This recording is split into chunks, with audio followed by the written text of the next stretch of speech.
what I'm thinking of as design of the future is the kind of buildings that will obviously have to be very dense. We'll have to have very dense cities, and we have to be living in them. We can, I mean, I was talking about it this morning, when 30 odd years ago, I first came to the city.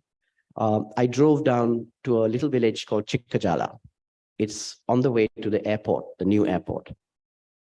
And I drove down a 2-lane highway, which was called the Hyderabad Road in those days, lined by beautiful tamarind and banyan trees. Such a beautiful road. You just drove down that. Then we drove off the road for about half a kilometer or a kilometer before we entered the little Chikkajala village, in which there was a beautiful fort. Today, driving back from the airport yesterday or day before, you can't recognize the place because we are building very tight, very, very dense cities. And that, I think, is a good thing. But I'm really hoping that the dense cities that we're building are also sustainable through time, that they can actually remain, the tall buildings we build don't ever have to be knocked down. That in fact, the planning that we make is simple enough so that an everyday person can open and close the door or knock down a simple wall and build another one to make it reusable. Because in the end, architecture is really about using spaces for various reasons, particularly for organizing societies. We forget that because we are so engrossed with the envelope, with the outside. So I am imagining that the design of the future, the architecture of the future, the cities of the future are likely to be more like that, where you will have cores of very strong, reusable structure, where almost anybody can change the insides as you like. Forests might take over the outside, not unlike the Kandalama Hotel, and eventually become amorphous gatherings of structure and environment and vegetation, allowing the earth to live and, of course, create an architecture after the architects have left. So it's the element of time I wanted to bring into this discussion. We are often too concentrating on the moment that we finish work. We need to think of what happens after us, and will that design sustain itself? Thank you very much. So I would request you, can you please be here with us on stage? That was absolutely outstanding, isn't it? I'm looking forward to that era, to that time where there will be so much green. Thank you so very much for showing us the future. And now, to do the honors of felicitating Mr. Daswati, I would request Mr. Ranveer Mehra, Mr. Mohit Hajela from Jaguar Group, and Mr. Vibhu Srivastava from ITP Media India to please join us here on stage. Can you have a round of applause for the gentlemen? Welcome.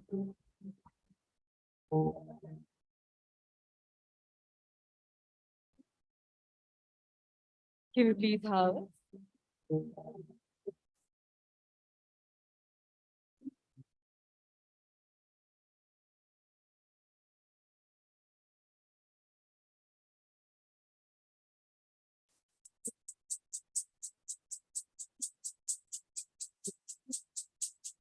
Spicy satisfaction.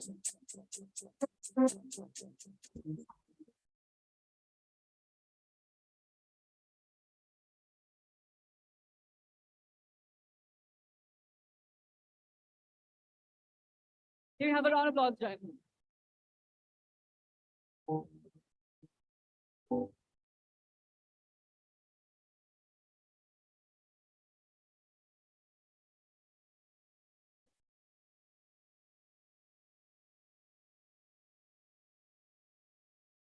Thank you so very much, Mr. Daswati, for gracing us with your presence. And now, after this incredible keynote address, it's time for our first panel discussion of the day, creating conscious design. This session will explore how designers can be more thoughtful, ethical, and responsible in their approach, creating a positive impact on people and the planet. And please put your hands together and let's welcome all our panelists. Asan Ansari, designer, clay architecture and interiors. Can you have a round of applause and welcome him on stage?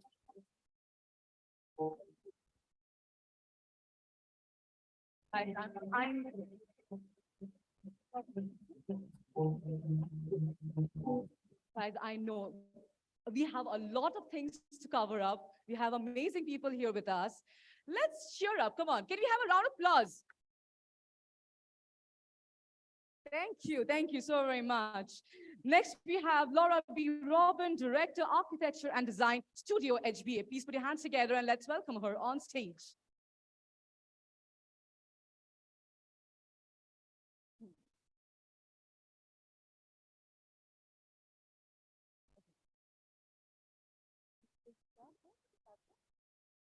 Okay. Okay.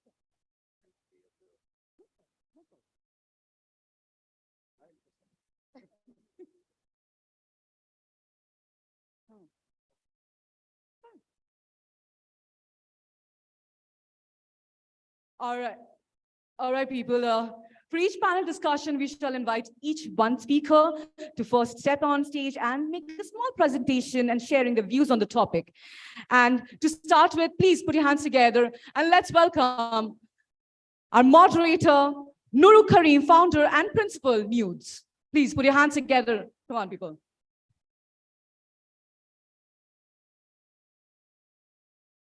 Welcome, sir.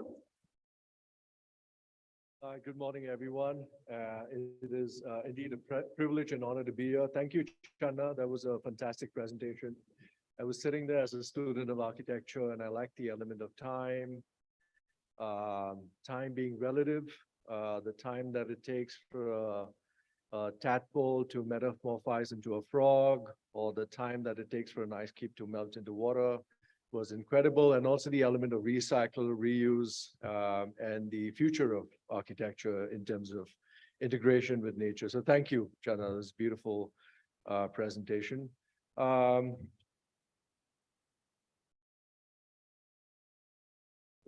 do you put forward back?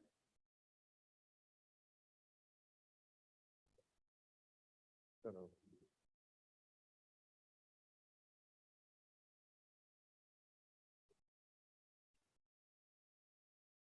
Back?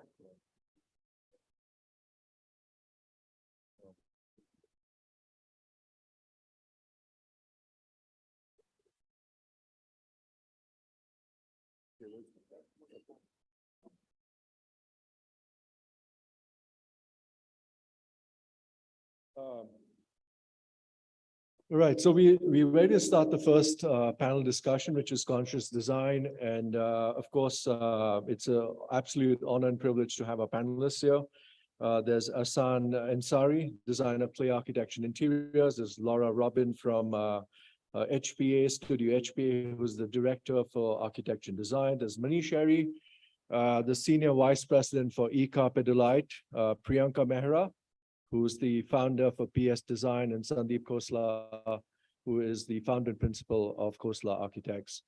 So when you're looking at actually conscious design, I want you to, and of course, taking a leaf from Mohit's presentation about nature and Bibo's keynote remarks, I think I want you to all sort of close your eyes and imagine this lush green forest.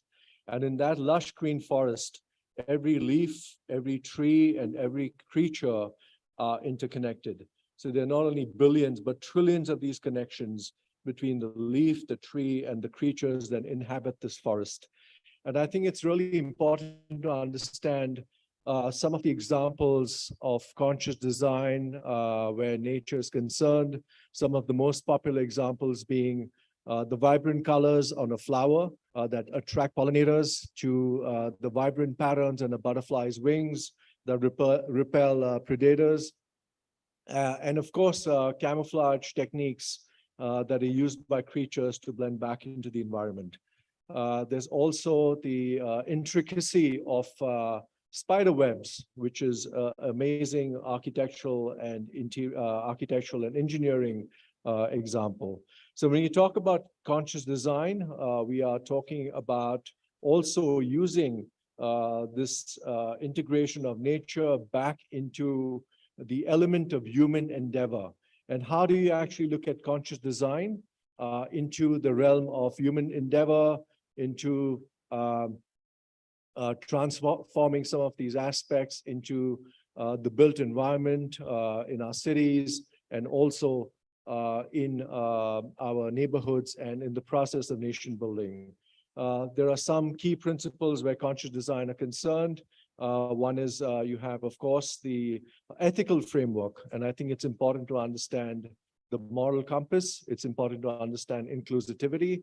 There's also the user-centric approach, which looks at putting the users in the center of this entire spectrum where design is concerned, the sustainability, building our resilience towards aspects such as climate change. There's also a systems approach, which looks at integrating the social, environmental, and ethical realms into conscious design. And there's, of course, transparency and accountability. So I think it's important to understand that, yes, we're looking at bottom-up approaches, bottom-up systems, and also through a participatory model. When we talk about conscious design, we are looking beyond just functionality and aesthetics, but we are also looking at integrating social, environmental, and ethical frameworks into the fabulous process of design. So where the panel discussion is going to go, I'm one of the co-panelists and moderator. We have about 5 minutes for each panelist. And Samisha has told me that this podium is going to detonate after 5 minutes. I obviously have the privilege of being moderator and co-panelist, so I might sort of step up and slightly flirt with that timeline. And after the presentation by each of the panelists, we will be on this dais where we'll be taking up questions and getting into a very interesting discussion. So this is our design studio in Mumbai. We are Nudes, and we look at the architecture, urbanism, and public art. These are some of our geographical areas that we're operating in. We have some projects in North America. There's India and Asia, of course, some small projects in Middle East, East Africa, and also there's some interesting work going on in Bali, not in Bali, but in Indonesia, where we're very excited to be working with bamboo and hybrid support structural systems. We look at architecture as a catalyst, and we look at combating climate change. We also look at social impact where architecture is concerned, and we also look at architecture's infrastructure. This was a nice pavilion that we worked on. It's called the Bookworm Pavilion, which is at the heritage site at the Chhatrapati Shivaji Maharaj Vastu Sangrahalaya in Mumbai, formerly the Prince of Wales. And the idea was to create a very deployable architectural solution, which by creating these ladders in a way of recycled plywood. It was a heritage site, so we couldn't even afford to put a nail into the site.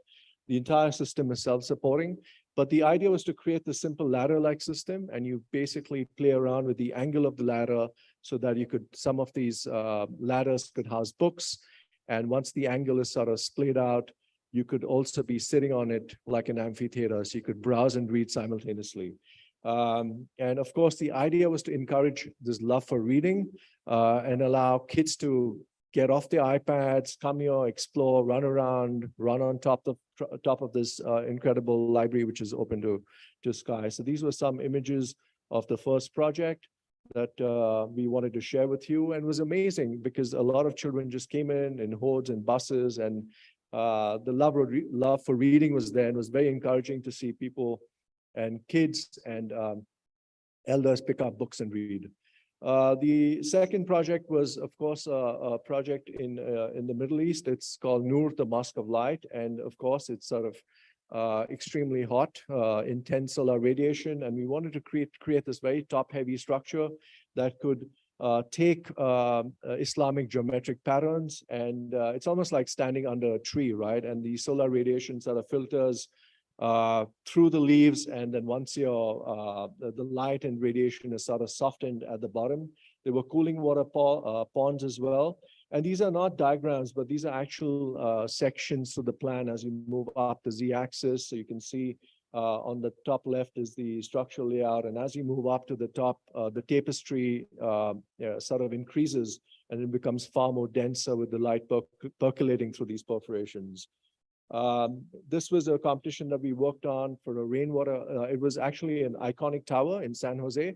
And we wanted to actually celebrate water, and water is life. And this was really close to the sacred Guadalupe River. We want to create this sort of connection between the water and the rainwater catcher. And of course, a lot of these geometries were inspired by biophilic examples in nature, fractals, so on and so forth. The inside, we sort of looked at almost like a water temple where you could actually go in there, there'd be atmospheric effects, but create a space for people to come in and have a discussion about water conservation, water management, so on and so forth. And these are these sort of troughs, zoomed in detail of the rainwater catcher, which actually collect water, and the water sort of cascades to the bottom pit. It gets stored and then gets recycled up again. This is a wellness retreat that we're creating in iGen, and a very interesting project which has a temple, it's got a yoga pavilion, it's got a gaushala, it's got food, it's got rainwater harvesting, it's got dormitories, it's got suites, and all very close to a beautiful river where you can actually walk around and enjoy the open air. We created these sort of yoga pods, which have this interesting inside-outside sort of relationship. So you could get inside this sort of step dome, but you could also be stepping up onto the roof and performing yoga or meditation and so on and so forth. So you also use the surface. The whole idea was that nature actually grows over it, right? And there's a sort of blurring between what we define as the architecture and what we define as the landscape. This is blurring of the foreground and background. A project in Abu Dhabi where we inspired the local sort of materiality of reeds. Difficult project because how do you put a building on a beautiful site that where flamingos actually come in and connect. But we wanted to create these reed-based systems, almost like twigs out of the existing site material, to create a very interesting sort of weave structure. And of course, it's also a hybrid structure with a bit of structural steel and a ramp that takes you up to the top, where you can see it as an observatory. So the idea was to build a giant nest on that very sacred site. So very tough, challenging project. Forest, sometimes our projects deal with, addressing architecture. This is a competition that we won for a school in Pune. And a very typical site in India, in Mumbai, most second-tier, third-tier cities have that, even metropolises, where vehicles are, driving on footpaths, and you have people walking on the streets. And there's also the aspect of air purification. And a lot of these findings came out from discussions with a lot of stakeholders. So what we decided to do was create two cylindrical air purification towers that could be serviced from the inside. And we actually laced an infinity loop track right at the top, which could be used for cycling, for events, for walks, for different sort of activities. And also the idea of creating a school as a 24/7 cultural center became very critical for us. The idea of food, grow, recycle, reuse, the idea of respecting Mother Earth, farming, so on and so forth. So many layers to this. There's also the straw bale school, which was for a project in Africa, where we started using straw bale cubes to create the structure with the wooden timber laminated structural system. And the idea was then to also use local material and create a sort of a playscape even for kids enjoy getting into the library, reading books, so on and so forth. The People's Tower was also something about, which was very interesting because this was actually being built by, in a way, built by people themselves. So every family sort of contributes a pot, and the pot is something which is laced on this tower. We spoke to a lot of geeks from Silicon Valley, and they said, yes, you could actually use technology to maintain and monitor the health of these plants, mist systems. You could also look at the health of the plant through your apps, but it also has a service core that you can run through. And this is a project also that we recently completed, looking at reducing solar radiation through geometric patterns. The biophilic airport, if we can you play that animation, please? I think this was the other.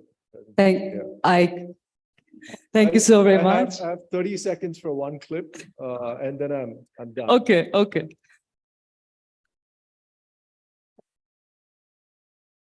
So this is a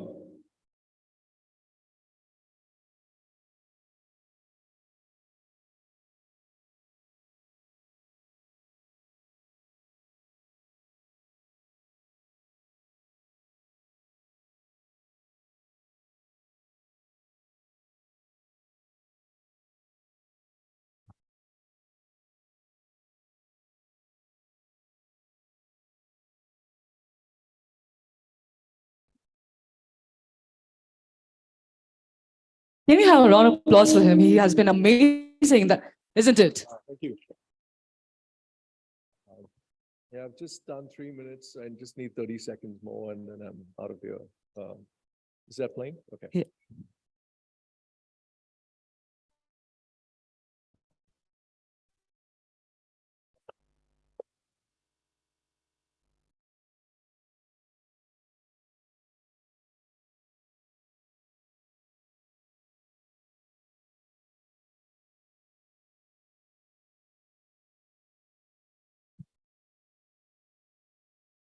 Yeah, I need the clips.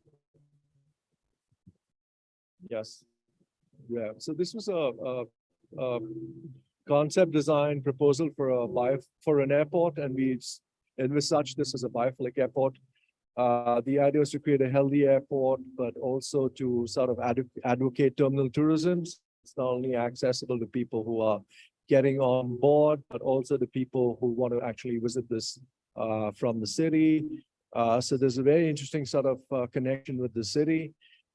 This is the approach arrival sequence to the airport. And on your right, you will see these biophilic domes. The idea was to actually integrate nature into transportation experience. So once you turn across to the right, you actually, yeah, this is your departure curbside, and you have the option of getting into your check-in areas on your left, or you could get into the biophilic domes on your right. We saw this space as this rich biodiversity sort of space, which celebrates flora. But even we decided to create these sun courtyards, which could house retail and F&B spaces. As you know, a lot of the revenue where airports are concerned comes from the non-aero businesses like retail, media, advertising, F&B, and so on and so forth. But the idea was to allow people to get immersed into this very interesting sort of rich natural environment, and basically run through the theme across where people could come, get rejuvenated, so on and so forth. Once you come off, yeah, so there's retail and all of that, and of course this is the check-in area where you actually can check in, take your boarding pass, and then move into your security holding areas. This is one security holding area that actually looks at integrating event spaces. You have your arrivals, baggage claim. One interesting thing was we wanted to create this underpass directly from the arrival concourse straight away into one of these biodomes, which is the amphitheater, which holds the amphitheater experience. So that's, and then you didn't connect back to your ground transportation network. These are some other security holding areas, which have also been sort of refurbished with integrating retail and amphitheater spaces.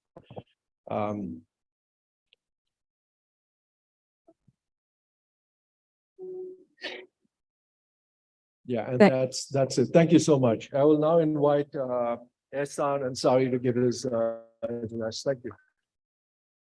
Thank you so very much, Mr. Kareem. Can we please have a round of applause for Ehsan Ansari, designer, clay architecture, and interiors.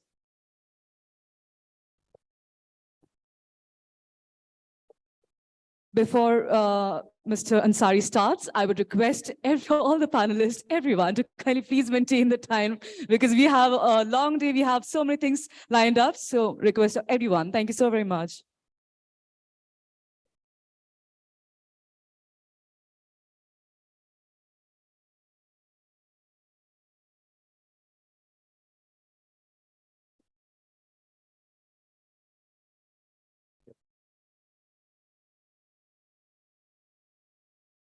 Good morning, Bangalore, and a very warm welcome to friends here. Noru, that was just an amazing, amazing presentation. What a way to start the morning. And of course, Channa, you. Architecture can be defined through abstractions like volume, space, light, etc. Through this slideshow, I would like to speak about active and passive strategies in conscious design using color, context, and lifestyle choices, and the paradigm shift taking place in the fabric of developing cities.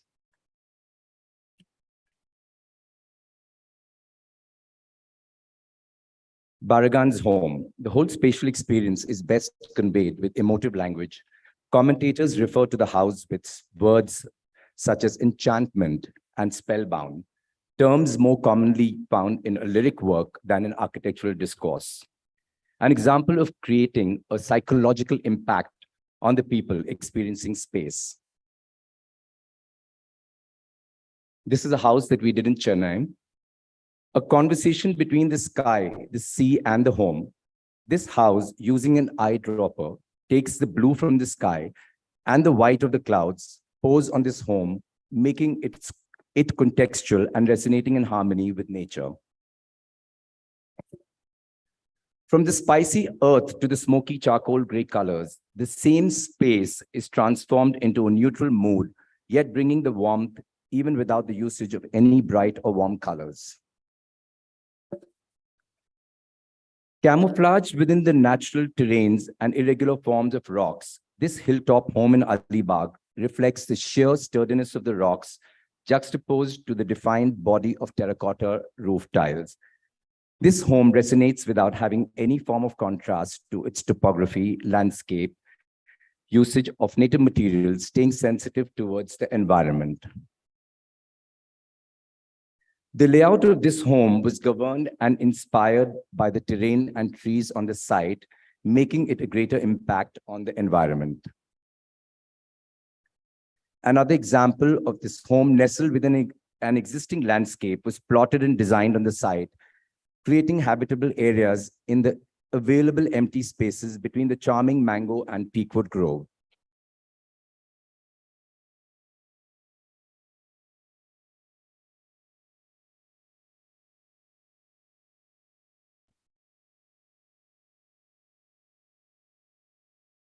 The excavated soil from the pool was piled up alongside of the pool at the time of the construction of the house. This mound was later shaped and landscaped so as to frame this entire composition, giving it a sense of privacy to the pool and experiencing the house and the landscape from multiple facets. With renewable energy techniques like solar power, water harvesting, drip irrigation, and waste composting, this house reduces the carbon footprint on the planet, making it environmentally sensitive. Kengo Kuma, a renowned Japanese architect known for his innovative and sustainable approach to architecture. His work mainly consists of using natural materials and his incorporation of traditional Japanese craftsmanship. His inspiration here is from the Sidori, an old Japanese toy. Sidori is an assembly of wooden sticks that can be arranged by twisting without any nails or metal fittings. Mumbai's Coastal Road, a life-changing project addressing the city's dire need of a coastal road and recreational spaces within it, shouts desperation, shaping into the urban planning of the city. The exhaustion of land space and the increase in population in this financial capital of the country has led to challenges that architects and urban planners have had to address them for a while now. To ease the burden of the people, the city's vertical growth and infrastructure development is inevitable, leading to a massive paradigm shift in this closely knitted fabric of the city. Now Shima, the art island of Japan, interwoven and closely knitted with the culture, the island has become a center of creativity for architects, artists, and curators. A display of spaces, artwork, and architecture has been created to bring a social impact on people, bringing a sense of liberation in terms of art and breaking the boundaries, creating a stunningly interesting fabric of this little island.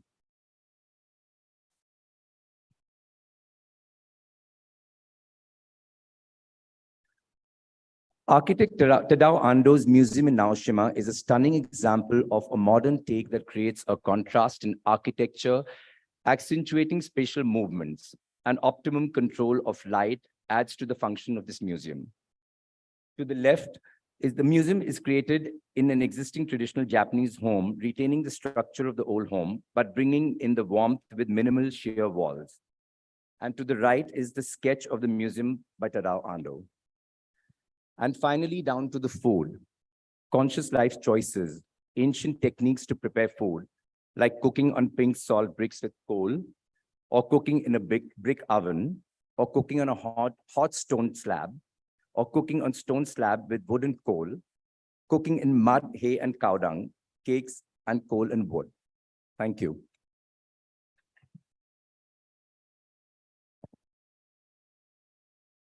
Thank you so very much, Mr. Ansari. And now we have Laura B. Robin, Director, Architecture and Design Studio, HBA. Can you please have a round of applause for her? Morning, everyone. It's good to see everybody so bright-eyed and bushy-tailed.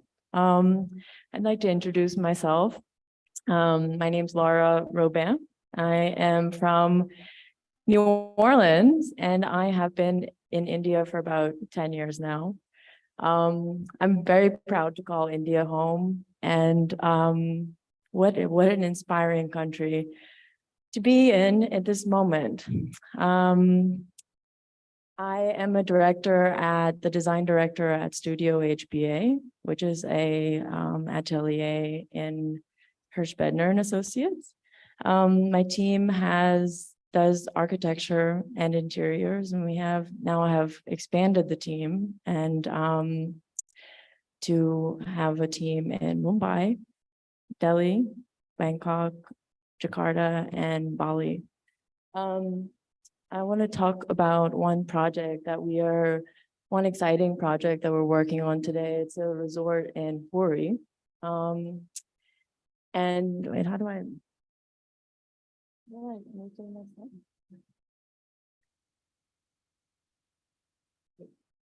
Thanks. And I'd like to discuss, how 5 pillars of design and the way that we approach our projects. And it's important to recognize that building a building, sometimes when you do public buildings, hospitality, most of our work is hospitality, you can't separate it from the business side of things. And it's important to touch on sustainability, being very socially conscious, as well as creating a viable investment for a client.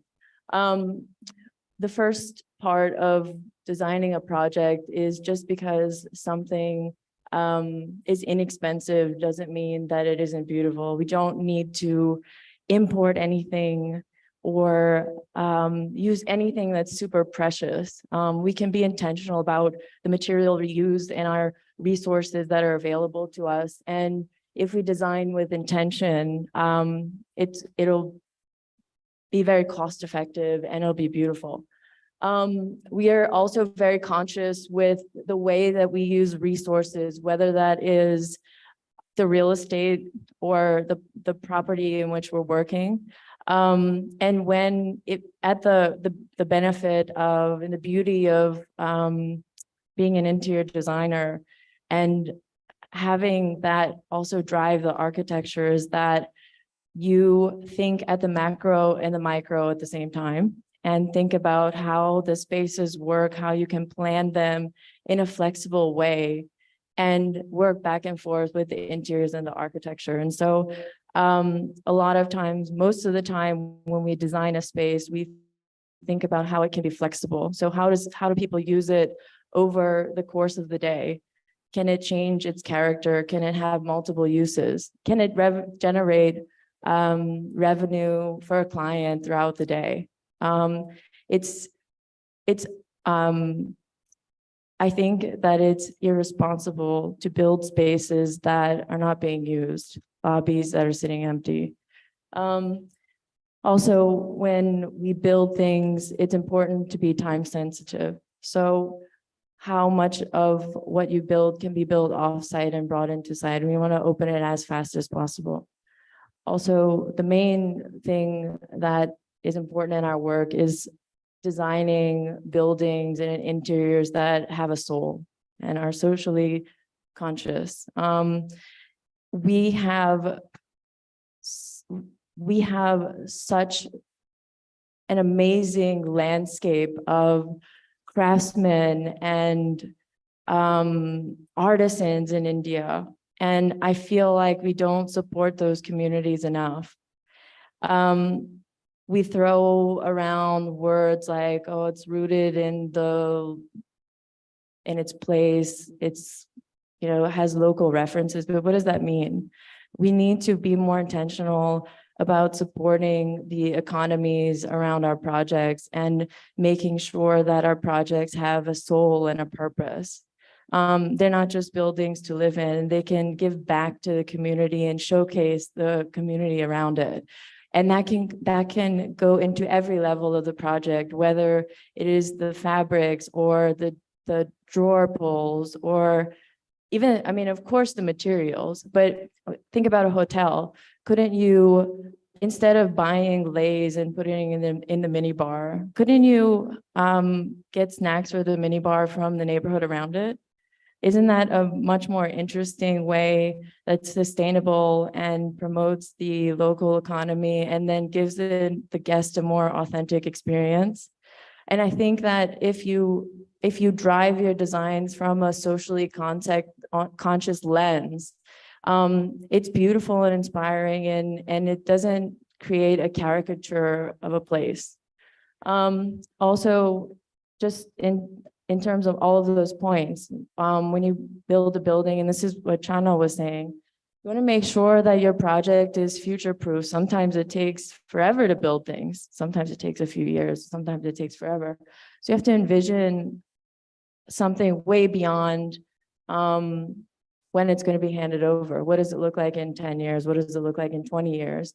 And when we design a building, it almost dematerializes to its surrounding. I don't believe in designing things that are heroic. It should patina over time, and it should be almost anonymous. And the way that what I was talking about, when you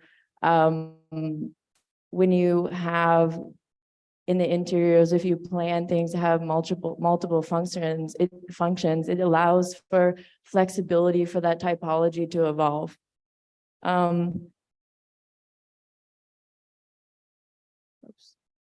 So this is what I was saying earlier about when you are designing something as an interior designer and letting the experience of the person using the building inform the architecture. So on the right, this is an early sketch of the building. And I also want to make a note that we worked very closely with Tony Joseph. He contributed immensely to this project and the landscape. So a lot of the renders that you're going to be seeing, the beautiful landscape, is actually because of Tony's contributions. So in the early stages, you can see on the left, these are all of our master planning vignettes. And the room on the right is something that we worked in simultaneously. This is one of my sketches where you put yourself inside of the room and you imagine yourself in the room, and every single room in the property faces the view. The bathroom has a view, and it's about 45 square meter room with a large veranda. And if you see on the left there, it plugs into the master plan at a very early stage. So this is the final master plan at the bottom on the right. If you see the red line, that is sunken by about 4.5 meters, and every single programmatic element in the property looks out towards the view except for the banquet. This is the reception block. We're working with at the master planning level, we worked with Ecotech and did light and solar heat gain studies and wind movement patterns. And this is in a hurricane prone area. So the whole building has a collapsible facade system that protects the building when in the case of a cyclone. This is the first building in Orissa that works with the climate in that way, to where the whole building can be shut down and when you get a 48-hour notice. So that protects the building from flying debris and high velocity winds, and it keeps if the glass breaks, the wind rips out the interiors. So you're not replacing the interiors every year when there's a cyclone. This is the view from the reception lobby. So the whole building is open and it can be closed down if it's raining or if it's very sunny. And then there are some vignettes on the right that show a few of the areas and looks over a water body. This is the view of the reception area, the lounge on the left and the reception on the right. Everything in this space is made in India. Nothing is imported. It's all sourced from Orissa, including the rug, hand woven rugs. It's really what the Germans call a Gesamtkunstwerk, which means a total work of art. We are designing the fabrics along with craftsmen, cast brass, door pulls, rugs, even down to you see the carvings in the facade. So the facade material wraps around to the inside. And over time, that will patina and be really beautiful and timeless. This is This is the reception area, all day dining. So it has 3 fingers, let's say, and one side is a deli. The middle is a private dining area and the other side is a buffet. So usually an all-day dining is only used, or it's at its peak capacity in the morning. So there's a flexibility in the layout. And in the evening, it becomes a lantern on this body of water. This is the standard rooms. And then these are some vignettes that we were working with the local craftsmen to do certain objects in the room and accessories. So these are the early sketches on the left, and then that's the final product. This is a local art called Dokra. This is a watercolor that I did of the rugs, and this is a hand-tufted custom rug. Watercolor on the left, and then you can see on the right is a shop drawing, and below is the final rug. So it's stunning. Bathroom. Just an example of how we have translated patterns and textiles into a different medium. So in this case, it's the border of a kotpad sari that we've made into a floor. This is the presidential suite final view. So in summary, I think, the approach that we take to designing our buildings and the interiors, we want to follow the campsite rule, which means to leave the world in a better place than you found it. And I think if we all do that, it'll be a much better place to live in the future, and be very inspiring. So thank you all. It's great to be here, and I'm looking forward to meeting you all later. Thank you so very much, Laura. That was absolutely outstanding. Yes, we all want to live in a world which is a better place, and we want to leave the world into better hands as well. And now it's time to call upon our next panelist. Please put your hands together and let's welcome Priyanka Mehra, founder, PS Design.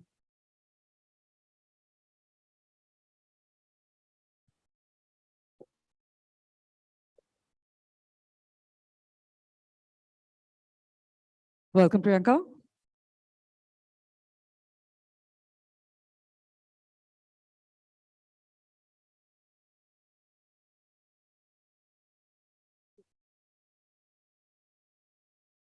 Hi, good afternoon.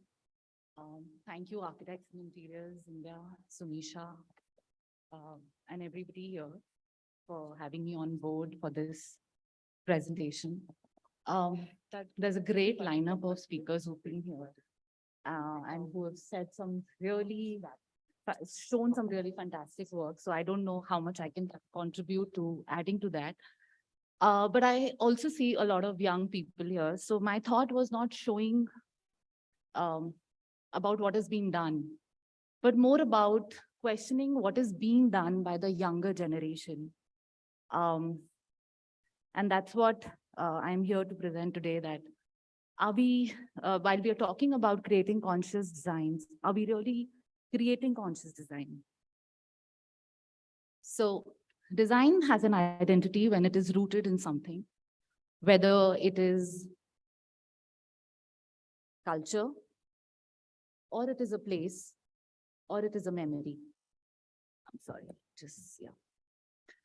As designers, we are constantly tasked with defining the social fabric of our city through spatial allocation. We do this by learning the inner mechanism of how a city works, how people get from one place to the other, where they live, work, or play. These interlinkages make a difference to our countless lives. At a microcosm, the insides of these built environments also play a crucial role in shaping our lives and well-being and affecting us every day. Being conscious of the environment and being aware of our designs allow us to constantly strive for the change and ultimately become better at what we do and create better spaces. When we work consciously and we anticipate the reaction, the design manifests in different ways. Other than the physical reactions to the surrounding, there is also subconscious reactions to everything our senses capture. The underlying previous experiences, the gut feeling, logic, purpose, a sense of belonging, common sense, or just deja vu, all of which create an impression that affects our actions. As designers, we are capable of predicting and designing these responses. We also have the skill to design these spaces for an occupant's well-being and are morally responsible for this act. But are we really doing it? So then, is good design about setting up a wall, a conscious design? Is it about setting up a space so that it looks good on social media? The problem with the design today is that most designers feel that they're designing for the virtual world and not for the real world. We are just looking at likes and followers. Do you realize that the spaces we are designing are not moments? They are places that their occupants will experience throughout the day.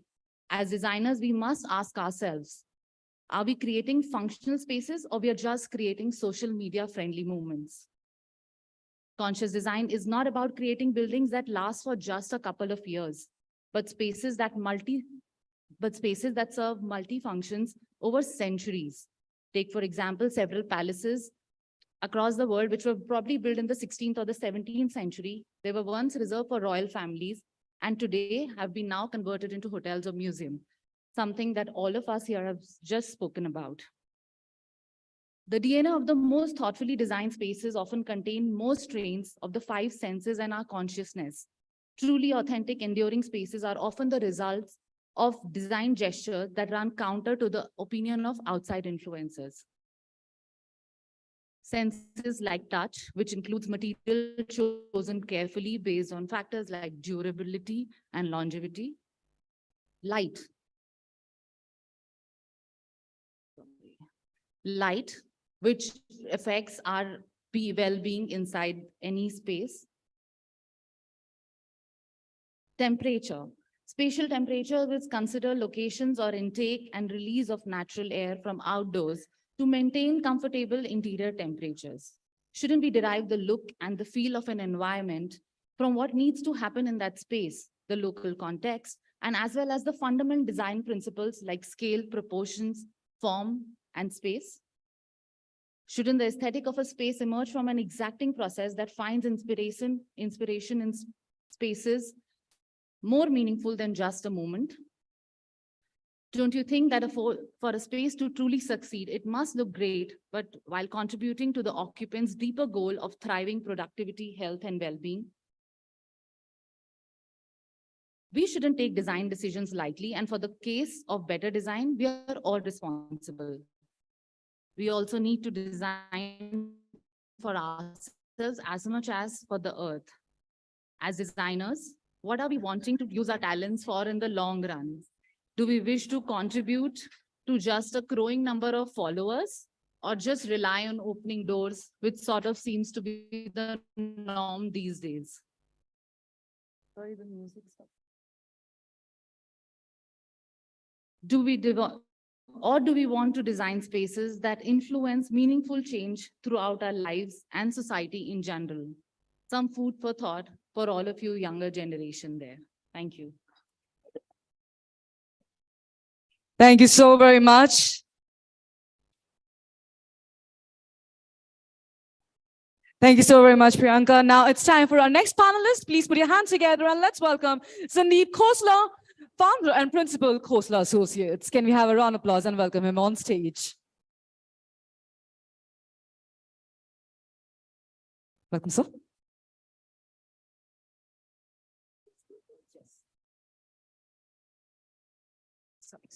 Thank you. Thank you, Sumisha and Vibhor, for having me.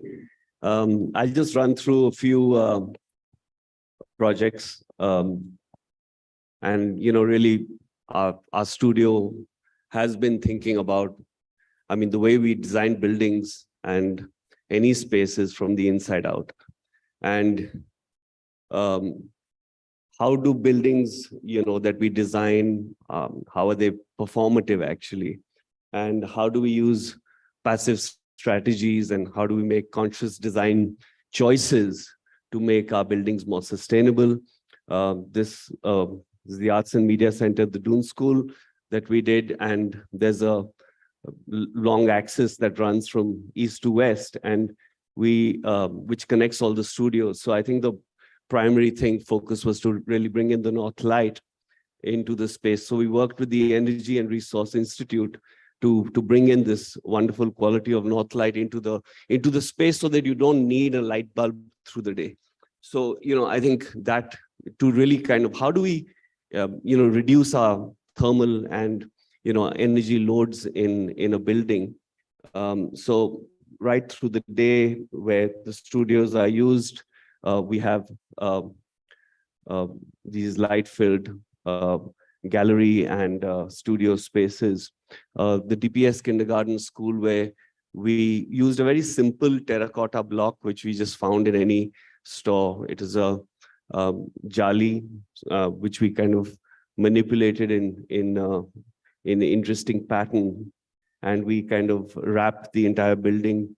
And the jali forms a lovely filtering device, which filters the harsh western and southern sun, and promotes airflow. So in an age of air-conditioned schools, which have become very popular, I think this was the kind of space where you can actually promote lovely airflow. And Bangalore's climate is great. So why have air-conditioned spaces? So you have a great flow through stack effect into the courtyard and up. So just by a very simple gesture, we're able to kind of reduce our energy loads in a building.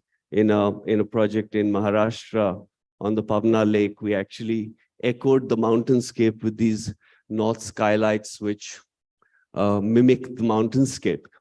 And since there was a large overhang protecting the house from the sun and rain, we actually it's a very climate sensitive home in that sense.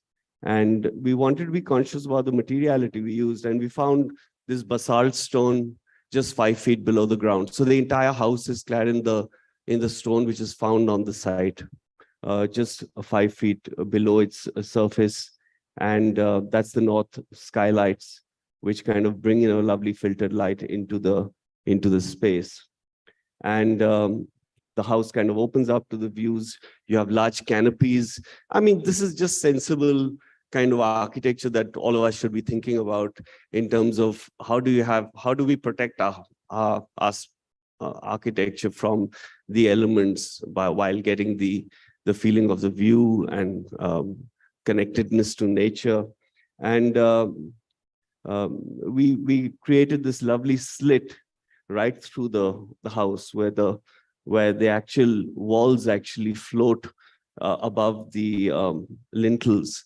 and there's a mesh there. So the house breathes, and that's just, and it never gets musty.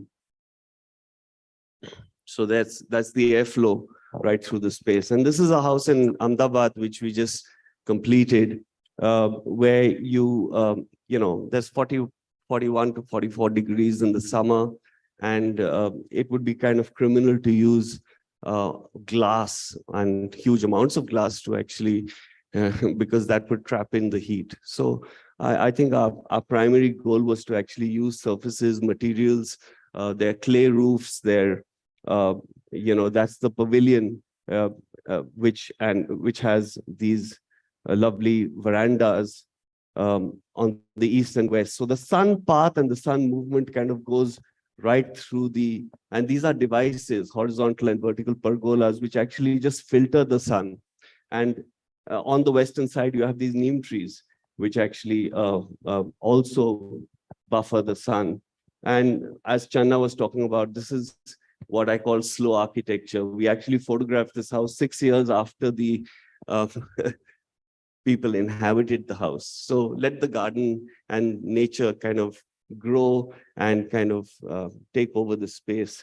Clay tiles, which are more sensible to use than concrete. And this is a hotel. Thank you, sir. Just a minute. This is the hotel in Bangalore where we made conscious choices, and we worked with craftsmen across the country to create, work and showcase their product and source everything locally.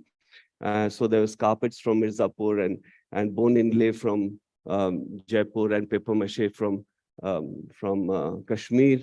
And this was a celebration of the craft and the exciting design studios that are working with craft in the country. So everything was sourced locally from the country. And that's the kind of choices that we can make as designers, even in luxury projects. Thank you. Thank you so very much. I'm so sorry, ladies and gentlemen. I know I have been stopping every one of you mostly as of now, but we have a time shortage, and we have to provide everything. We want to show you everything, right? So for the next final panelist please put your hands together and let's welcome Manish Ari, Senior VP ICA. Request you to set the tone for the panel. Thank you so very much, sir. Thank you very much. Thanks, Vibhor and the ITP team for putting this great show together. What a body of work we are getting to see. I think it is really amazing. I was thinking that in this august company of creative people, probably there has to be some realists also.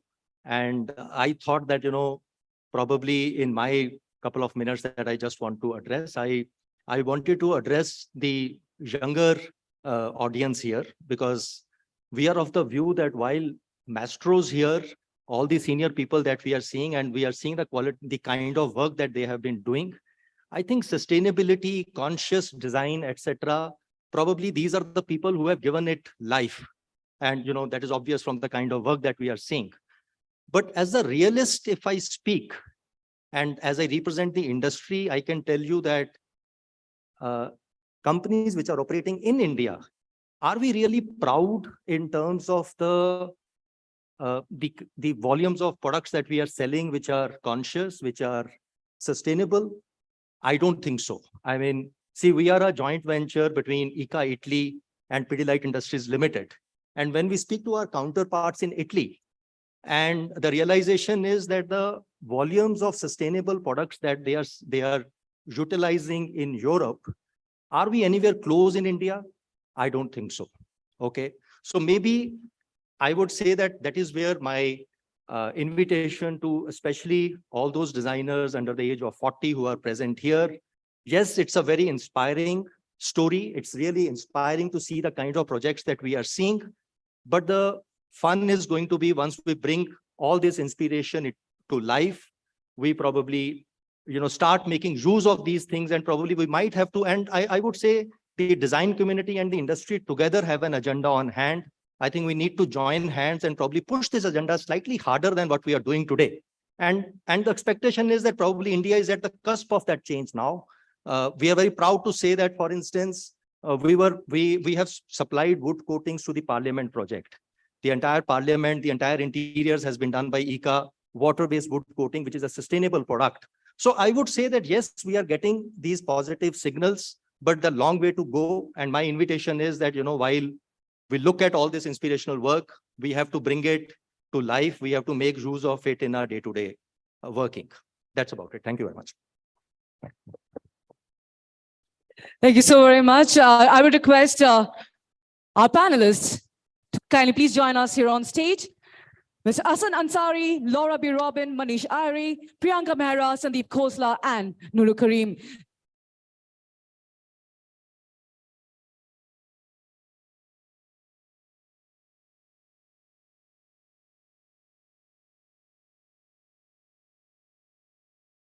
The session will be moderated by Nuru Karim, the founder and principal, Nudes.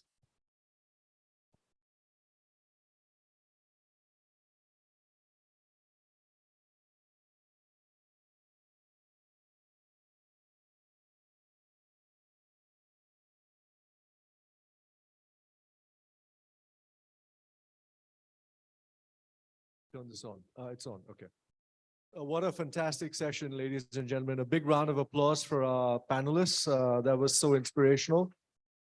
I want to start off with, we only have 20 minutes for this discussion. I want to start off with Ehsan. Ehsan, your, lovely presentation. And I think you spoke about ancient techniques and how tradition could be used as a springboard to sort of dive into the future. What are your thoughts about the sort of integration between using ancient techniques and technology? Do you think they can sort of go hand in hand? Are there any sort of ideas about how you could use technology to sort of step into the realm of conscious design? I think, yeah. So, I think it's very important to do that in today's times, and I think that's where we're headed. So it's instead of just sort of moving ahead with technology, I think it's wonderful to be able to take the past along with you. And I think all of us have learned our future by looking at the past. Fantastic. Thank you so much. Laura, fantastic presentation. I love the aspect of your presentation where you spoke about supporting local communities and local economies. I wanted to sort of ask you about how could this sort of community engagement with local communities foster a potential collaboration even where brick and mortar is concerned and generate this sort of livelihood opportunities with communities and some of the projects that you've been working on? Yeah, so there's one project that we're working on in Bihar, in Patna. And the concept of the hotel was inspired by Sujani embroidery. And what I found when I studied Sujani embroidery was that it is in its modern form, actually historically, women in Bihar create these tapestries out of layers of old saris, and they weave in motifs into the saris, and it is given to the newborn baby, and it's auspicious, bring them good luck. In its modern form, it's a form of activism. So sometimes there's one tapestry that was called Affluent Girls Riding in a Car. They're going to school. And what a touching form of handicraft in India. So in this hotel, we've brought visibility to that community and designed products for the hotel, whether it was fabrics or or a type of abstract tapestry or photography that brought them visibility with a three-dimensional embroidery on top of the photograph. So there's so many ways that you can bring visibility to these communities. At literally every level of the hotel or anything that you design. So thank you. Yeah, fantastic. Thank you. That's truly inspirational. Hi, Sandeep. Beautiful presentation. Love your work as always. You did speak about, um, climate change. You did speak about using, harnessing, north lights, local materials, um, sustainable design and technology. Do you think some of these principles could be sort of adapted where our cities are concerned, neighborhoods are concerned, and scale up some of these very initial sort of ideas that you've been successful at the architectural level? That's a good question. I think as architects, of course, I've always believed that, we've got to design buildings sensibly, and instead of maybe creating glass boxes that we then kind of uh, uh, then integrate kind of these active strategies of, creating air conditioning solutions or performance-based glass that kind of um, creates a LEED certificate or something like that. We've got to look at just basic climate responsive solutions. On a city level, I think there's just so many things that can be done. I mean, I don't know if it starts from the building, or if it just starts from kind of basic urban planning, where you actually have less congestion on the roads and create better public infrastructure. I mean, I think our cities are going towards, solutions which are kind of completely warped, actually. You're going towards creating, there are 2,000 vehicles being registered every day in Bangalore. And where are we going with this? I mean, you're creating more and more highways rather than creating more public public transportation.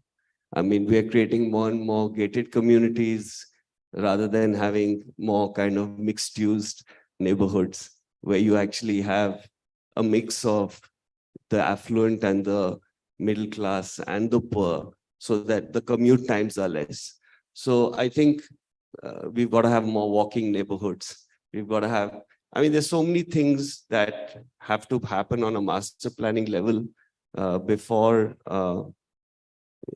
architecture is kind of brought in. But yeah, at the same time, I feel, yeah, all buildings should first look at sensible kind of passive strategies before getting into active strategies. And yeah, naturally, I mean, everyone should be looking at rainwater harvesting and solar photovoltaic cells to kind of power here. But I think we've got to kind of reduce our loads, because we're a country where renewable energy is still kind of very low, and we're still kind of powering our energy through coal. I mean, most of it. So I think we've got to reduce our energy loads. Yeah. And we've got to kind of reduce, I mean, that has to happen from a city planning point of view. Yeah. Fantastic. Thanks, Sandeep. Priyanka, I loved your presentation, and I like the way you were sort of provoking the new generation about thinking how design could have a certain conscious. You also spoke about adaptive reuse, which I think is very interesting, because it's not about just raising buildings down and building new buildings, but I thought that was very exciting. Are you sort of, you have any thoughts on how sustainable materials could be deployed into the act of architectural production, and any sort of experience you've had with the sustainable materials and technologies? Nuru, I'll be very honest, we don't do sustainable work at all. Okay, we are hardcore commercial architects, which is very, I mean, I don't know, fortunate or unfortunate, but the fact is that for me, sustainability is not only about materials. And for me, sustainability is about designing a space which lasts much longer. I will not look at materials only.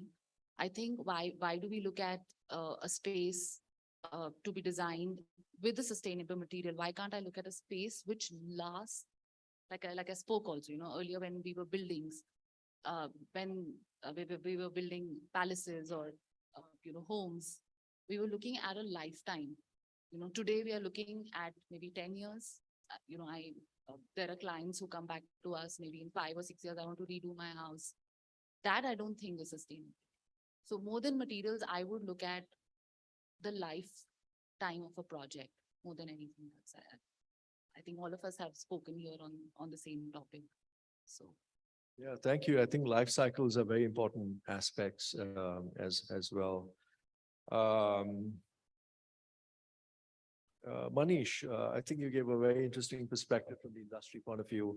And I wanted to get your sort of thoughts on how policymakers, designers, and the industry could sort of collaborate and co-create to create this sort of sense of consciousness of design and scale up. Very interesting sort of threads that have come out from this discussion. But what are your thoughts on collaboration between policymakers, industry, and designers? How do we sort of sustain that collaboration? How do we ensure that this conversation doesn't stop here, but it sort of moves into the realm of action, proactive action into the community space and domain? Yeah. No, first thing I would say that I'll just carry on from where Priyanka left. Actually, the reason that we come to these forums and we engage in these discussions, obviously, one, we have to reach out to you. But the other thing is that there are certain challenges that come our way. For instance, if the fear is that a sustainable product may not be durable, then I would say as an industry, we need to take that as a challenge. And we have to see that, at the end of it, how are we able to provide products which are sustainable, but they do not compromise on aesthetics, they do not compromise on the durability part of it. I'm not saying 100%, all of us know that there is always a give and take. But what I'm saying is that still, these are the kind of challenges that we need to take. And maybe there are, in certain cases, maybe there might be certain perceptions that because it is a certain kind of a product or a certain kind of a chemistry, hence probably whether it will be durable, not durable, maybe there is a work to be done together. The design community and the industry has to come together and probably work on that. As far as the policymakers are concerned, I would say that we were very encouraged by the fact that the government of India, when they were making parliament, they made it very clear that they want to use sustainable products.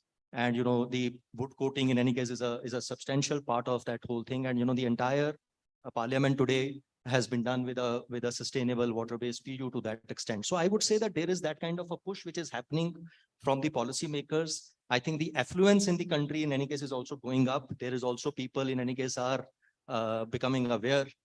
At times, once I read that, spirituality is for those people who are bored of good life. And maybe more and more people are having good life in India, and hence consciousness will go up. And hence my sense is that that the use of these products will only increase going forward. Great. Thank you, Manish. I'm going to ask a couple of questions to all our panelists. So any of you could respond. And after that, we'll have a couple of questions from the audience. So I wanted to talk about the role of education and awareness in promoting conscious design. And how do you think design education or professional development? You'll all have practices. Some of you have academic backgrounds, you're probably teaching.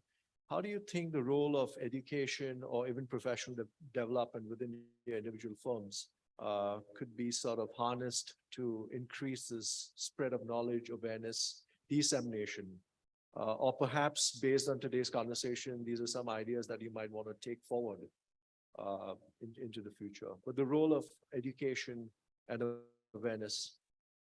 I'll just make a quick point here. I think the government of India today, what they have done is that they are saying that for all this training, etc., while the IITs and all those things that we did as a country earlier, all of us know did not work that much in terms of, to up the skills of the people, etc.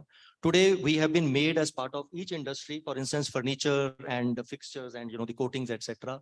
There is and similarly, the government has made those panels where the industry is now collaborating with people in terms of upping the skills of people, etc. And I thought that's also a great initiative that is happening. Probably it is a slow burn. It will take some time, but at least we are taking steps in the right direction is the way I look at it.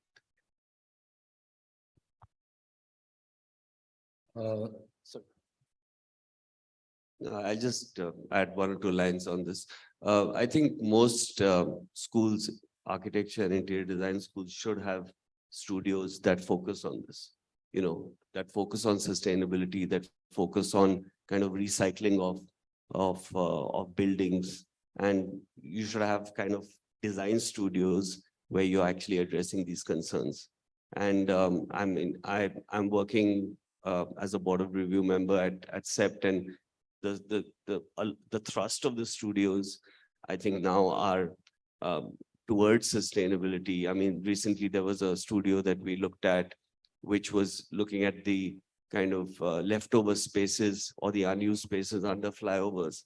And you can see the traction that kind of thought has got. You've already got some examples of that happening right through the country. There's so many of these unused kind of spaces, and there are such exciting programs that could happen within these unused spaces and how these spaces can be revitalized.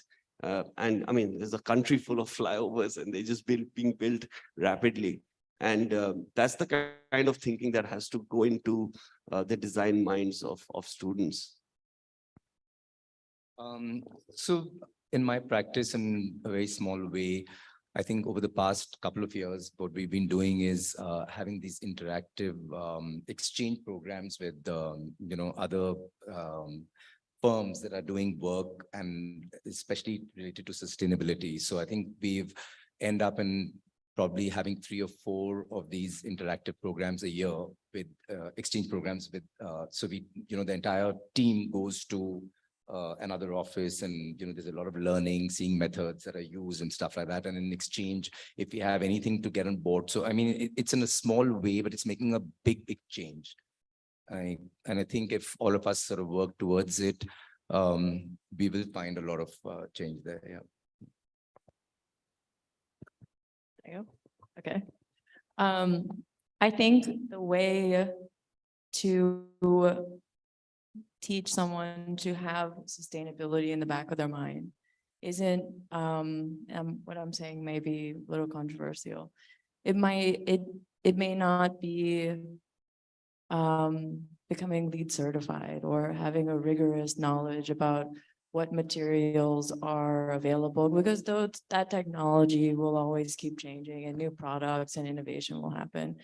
I think what we need to do is teach people to think in terms of reusing things and having spaces that have multiple uses, or having products that have multiple uses. So, and we are working on a project now and creating a hotel brand for a client. We do branding exercises in the team sometimes, and everything can be used at least twice, if not 3 times. So, for example, the amenities in the room, the packaging has 3 uses. So first, it's a wrapping up the packaging on the soap. It also has the map, and within the paper there are seeds to plant a tree.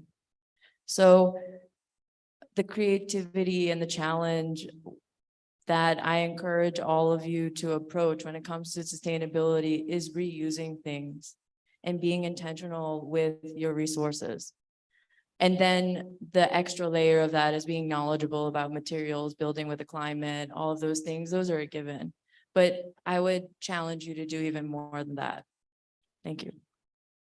I'm going to build up on what Essen said. I was with Akshay yesterday, and this is exactly what we were discussing, that as studios, we need to interact with each other and understand our practices, because we always have a young younger generation working with us. And for them, it's very important to know how the other firm is working, if there is sustainability involved, and what are the things that they are doing. And that is definitely going to help. Yeah. Great, thank you. That was excellent. We have time for one question from the audience. Who's the lucky one? 1.5 question, actually.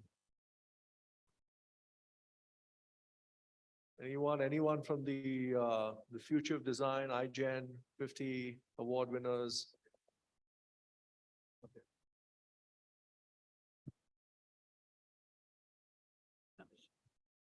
Hi, I'm architect Mansa from Anna Architects, Hyderabad.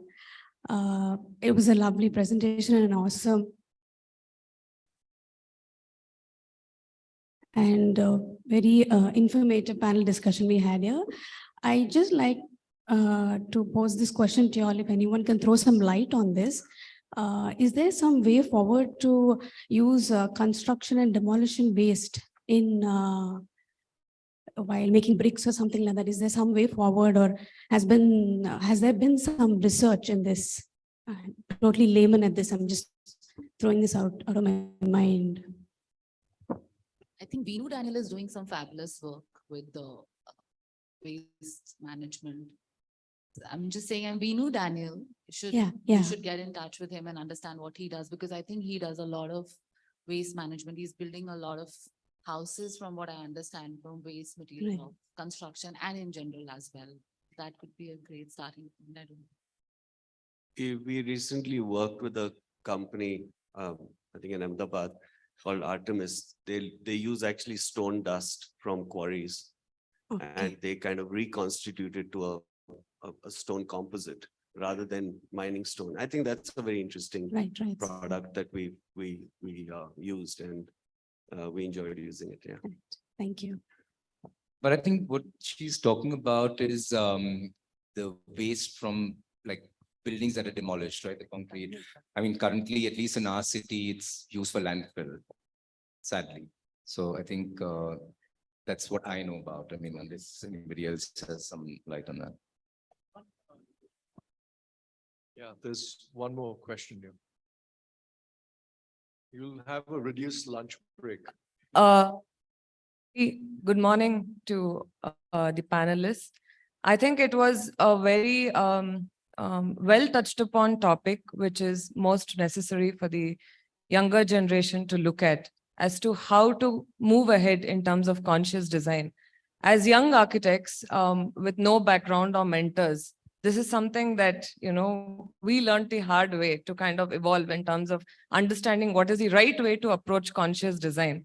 I think most importantly, as Khosla sir mentioned, Sandeep sir mentioned, I think it's very important to have this community development projects and all that being included into the architectural curriculum framework, which is going to give students a lot of exposure in terms of understanding how to develop the community first at a larger level.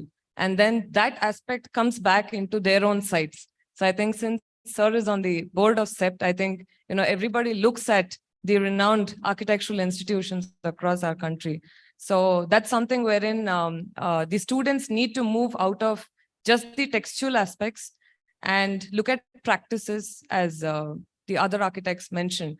So I think the exposure is something that, being one of the young architects, I do take interns in my practice, but I would like to request all the evolved architects to really have these sessions. I think something as a part of iGen and other platforms, to kind of have students to understand, as well as the young architects who have passed out, to actually start designing right, so that we are building better architectural urban fabric in terms of design. So that's something that I would like to put out. And with the panelists, I would like to understand what was your journey in kind of figuring out what's the ideal way and approach to sustainability? At what point of your practice, most of you have had that from an initial part of it. But yes, as Laura mentioned, we are trying to work with other artists to kind of bring them into light and, use their products, and that's fabulous. So if each of you could just tell us what was that time frame in your practice that, it was revolutionary, wherein, you felt, wow, this is something that we are excited about and proud to put out as, a sustainable project. We would like to just hear a bit from everyone. Time for Thank one you. response, and I think we'll take that conversation over lunch, but one response, and then we can hand it over to the next panel. Well, I think we're all learning. I mean, there's no particular time. I mean, senior or junior architects, and even if you've been in practice for 30 years, I mean, this is sustainability. I mean, what kind of timber should you use? Is it, you know, what is the life cycle of that timber? I mean, there's so many aspects to sustainability. As she pointed out, what is the life cycle of a building? Does it really matter? There's so many questions that one could actually ask. Are we looking at materiality as the basis of sustainability? Or are we looking at life cycle as the basis of sustainability? Or are we looking at something that can be kind of reused again and again over several decades as sustainability? And so I think it's kind of, there are many questions. It's an ocean of questions, and there is no one answer here, but I think we're all students as far as this field is concerned, and the challenges that we're facing is concerned. Can I? I have a little bit of a different answer because I had an epiphany. When I started my career, I was very big into parametrics, and I worked with Zaha Hadid in Beijing. And those buildings, and while her contribution to the fraternity of architecture was absolutely monumental and probably unmatched. I mean, just the whole body of her work, what she did, her vision, and then being able to bring it into fruition and teach an entire construction industry to build it is absolutely formidable. But at the beginning of my career, it's the exact opposite. That kind of architecture is the exact opposite of what I'm doing now and what I'm passionate about now. And what I'm working on now is anti-heroic. And it is the designing in a way that thinks of other people before my own image.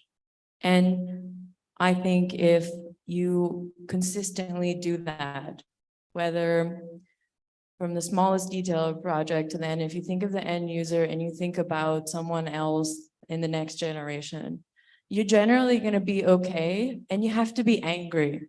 You have to be angry with the state of the planet currently. You have to be angry at the pollution. You have to be angry. And when you are angry, that's when you're going to do something about it. Right? And you can't wait for someone else to teach you. You have to teach yourself, and you have to be angry. Yeah? Thanks. Very well said. Thank you so much. I love that. I love that thing about how you could manifest your anger and that sense of drive and passion. Thank you, everyone. A big round of applause to our panelists. Thank you so much. Thank you so very much, panelists. I will request all of you to kindly please be here with us. People, we are in Bangalore, and this city is known for its greenery, and our panelists have already mentioned how important greenery is for our world, right? And that is the reason we are going to felicitate all our panelists with something greenery that they can remember us by and make this world a little more greener. And for that, to do the honors, I would request Mr. Thongram Singh, Country Head, AFC, to kindly please join us here on stage. Can we have a round of applause and welcome him on stage? And I would also like to request Sumisha Gilotra, Editor, Architect in Interiors India, to kindly join us here.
Can we please have a round of applause for all our panelists here on stage?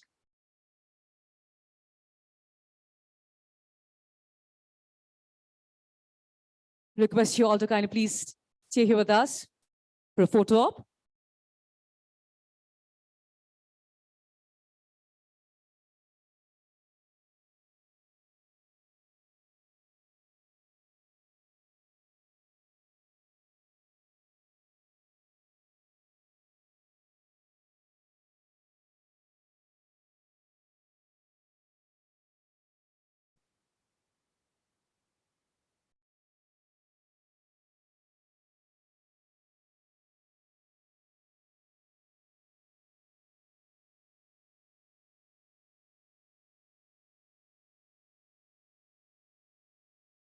A louder one will do.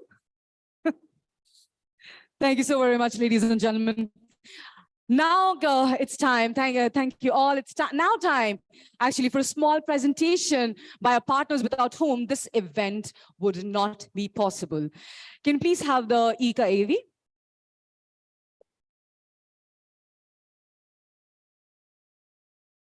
Italy, the land of fashion and design, glamour and beauty.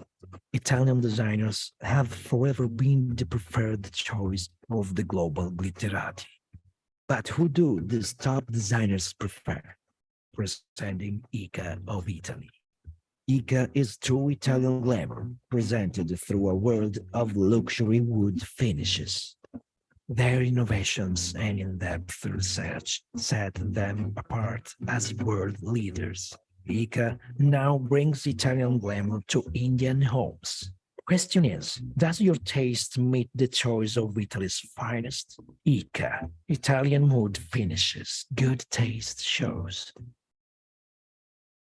And now, please, ladies and gentlemen, I request you all to kindly please put your hands together and let's welcome Himanshu Vijayvargiya, Head Marketing, ICA. Welcome, sir.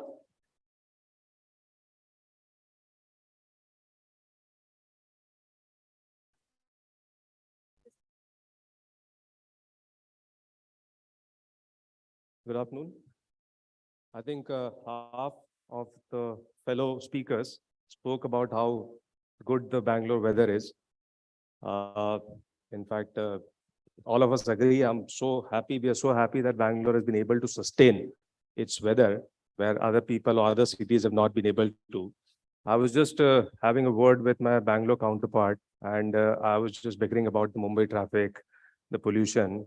He was also talking about how difficult it is to live in Bangalore with the same, the kind of traffic that you have in Mumbai. But I was telling him, you suffer, but at least in good weather.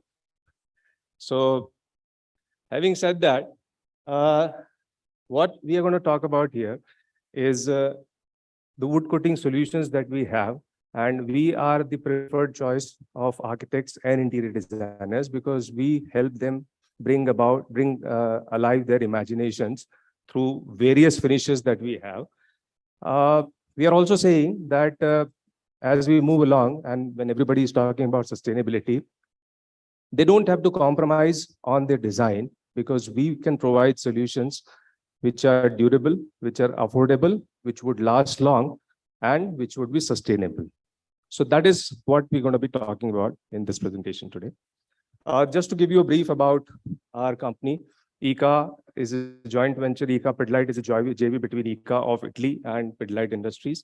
We are the global leaders in wood coating business. And probably we are the only company to have set up a plant to manufacture Italian wood coatings in India. Most of the companies are importing. There are many subsidiaries across the world, and ICA is supplying in almost 50 countries worldwide. In India, we are present across with a presence at 2,000 dealer outlets. Our primary focus is on innovation because the company manufactures only wood coating and hence intense R&D and bringing out new products is at the core of the organization. As I said, we work very closely with architects, interior designers. This is one such event, and you can see the collaborative work between designers and us. We put up those pieces that have been developed using our finishes by the young designers. We work with the applicators to bring about these coatings to life. There has been talk about how can we improve their lives, because the kind of environment that they live in and day out while working on these coatings is something that we are not very proud of. And with the initiatives that we are going to talk about, we are definitely wanting to improve their lives as well. As we said, we have been present in the country for the last 20 years. We are pretty well known amongst the designers fraternity. We have worked very well with the applicators community. We would want to be the most aspirational brand as far as wood coatings is concerned. And that is the reason that we wanted to go out to the consumers as well. And I would like to showcase our first consumer film, which was launched digitally.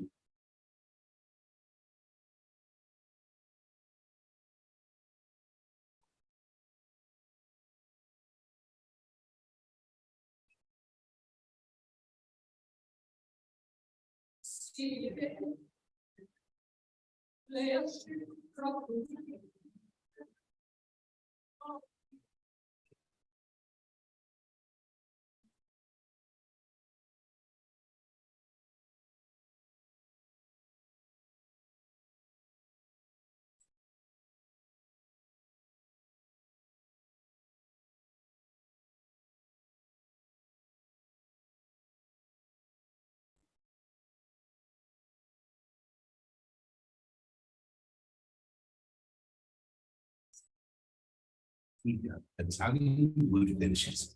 Good taste shows. I would briefly give you a glimpse of the products that we have on offer. We have myriad products that we offer to designers so that they don't have to compromise on their design quotient. Finezza is a brand of PU finishes. Lucido is a brand for polyester. It helps us, it gives you a mirror-like gloss and brings about the glamour quotient in finishes. Creativa is a range of special effects. These special effects can change the nature or texture of wood completely. You can have any kind of effect which could mimic stone, steel, gold, you name it, and we have it. We are there in glass paints. Stains is a series of interior and exterior stains that you can apply on wood and impart whatever color that you require as per your design quotient. Aquabella is a range of water-based finishes, and we are really proud to present this particular range to all of you, because this is going to be driving, or this is going to be the future as far as wood finishes is concerned, if we have to work on sustainable solutions. We have been pioneer in wood finishes for the last 50 years. The only reason that we focus only on wood coatings. We have been awarded a lot of certifications like EU Life Mark and Green Card. Not just that, we are also the pioneers in bio coatings, wherein even the raw material is made using bio waste, which is your vegetable waste, which is not fit for consumption. So it's not just about the sustainable coating that we are providing, but even the production process to manufacture those coatings is very sustainable. And we have the Partner for Sustainable Development Goals, which is the agenda set by UNO. Now, one of the major reasons why people do not wish to go towards sustainability is obviously durability. They think they would not be able to afford it. It would be expensive. The workability, it would increase the timelines for completion of project. But the awareness that we are trying to create is that we are providing solutions which are able to take care of all those drawbacks which people think the normal set of products would provide. Obviously, they are low VOC products, low order. They are almost same scratch and stain resistant as solvent-based coatings. In fact, they provide higher coverage, which sets off the slightly higher price that you're supposed to pay for these products. But because of higher coverage, that disadvantage is taken care of. Of course, in case of exteriors, they are more elastic, better than solvent-based products. And obviously, there are no harmful chemicals which are involved in it. If you prefer to design an open pore, then water base is the product that can give you that kind of a finish. We have wide range of products from open pore to closed pore, wherein we offer sheen levels from 2 to 50, rather even 95, which is one of the most, I mean, no other company is able to give that kind of a gloss that we have been able to provide. Not just the clear finishes, but we all provide as high as 2,300 colors that can be done in water-based finishes. As I was talking about gloss is one product that none of the other companies have been able to provide beyond 60. But our gloss, we say that it is as high as 90. As I talked about exteriors, I would not go into the details of why we are the best, but the idea that we are trying to propagate is that we have solutions for all applications and all areas of the home. So you don't have to compromise on any design element and mention that, okay, I can use sustainable products only for this area of the house, but you don't have products for the other areas of the house. And that is the problem that we've been able to solve. SMAT is an innovation that has been liked very much by the design fraternity. We have recently launched it. It is an anti-fingerprint finish. It is dead matte, which is the trend these days. The designers prefer a dead matte finish. It has self-healing properties. Minor scratches can be removed by simply wiping it with a warm or a hot cloth. And you can have it in as many colors as you want. Of course, we are providing a lot of metallics and other finishes in the SMAT category itself. This is a product that we had launched during COVID, which was quite liked by most of the people who were, I mean, at homes when people were very much worried about the hygiene. Hospitals and labs is still very popular product, and obviously places where you have more footfalls and there is a concern of hygiene, these products are very much acceptable and liked by all. So as I said, to sum it up, there are products in, I mean, we are providing sustainable solutions for interiors, exteriors. It could be clear, it could be colors, metallics. We have special effects where you can give as whatever design which is there in your mind. It can you can bring it to life. And other solutions include parquet and decking, which require very tough products, so as to say. And the thought was that sustainable solutions would not be able to give that kind of a durability, but that has also been overcome. Manish was speaking about the recent project that we all are proud of. These are the images of the Central Vista project that was done using ICA Aquabella.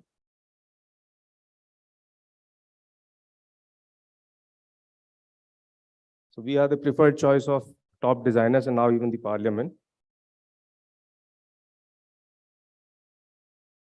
Presenting Thank you so much. Aquabella, eco-friendly water-based finishes from the house of Eden, perfect to express your respect for the environment. Choose from open grain natural touch, velvet-like soft touch, anti-glare nature wood, or pigmented gloss finishes for a timeless sheen. No wonder it's the preferred choice of Italy's top designers. Shouldn't it be yours? ICA, Italian wood finishes, good taste, shows. Thank you once again.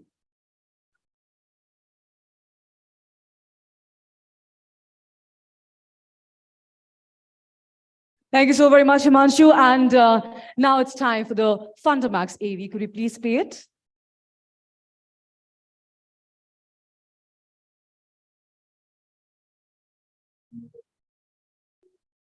Change. Change is our constant. A journey over the last 130 years. We are rooted in change. Change is our way. And we are doing it again. We are changing. We think freely. We think ahead. We are Fundamax. We live perfection. We love design. We respect individuality. We complete what nature gives us, and we know where our journey is taking us. We are open for new ideas, for inspiration, for tomorrow. Open for you, and open for you to create. Fundamax.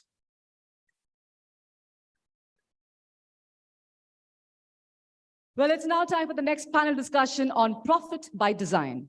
Here we decode how good design can help not just saving costs, but improving the efficiency and boost business.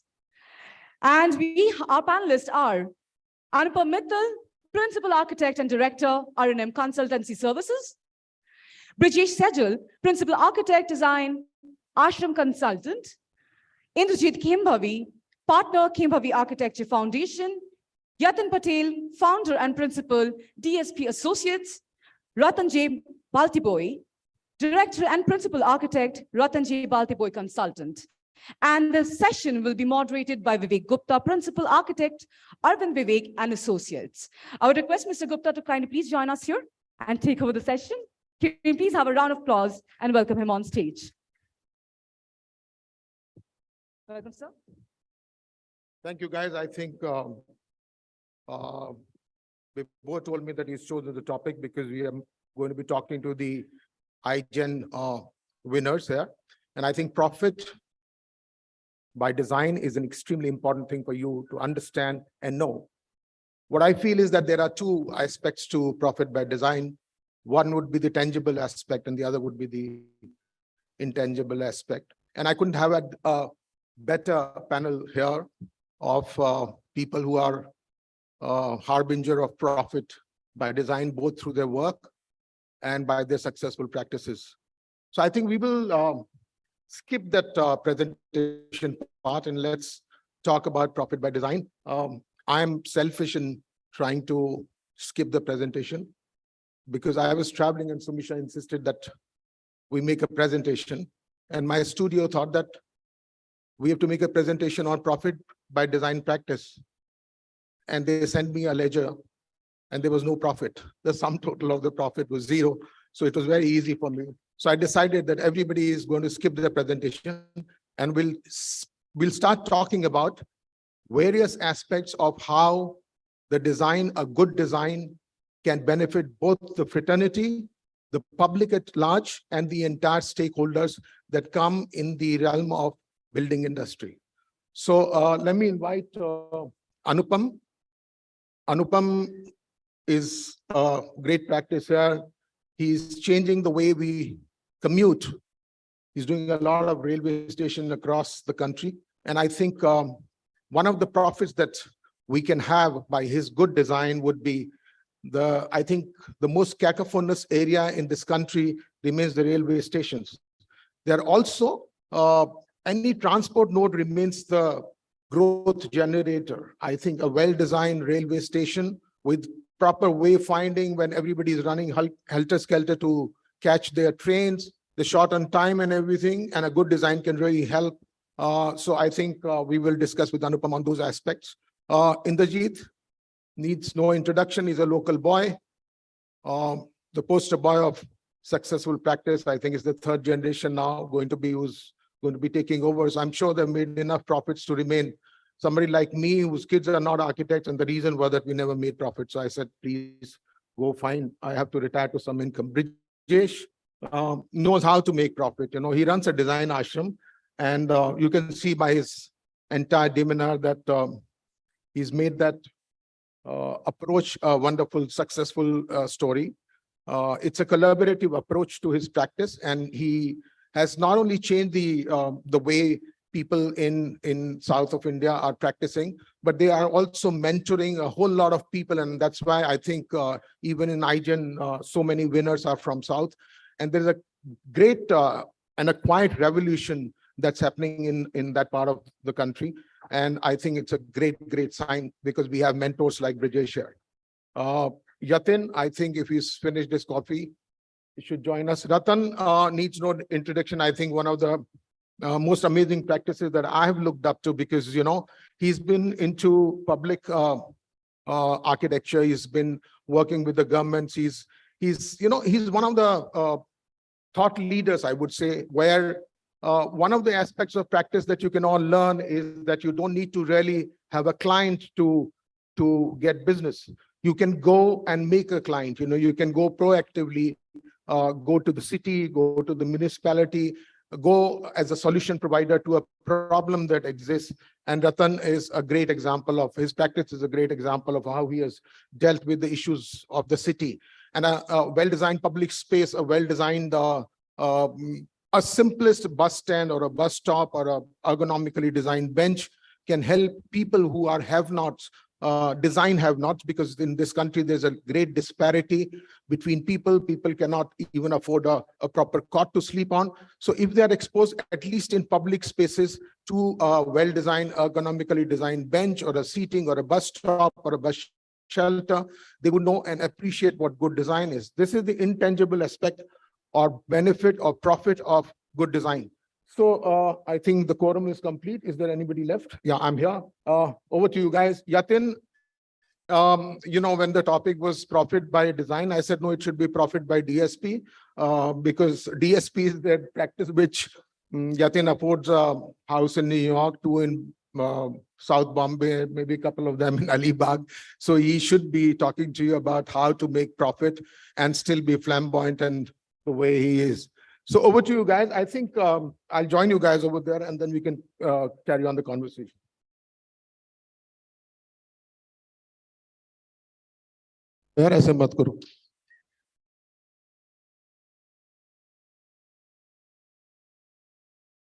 Unless they're very passionate, I think we would be, if you run the presentation at the background, do you want that to happen?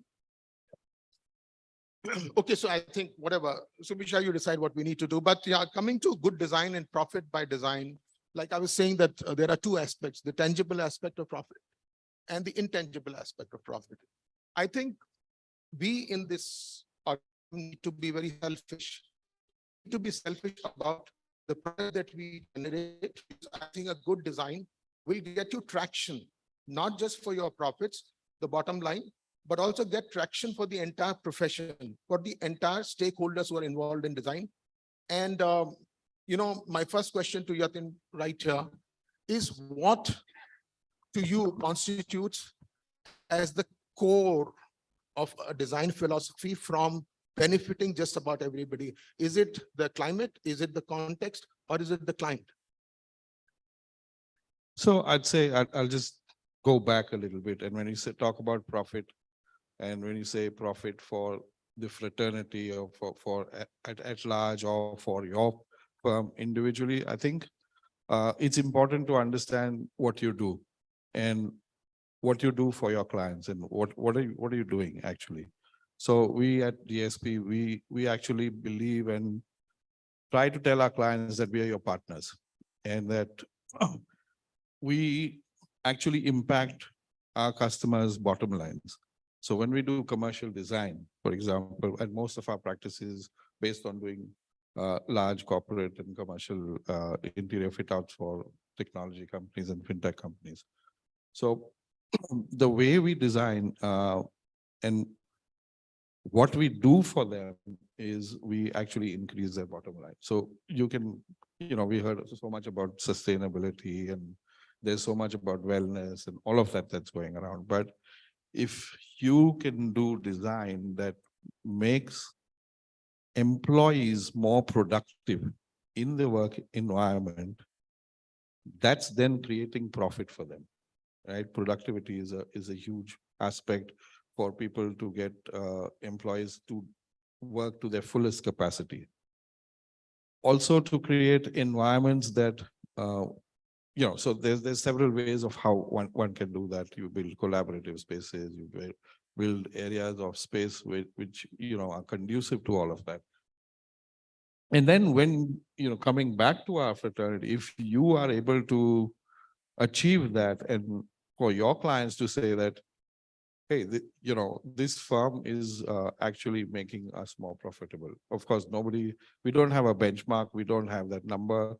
No client ever tells us that, hey, Mr. Architect, you did a good job and we're more profitable by that. But there's an underlying tone where they would come back to you automatically and say, here's the next project and the next one. And then the word would get around and you'll get much more work. And then gradually you're able to up your fee against all the other competitors and try and be more profitable.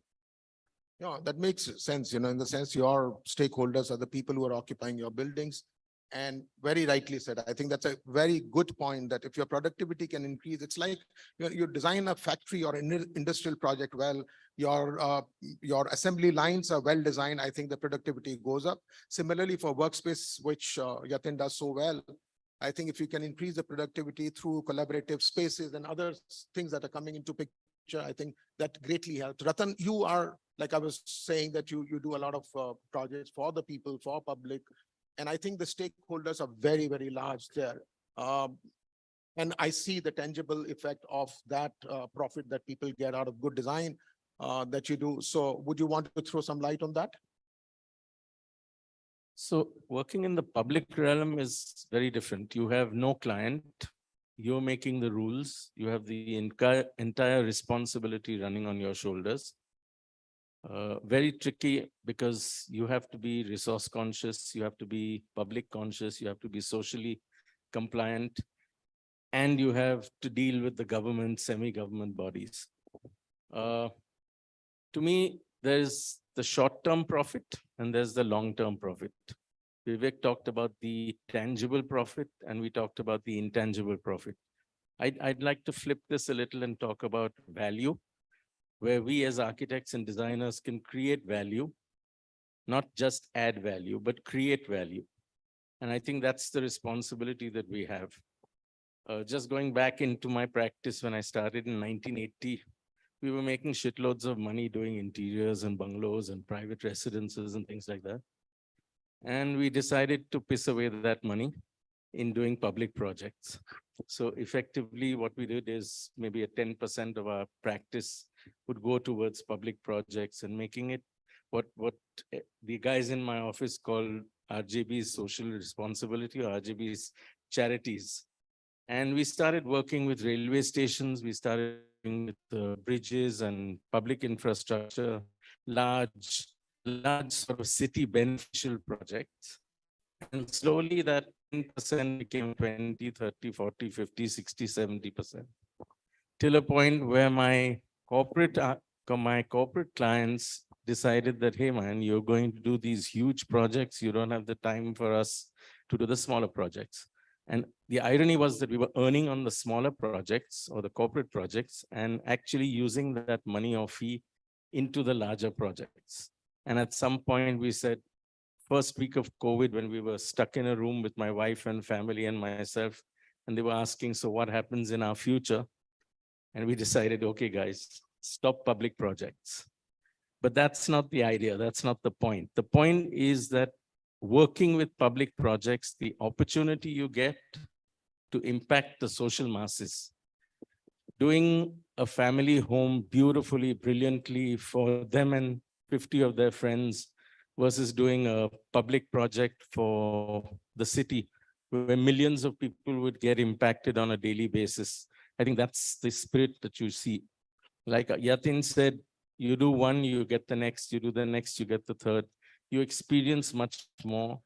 You get the chance to innovate, you get the chance to experiment, you get the chance to experiment with design philosophy, design materials. And like I said, don't forget that the responsibility and accountability is on our shoulders. I think the point I'd like to make here is you can profit by delight. If you can delight your customer, or you can delight your user, your end user, I think that's the biggest profit that you can make in a non-tangible sense. Let's not talk about the money. In there, that brings me to the point what Ratan is saying, prolifically working. Do you think, for people here, we should be commoditizing architecture? You might smirk at that, but I think it's not a bad idea to commoditize architecture, because when it seeps into people, when the have-nots also start looking at good design, the profession, the entire fraternity gets traction. There are more works, there are more projects. So do you think we should commoditize architecture, taking your sentence that there is a lot of growth in this country, but not development? So architects can contribute to that development? See, actually, a firm which was started by my father was called Sharad Kembhavi Architects. I changed the name to Kembhavi Architecture Foundation because I realized the amount of effort, and people ask me why Kembhavi Architecture Foundation. I said it was just a joke. I felt the work we do is like a charity, it's like foundation. So, actually the joke became the name. So honestly speaking, now when we look at architecture, there are 3-4 things. Now, when we work on a project, like we talk about commodity or whatever it is, there's a lot of profit that is generated through design. See, first and foremost, like supposing, say, he's working in say office space, or we are working in a real estate space. The profits are very, very clear and tangible. The amount of efficiency that you get into a structure, the quality of design that you generate can actually result in direct benefits to the developer. The second part which comes is in the environmental profits. The more sustainable you are, the more green you are, the environment gets protected, and that's a profit to the environment. The third thing is, like, we all architects are extremely philosophical people. A lot of times, like, you go to forums like real estate or you go to manufacturing, people talk a lot about profit. But when you visit an architectural platform, we always talk about philosophy, sustainability, and stuff like that. So, the profit component is absolutely missing when it comes to the realm of architecture or interior design. Yes, interior has, when it comes, so when from a client or a building perspective, we contribute to cities, we contribute to projects, whatever the sector, educational projects, you name it, airports, everything becomes efficient. The more the efficiency, the more the management, the more the knowledge capital that we gain over years, either from accumulated experience, new team experiences, and outside experience, we generate a lot of profits for all our clients, the environment, the society. The second part is, like, how do we commoditize it? See, today what is happening is that we see the scale of projects is growing. See, a lot of times we end up debating on smaller projects, the difference that we are doing, but actually the whole realm of the industry, which is crores and crores of square feet of construction, a small house definitely makes a difference, but it's the difference that you bring into a large project or the large projects or cities by itself. Like today I was telling, like when we look at Karnataka today, the Bangalore in charge minister, deputy chief minister, had invited a lot of industry specialists to, talk about how to revive the city, how to change the city, how to reduce the traffic. I did not see architects anywhere figuring out much. So the whole point is that urban designers, the architects are missing in this important discussion. So today, as Channa said in his presentation, see, we are infringing, we are killing our own profits because we are destroying cultivable land, we are destroying spaces.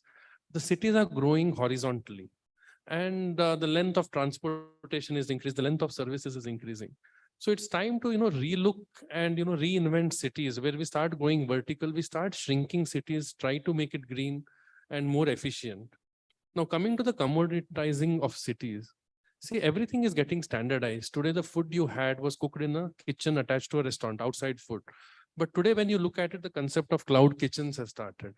Centralized medical supplies have started. Operation theaters have become synchronized. You have hospitals which are purely operation theater and ICU based hospitals.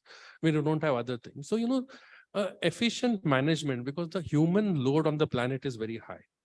So when we want to change, when we want to commoditize, and which is a reality, and if we don't do it, I'm sure architects will be out of the equation and AI will be absolutely in.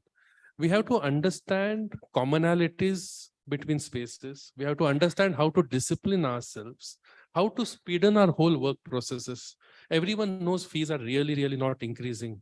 But at the same time, if you really want to succeed, I feel getting the discipline of understanding your spaces, simplifying it, being able to use it across projects, and still create a design wow element around it and efficiency is what is going to commoditize design and keep you relevant in the long term. So you're contradicting yourself here, Indrajit, because what you're saying is that on one hand, you want to say that, commoditizing architecture where you're building more prolifically. On the other hand, you're saying that we don't need to really build, which is actually the reality of times that we live in. We are working on hybrid model, a lot of people are happy to work from home. That's become the way of life today. Everything cloud kitchens that you spoke about, people are ordering everything online. So we don't need to go to hypermarkets. You can always order in. So do you think, Brajesh, the way forward, and especially, in a very, very climatically sensitive area like Kerala and the rest of the country for that matter, building less is the way forward? Is it profitable for all of us? We are actually doing injustice to our own profession by saying that let's build less. But is architecture limited to building up your practice and not taking care, like, the earlier presentations have always been about, sustainability. I think that's the buzzword, but sustainability, and not just by, mindful consumption of material, by sustainability, by not building, or sustainability by adaptive reuse of spaces that are abundant, or like Sandeep spoke about, the underbelly of flyovers and everything, which can be put to use. Do you think that's the way forward? Because then it is an all-encompassing design. Yeah, that's an interesting way of looking at it in terms of, if you really look into the kind of square feet we all are building, do we really need that? On the other side, we have some old cities and streets, which is also, they don't know what to do with those spaces. And if you look any city in that case you take, and when we go outside and in other countries, they make use of the same spaces as an adaptive reuse of the space. But here we are confused what to do with those spaces.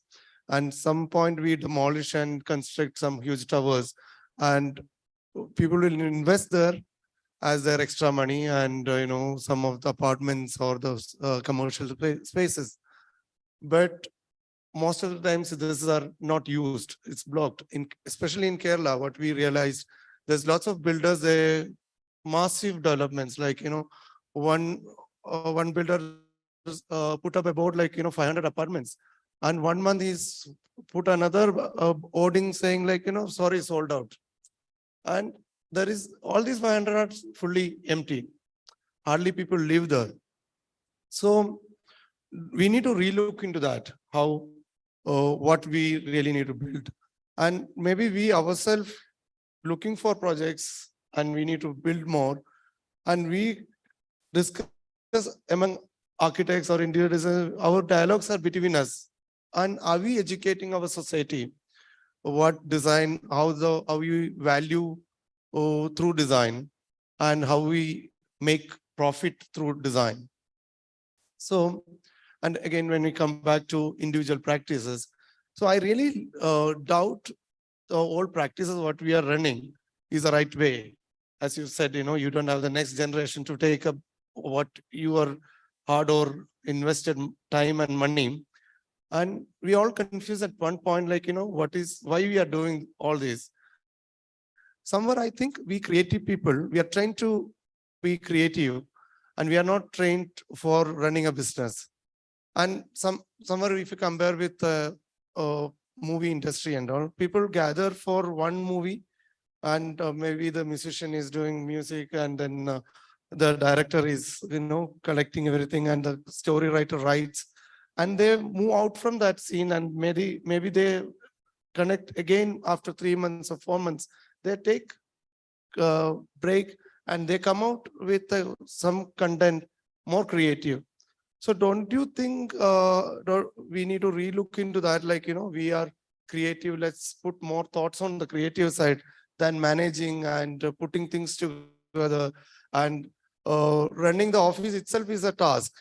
And sometimes I feel, okay, why I'm running this office? Because to pay salaries. And so are we, I mean, the young practices here, now all the practices if you look, they are coming out very creative stuff. I'm sure after a year or two, you will lose that creativity and you will put your energy to manage the show. And then the complete thing is changed. And after 5 years or 10 years down the line, you see, oh God, where my creativity lost? And then you need to come to a comfortable level and relook into your own good quality of design. So are we doing the right thing at this point? So, I mean, putting to the profit line, we also need to relook into our practices, I feel. Yes, of course. I mean, that's a great point that you made, that good design can also be adaptive design. So, Nuru made a wonderful presentation about the airport, which was so biophilic in the sense that you felt like, going there. I wish there was an airport like that we could go to. Anupam, so do you think at this point, and taking from what Brijesh has said, that supposing the railway station that you're designing, a whole lot of them, I'm not talking about the large cities where there is a constant influx of trains coming and going, but where there are a couple of trains a day or maybe 10 trains a day, the rest of the time, that entire large volume of space gets unused.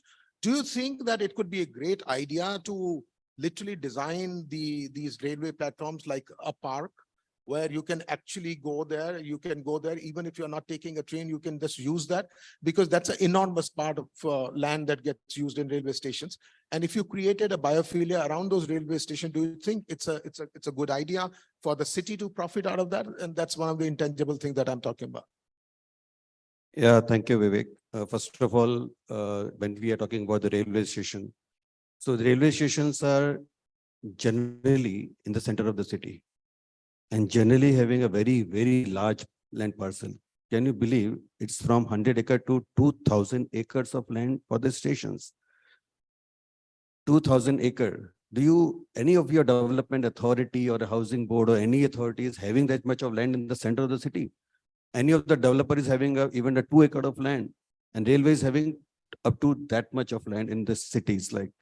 So fortunately, we have been engaged by the railway and absolutely the beginning of this concept of major upgradation of railway station. So we have seen that development of those concepts, the concept of upgrading. And by the grace of God, today we are handling almost 50 stations across the country, including the range what you're talking about is Agra Fort, where ASI is an issue, to the other railway station where is no land.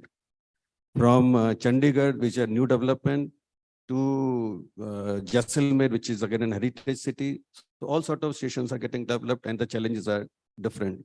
As far as profitability is concerned, now, whenever you reach to a railway station, there is a track, there are tracks, there are platforms. And there are a lot of small buildings, two-storied buildings, there are small offices, there are small residential apartments and so many things. And the redevelopment is the new thing for all, especially for the young architects who are just, bidding for their future. Redevelopment is a new thing. It is not the only new development, but the redevelopment. So when we are working with the railways, it is like we are making it a center of the city. It was railway station is in the center of the city. Now it is developing as a central city center. The word which was given by the Prime Minister and by the Railway Minister, it was develop a city center. Now imagine you are having a mall in the center, but definitely you don't have a land parcel in the center of the city. Now you have acres and acres of land. So what development is going on in such a way that platforms and the areas, amenities, facilities to be developed for the users is a user experience you have to enhance. But at the same time, you are allowing people of the city to come to the place and take rental spaces, buy commercial spaces, make hotels, make hospitals, make residential complex, everything you can build, and that development is going to happen. Till, like, if you go for Gandhinagar railway station, must have seen, it's got inaugurated last year. It has a 5-star hotel on the tracks, above the tracks. For the other, since there is no land parcel, we are trying to develop a 40-storied commercial complex above the tracks through through this Tilak Bridge. So the idea is how to make it through design. So what the system is, you are creating the station which is absolutely connected with the metro, with the Harbour lines, with your other ISBTs and everything, so that there's an integration of multimodal integration is happening. That is part one. For the better facilities and amenities for the user, and large chunk of lands are getting freed. And the best part is this profitability will keep happening for next 50 years, because you cannot have that much of development in the single go. So master plans are getting developed, a master plan of the city and a master plan for the station, which is say 100 acre, 500 acre, 2000 acre. And that master plan is going to run for another 50 years, so that you can keep happening. The things can keep happening in a part by developing in this particular manner. That is the beauty of it. So definitely a good design will make it more profitable. Great points by each one of you. I think now just to talk about the architectural practice, how it can stay nimble, how it can stay profitable. And, so obviously the obvious things are we all talk about sustainable design, but what about the tools of design that, we have BIM, we have, is there a way to have a curbside pickup of design, or do you think prototypal architecture is the way forward? Because, then you can stay nimble. Prototypal architecture allows you to, why, architects are fascinated and completely enamored by creating a new design. When eventually, if you could create prototypal design, it'll benefit everybody. You'll have faster construction, you will have malleability of that design, you will also have quicker construction.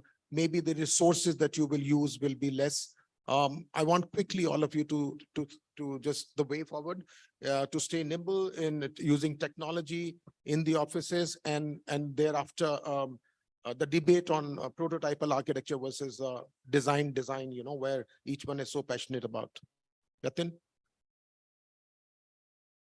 So I think in a sense, we're all doing it already. When we're talking about the larger spaces that we all design, and I'm sure all of us practice larger volumes of spaces, there is repetition of design in some sense. There are special areas which get redesigned. And of course, we all as architects want to be creative, and we'll always stay creative. But and just thinking back to when you mentioned about commoditizing architecture, I think as a practice and as a service, architecture in our country, we are already a commodity. We are a commodity. We are saying, architect, I have isko 20 rupees per square foot de do, 25 rupees, that's the price, right? So I think it's important to understand how do we change that more importantly, and rather than saying, can we commoditize this and be profitable? We're surely not, when we are designing a railway station, we are not going to get a royalty because we did a good design and we got more footfall and there's revenue generated, for example, in a retail, when you're doing an airport, when Nuru is designing an airport, he gets more footfall into it. Retail guy gets more revenue. Nuru's not getting any royalty on that. So can we do that? Is the question, right? Is the intangible profit for the end user, not for the fraternity, right? So when we say, but I understood your question is commoditizing architecture in that sense. So how do we as a practice benefit from that? We're not, clearly we're not. We're making others benefit. And we're trying to make ourselves feel happy by saying the client will come back to us, we'll get better work and we'll get slightly more fee, 25 ka 26 rupiya ho jayega. So in that sense, I'd like to take that back. But in doing so, I think as practices over time, having worked over time, seeing that this is really not going anywhere in our favor, there has been I would not say repetition of design. We have kind of done prototypes also. We have some, in a lot of cases, we have common details that we're following and which we're reusing in quite a few projects in that sense. Of course, technology is helping in that sense, but yeah, we are already doing that. So I think the very fact that any client comes to an architect is because the client expects a unique solution. And in that sense, it's contradictory to prototyping or churning out factory fitted, so to speak, or factory manufactured design. The second thing that I would like to look at is to be completely relevant. If we are not relevant, if we're not flexible and nimble footed, like Vivek said, and changing with the times, we're probably going to be left behind in a complete time warp. We need to look at new materials, new manufacturing techniques, new technology aided stuff, and relevant to the context as well. I think that's the important thing, rather than trying to churn out prototypical stuff. By the time we churn out a design which is prototypically correct, you've lost 2 years in R&D. By the time it gets manufactured, you've lost another 1.5 years in manufacturing. By the time it gets churned out to recover all the manufacturing and R&D costs, and at scale, you've probably lost another 5 years. So the day your prototype churns out, if I'm using a product word, you're already 10 years behind in schedule. And having said this, I think it's very relevant to note today that we're moving much, much faster than we moved 2 decades or 3 decades ago. When I started practice, there was no internet, there was no Pinterest, there was no nothing. And having said this today, your clients are sort of doing the research for you and sending you photographs of what they'd like to have. And if we are not innovative, or we cannot interpret those desires, then I think we're not doing our job. So we need to be able to train ourselves in terms of interpretation of our clients' requirements and then deliver, rather than just saying, this is the way I want to do it, and this is what I've mastered over 30, 40 years of practice, and this is the best solution for you. It cannot be. So that's my take on that. I feel that if we keep romanticizing architecture like that, and if we keep romanticizing architecture like that, and we don't stay relevant in the sense that it's a harsh reality today, that 3D printed homes could be a reality tomorrow. Architects, some company will start making homes and people will start buying them and living in them. And will be, AI always already is talking about, the complete irrelevance of, they can give you in 5 minutes, they can give you 10 scenarios. So that's why my thing was, how do we stay nimble to and relevant? Evolution of practice is extremely important. All of you guys who are going to be embarking on journeys of practice, we are all, 30 plus years almost. Not me, I'm younger, but everybody else, all of you are going to be embarking. It's extremely important for you to know that you need to be technology savvy. You need to be investing in all the technology that comes with it, but also, and that's my thing, and you can elaborate on that, is it really practical to be romanticizing architecture and not looking at technology, which is making us irrelevant? I think we all need to get into a doomsday vault very soon, because it's not looking rosy at all. See, 21st century skills, one of the key skills of the 10, 12 skills that are identified is design thinking. So the whole point of AI is whatever can be prototyped doesn't need a human intervention. And what doesn't need prototyping needs a human intervention, which is design thinking. So, and when we look at architecture and we remove the romanticism out of it for a minute, then what happens is there are a lot of projects which need to be prototyped and a lot of projects which don't need to be prototyped. So my personal belief is that the speed at which AI and robotics and machine learning is happening, probably the prototyping work will be taken over by AI engineers, because they're learning the skills, they're observing, and they're reading on a day-to-day basis. So the kind of work that architects will really be left with would probably be something which is very, very creative and which involves a lot of design thinking, which is not still being done by a machine. So, this will be a clear differentiation, which will happen probably just maybe a year or 5 years from today, and not much longer than that. Now, when we look at it, like, when my parents were practicing very actively around 30, 40 years ago, every sofa, every table, every chair, every upholstery would be designed by them. But today, I'm sure 99% of all the people who are sitting here are picking up their furniture from catalogs. So, there's a lot of things which are happening where prototypes are being used either at a macro level or a micro level. So there is a lot of change happening. Second thing, when we come to the business of architecture and the architecture of business, it's like two different things. So like if you look at the medical fraternity, we had heroistic individual doctors to whom people would approach at one point of time. But today you hardly see a doctor who is a hero who is standing and go for a doctor. You're always going for a hospital. So probably what could happen tomorrow is a business house takes over the creative process, the process of management. And whereas the architects are allowed to practice creatively, like a medical doctor is supposed to practice medicine, but he's not good at running a business. So probably, as things are becoming more complex, probably the role changes are going to happen where management people, the people who can manage large firms, people who can manage the economics of business would be a specialty by itself, and the people who are who are the creative guys would be a specialty by itself. And I think it's only of the marriage of these two things can take the profession to a greater level. Rajesh, he's speaking about design thinking.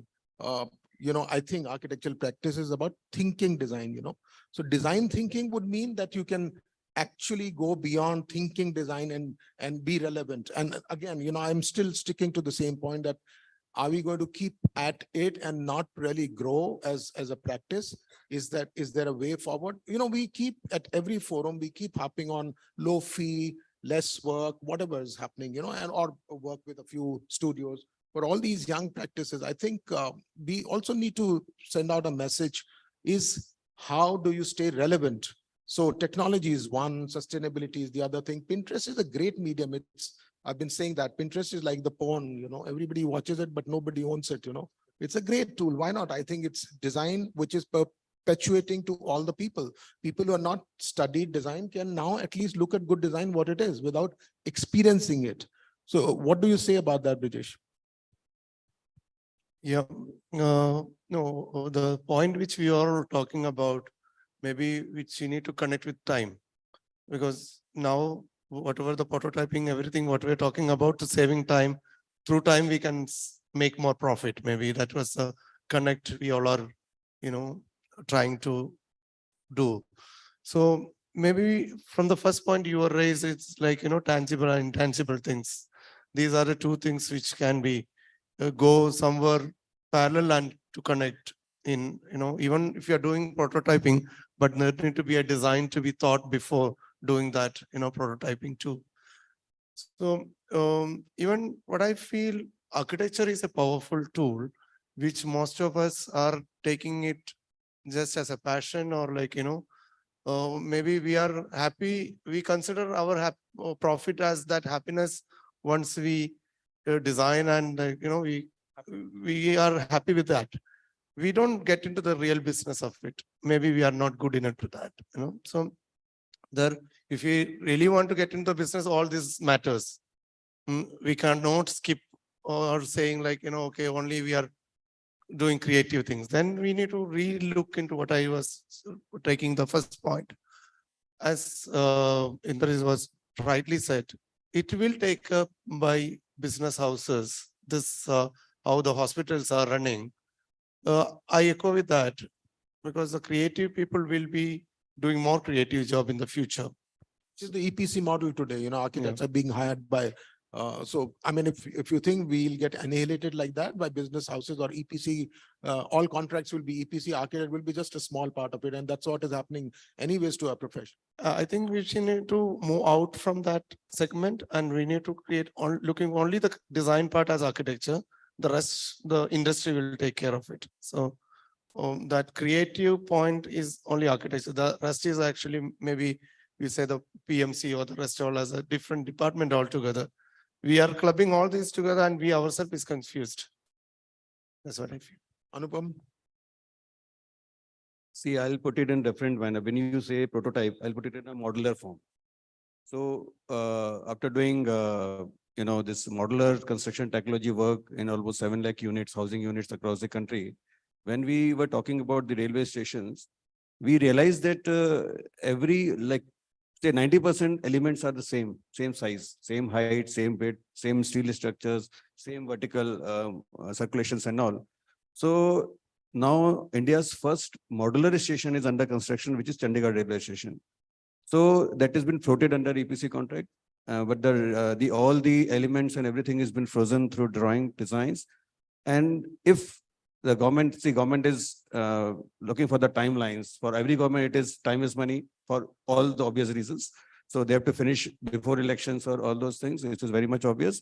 And then when time is money and time is constrained, then the model technologies and modular system comes in place. So when you have ready built structures, steel structures, vertical structure, width by width, the entire station, including the building, is getting constructed into the steel structure. So technology, material, and the time, which is getting a combination to make it profitable, definitely by design and by the approach. So just taking this to another level now, and just to say, how can we as a practice become more profitable, and what's the way forward, and what's the future? I think we as a firm, what we have adopted, and we're also, like I said, we're a commodity, but how does one get out of that? We as a firm have specialized in certain areas. So in fact, I would say we are super specialized in certain areas where we adopted technology to map how behavioral patterns within an office environment. And if we map that, we can create spaces that are designed for that particular set of people and make them, again, like I said, to start with, to become more productive. Now, if you're able to do that, and we've actually had a spin-off as another organization, as another company by itself that just does technology in the workspace. So I guess that's the way forward. If we're saying that architecture as a practice is going to go the way it is going, if we are able to be creative, not just in architecture, and creative in our businesses, I think that's the way forward. Absolutely fine. I think Sumisha is showing me big eyes. Guys, I think if there are any questions, happy to take that. But otherwise, the lunch is late. The bar will open only in the evening. So choose your time. Sure.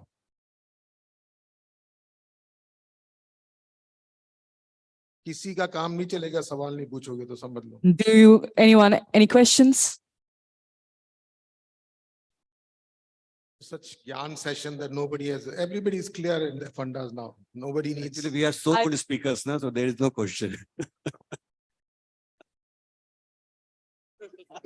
Mr. Prophet has come now, walked into the room right now. So he couldn't come yesterday because we are earning profit in 5 other cities, So no, but yes, of course, all these poster boys of architecture who are here on the stage and down there, few of them, I think they are the reason that we all actually, and thanks to social media, I think the reach of architects has become slightly more than, and I know of a whole lot of people here who get work through social media. So I think that traction is coming, and obviously the traction will come only when you are able to show good design. Somebody earlier spoke about, I think Priyanka spoke about the whole experience going out of the window and only a pretty picture coming into picture, but that's not architecture. So I think what we need to do is implore people through good architecture, and especially public architecture, to come into spaces that are well designed, feel good architecture, feel good about themselves. And that to me is the intangible profit of our profession. I think we all stay afloat well. Everybody's requirements are different. Mr. Patel has different requirement than Brajesh or me or Sanjay. But I think we will all stay afloat, keep doing good design. And I think good design is the biggest reward that we can get. And through good design, we will all benefit. The whole fraternity will profit, I think. Thank you, guys. Can you please, there's a microphone there. Can you please pass it on?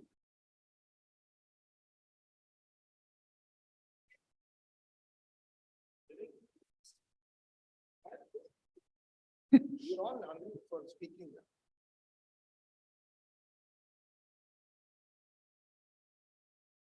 All right. I don't want to hold, but, very enamored with the conversation that we had.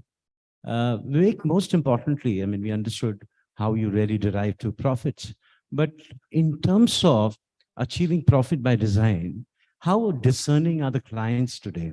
Are they echoing your same sentiments? Are they looking up, agreeing with you, disagreeing with you? Where are you at that cusp as designers?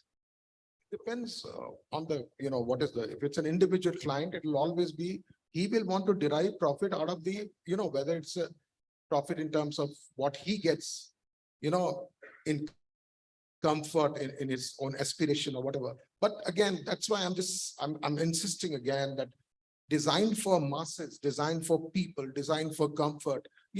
All of us know the difference that traveling has made, through these highways, beautiful highways that are being constructed, it's an ease of travel. The entire economy gets a boost through good design, the well-designed road, curbside pickup, everything is happening there. Travel starts, the industry benefits, everybody, tourism and industry benefits. All of that, your time span to travel or goods to carry from Bombay to Delhi will shorten. I think so. That is through good design, through good infrastructure that is happening. So at private level, there's a different profit, and at a public level, there's a different. So just to answer your question, straight off, what does the client think, right? The client will obviously think about their profits. You do a good design and how profitable is it for him? There are very few clients who I've come across in my career, and probably you have, where a client will tell you that, if there's X budget that you have stipulated or, you have worked out, if you're able to manage some savings out of that, there is a portion or a percentage that is given out back to the architect to make that saving. Now that is called a true partnership between the architect and the end user. And that's been very rare in my career, that you may have come across that on a few occasions, but. So we did come across that, and the client said that you had inflated the cost in any case, so there's no saving. Thank you so very much, gentlemen. That was absolutely incredible. And now it's time to felicitate our panelists. And for that, I would request Mr. Vineet Sharma from Formica, Mr. Indrajit Shawji from Group Publishing, from ITP India, and Mohit Hajela from Jaguar to join us here on stage. Can we have a round of applause and welcome all the three gentlemen on stage?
I felt something falling on my head. That was you. I thought maybe some AC leaking somewhere. Like that.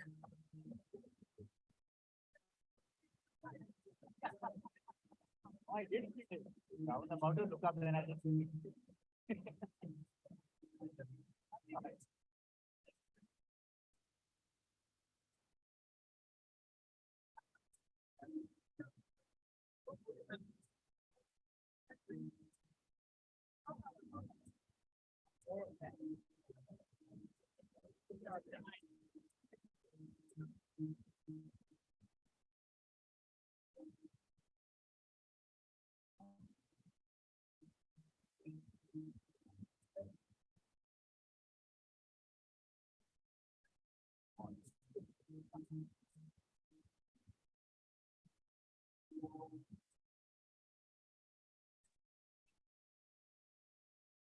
Can we please have a round of applause for all the gentlemen here?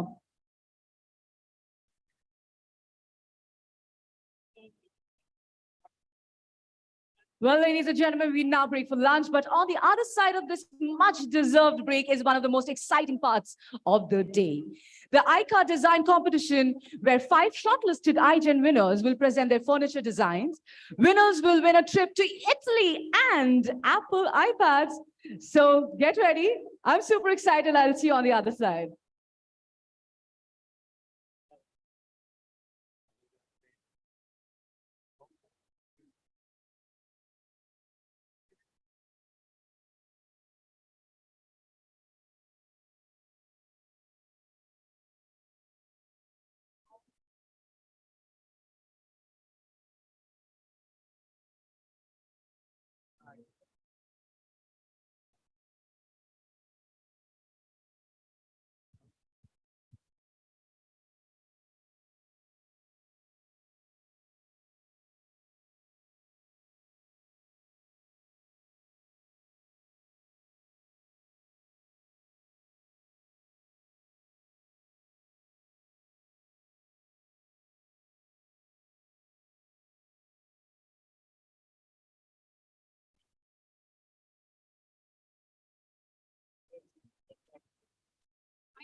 To start with, I would request, can we please have the ICA AV?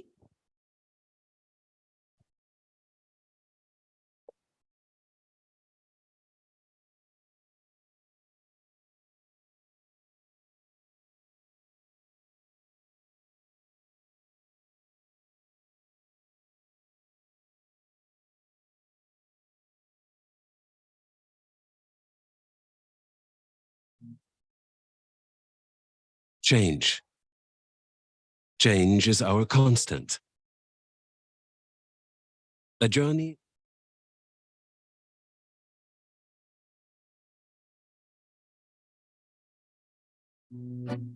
Italy, the land of fashion and design, glamour and beauty. Italian designers have forever been the preferred choice of the global glitterati. But who do these top designers prefer? Presenting ICA of Italy. ICA is true Italian glamour, presented through a world of luxury wood finishes. Their innovations and in-depth research set them apart as world leaders. ICA now brings Italian glamour to Indian homes. Question is, does your taste meet the choice of Italy's finest? ICA, Italian wood finishes, good taste shows.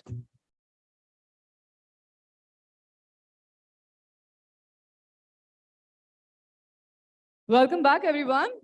All fed and watered? Yeah, feeling good now? Got a long break this time, isn't it?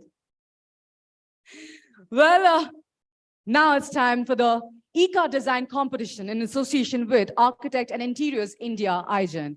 It's an exciting platform that showcases the talent and creativity of emerging architects and interior designers. I would like to invite Sumisha Gilotra, Editor, Architect and Interiors India, to give us a small brief about the competition. Welcome. A very good afternoon, everybody, and it's been a wonderful morning, and I can only imagine the day getting better and more exciting. Are you as excited as I am? Can I hear some noise? Can I get the buzz? It's actually a very exciting moment because Architect and Interiors India and iGen this year has collaborated with ICA to present to you all the ICA Design Competition. We've all been through the prototypes that have been created by ICA, but just to give you on how we reach these prototypes. So the ICA Design Competition, which is a platform for only the top 50 shortlisted iGen winners, is a concept where we ask them to design a chest of drawers with the given dimensions in wood and use the ICA wood finishes to finish the product. And I cannot tell you how exciting the designs that came to. We received a total of 42 designs from the winners. And what we have here are the 5 shortlisted designs from those. It's been very exciting. I think we've seen a lot of creativity coming in, and the jury is amongst us, and they would agree that choosing the 5 shortlists was not easy. I'll just introduce you to the jury. We have with us architect Dinesh Verma, Gayatri Shetty, Ravindra Kumar, who couldn't be here today, so has been represented by Aparna and Vivek Gupta. And we also have amongst us Indrajit Kembhavi, who was part of the jury which selected the top 50 architects who are going to be awarded today. So I don't want to waste too much time, but it seems like a lot of excitement. What we're going to have is the shortlisted winners present their work on stage. We've given you 3 minutes each. After your presentation, we'll have the jury do a round of Q&A. And if anybody in the audience has any questions, can also do so. And we'll rate all the 5 shortlists on a scale of 1 to 10. You all have your scoring sheets. And maybe in a while, we'll know who's going to Italy and who's going to get the Apple iPads that are being presented by ICA. So let the party begin. But just before we do that, can I please request the jury to step on stage for a small felicitation?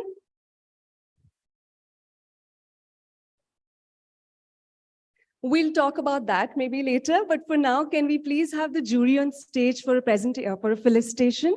Can I also request the ICA team to join the jury on stage? Can we please have this?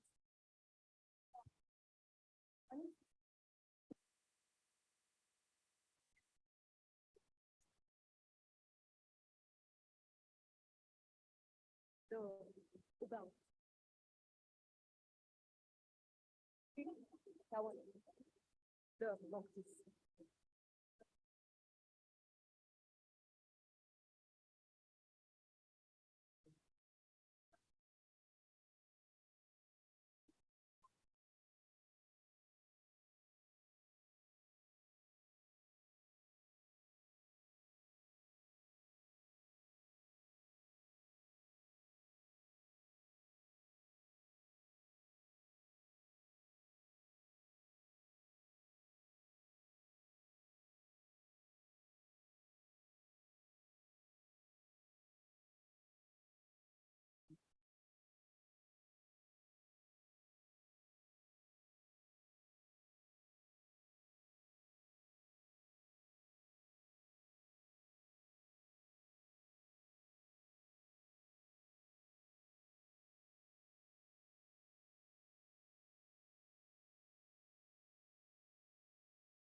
I think the excitement is getting really hot, so I'm not going to waste any more time. I'm going to invite the shortlist winners to come and make the presentation.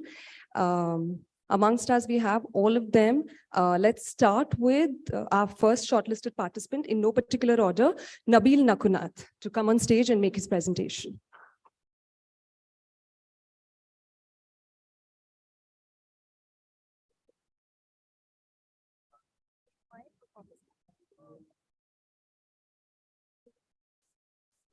Yeah, this is fine.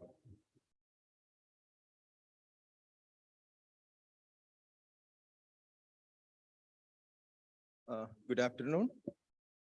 First of all, I thank Architects and Interiors India for this wonderful opportunity, and also the ICA team for conducting this kind of competition among us and getting shortlisted. I'm so happy in this. Like we were asked to design a chest of drawers, and we were given particular dimensions and all. So to start with, when we got this project, we just run around the history of chest of drawers. When we firstly heard the chest of drawers, we always yeah like have some images in mind, like in the history we have more carvings, more decorations, many kind of things. So that have changed like from there to this point of time. So that thought was there, and we learned some characters of basic character of chess of drawers, and the competition was to design completely in wood. So we thought of uh, why we can actually use the olden characters like tongue and groove in wooden methods. So that all can be used in this era with like in modern touch, something like that. So we also made.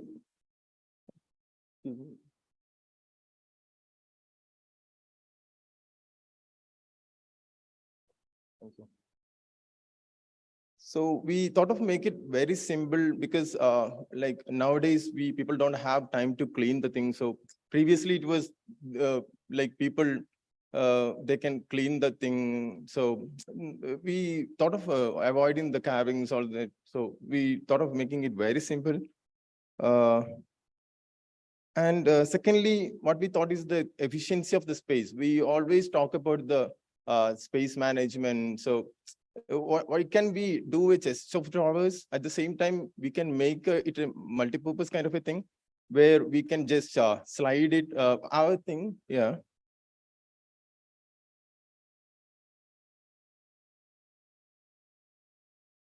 It's not moving. Yeah.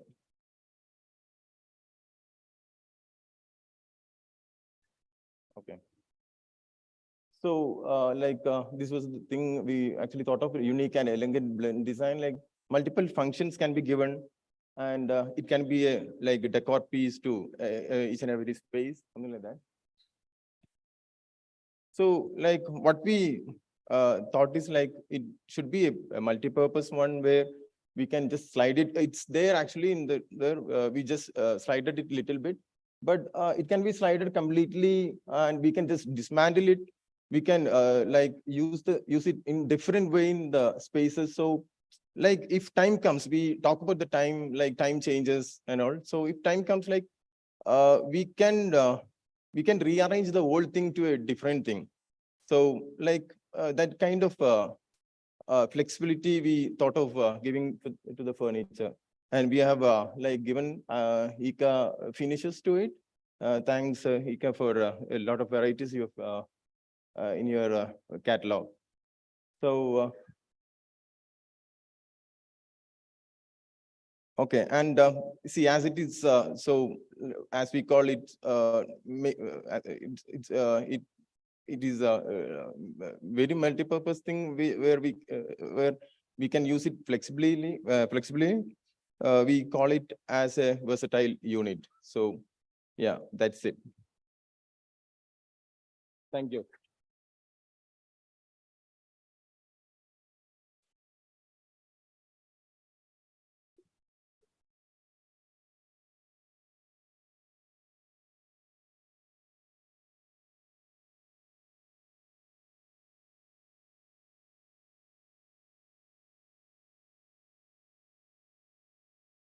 Got it. The top has to be finished actually, but that's a manufacturer defect or something. But the top has to be finished. That so that only when we lift up the top to and keep it on the floor, the top has to be used in something else. We can use it as a chair also. Like if you just slide it, we can use it as a chair. So it's we thought of giving a kind of flexibility to the design. So that was the main idea. So I just wanted to ask, you have used this piece also as a table. Yeah. And now in this age of using laptops, have you considered, giving a connection to charge your laptop? Have you thought about that? That depends on the like we have to place it where the plug points are there, because this is completely a movable piece. So we haven't thought of that, because we can just move it, like place it at the place where we have the charging point. So that was a thought. What do you have to say about all the sharp edges which we have created? Okay, the sharp edges, we can chamfer it because it's already done it, and I don't have a question for that. It's a like intelligent question, but I think that would ruin the geometry. This geometry looks nice. yeah, but we can actually little chamfer it. That will solve the case, I think. Yeah, definitely.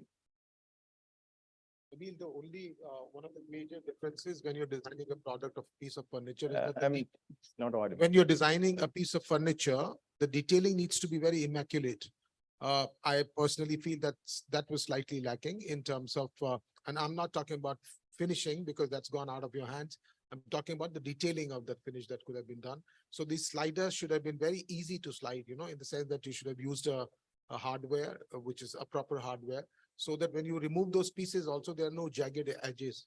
Right Yeah. now, there are a lot of jagged edges also, so which could have been taken care of. So Can I comment on that? Like, yes, of course. see, the idea was, again, as I told, it was a tongue and groove method, which was used in olden times. But when we actually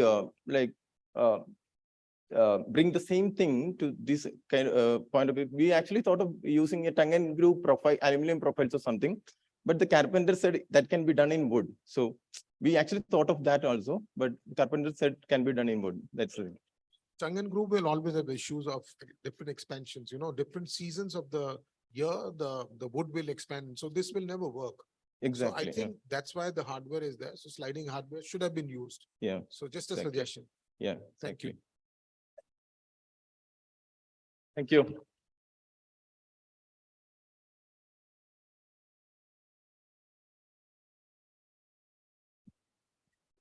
Next, we have with us Ms. Netra Ajampur. Can you please put our hands together and let's welcome her on stage.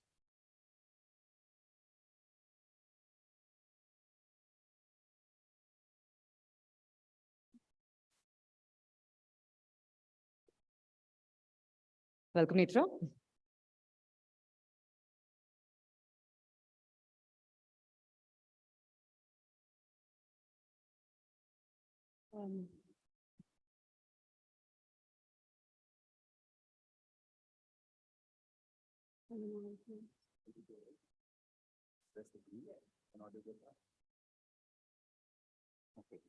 Okay. Good afternoon, everyone. I'm Netra Ajampur, and this is Abhishek Turani. We are co-founders of Studio Sorted, which is a Bangalore-based multidisciplinary design studio, which has two divisions mainly, one being design and the other being architecture. Opportunities like these are where both our teams sort of come together and are able to brainstorm and create something using our different skill sets. So we're going to start off with what typically is an ideal chest of drawers, according to us.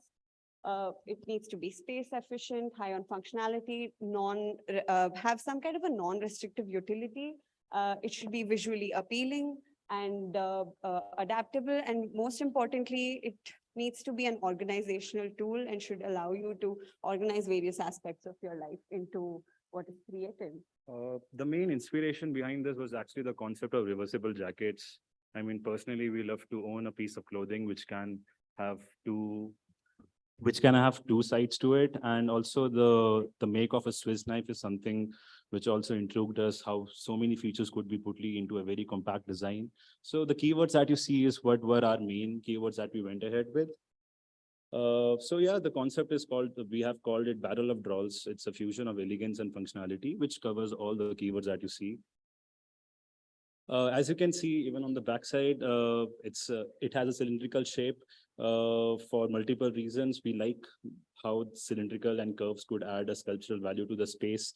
And if you see the design, it has basically two main modes to it, one being a closed state, one being an open state. And this is how we explore the concept of contrast and duality. Considering that one of the primary goals of this exercise was to utilize the finishes by ICA in different ways, we saw the opportunity of being able to showcase these finishes. It's almost like we have two canvases, one on the front and one in the interiors. The customer also gets a choice of using any kind of finishes. If it were to be productized, we have the option of getting people to customize the different colors that go on the inside. And also nowadays, all of us face back pain. So we just didn't want to have something where we have to bend and pull up the drawers. So one of the reasons why we kept it on a stand. Elevated space. If you also look, sorry. You can notice that we opted for a cylindrical shape as opposed to as a cuboidal shape because we felt that the negative space that gets created in this kind of a stepped manner allows us to utilize the shelves in different for different things that become part of our and even in a closed state, it can host things which are objects which are still standing. And you can see the kind of drawers it has. It has some drawers are easily accessible that you can do it. Some drawers have inside and outside to it. So it's just trying to cater to a very diverse needs of somebody, which basically helps us to keep it in a living room. Or become like a crockery unit in a kitchen. So the versatility of where it can go and add value to the space is what we really try to. And when you want to have a clean thing and don't want to expose what is inside, that's where the shutter comes into place and gives you So we have utilized 4 of ICA's finishes, and we used a lot of the lugs and sort of beautiful finishes, which we felt add to the curved typology that we've created. This is an exploded diagram of all the elements and the different finishes that we are using on each of these elements. Just the process. Some process that we went through to create this. These are the technical drawings and some dimensionality which we provided for the fabrication. And this is a zoom in of how we imagine the space to be. We've also taken the care to use the finishes extensively and also use it on the interiors of the different drawers so that every time you open each drawer, you're feeling like there's something really nice, and it also maybe motivates you to keep it organized. Takes and us keep back it to the clean. concept of the contrast and bone nature. It's 3'10" width and a height of 4 feet. So yeah, that's it. Thank you. Thank you.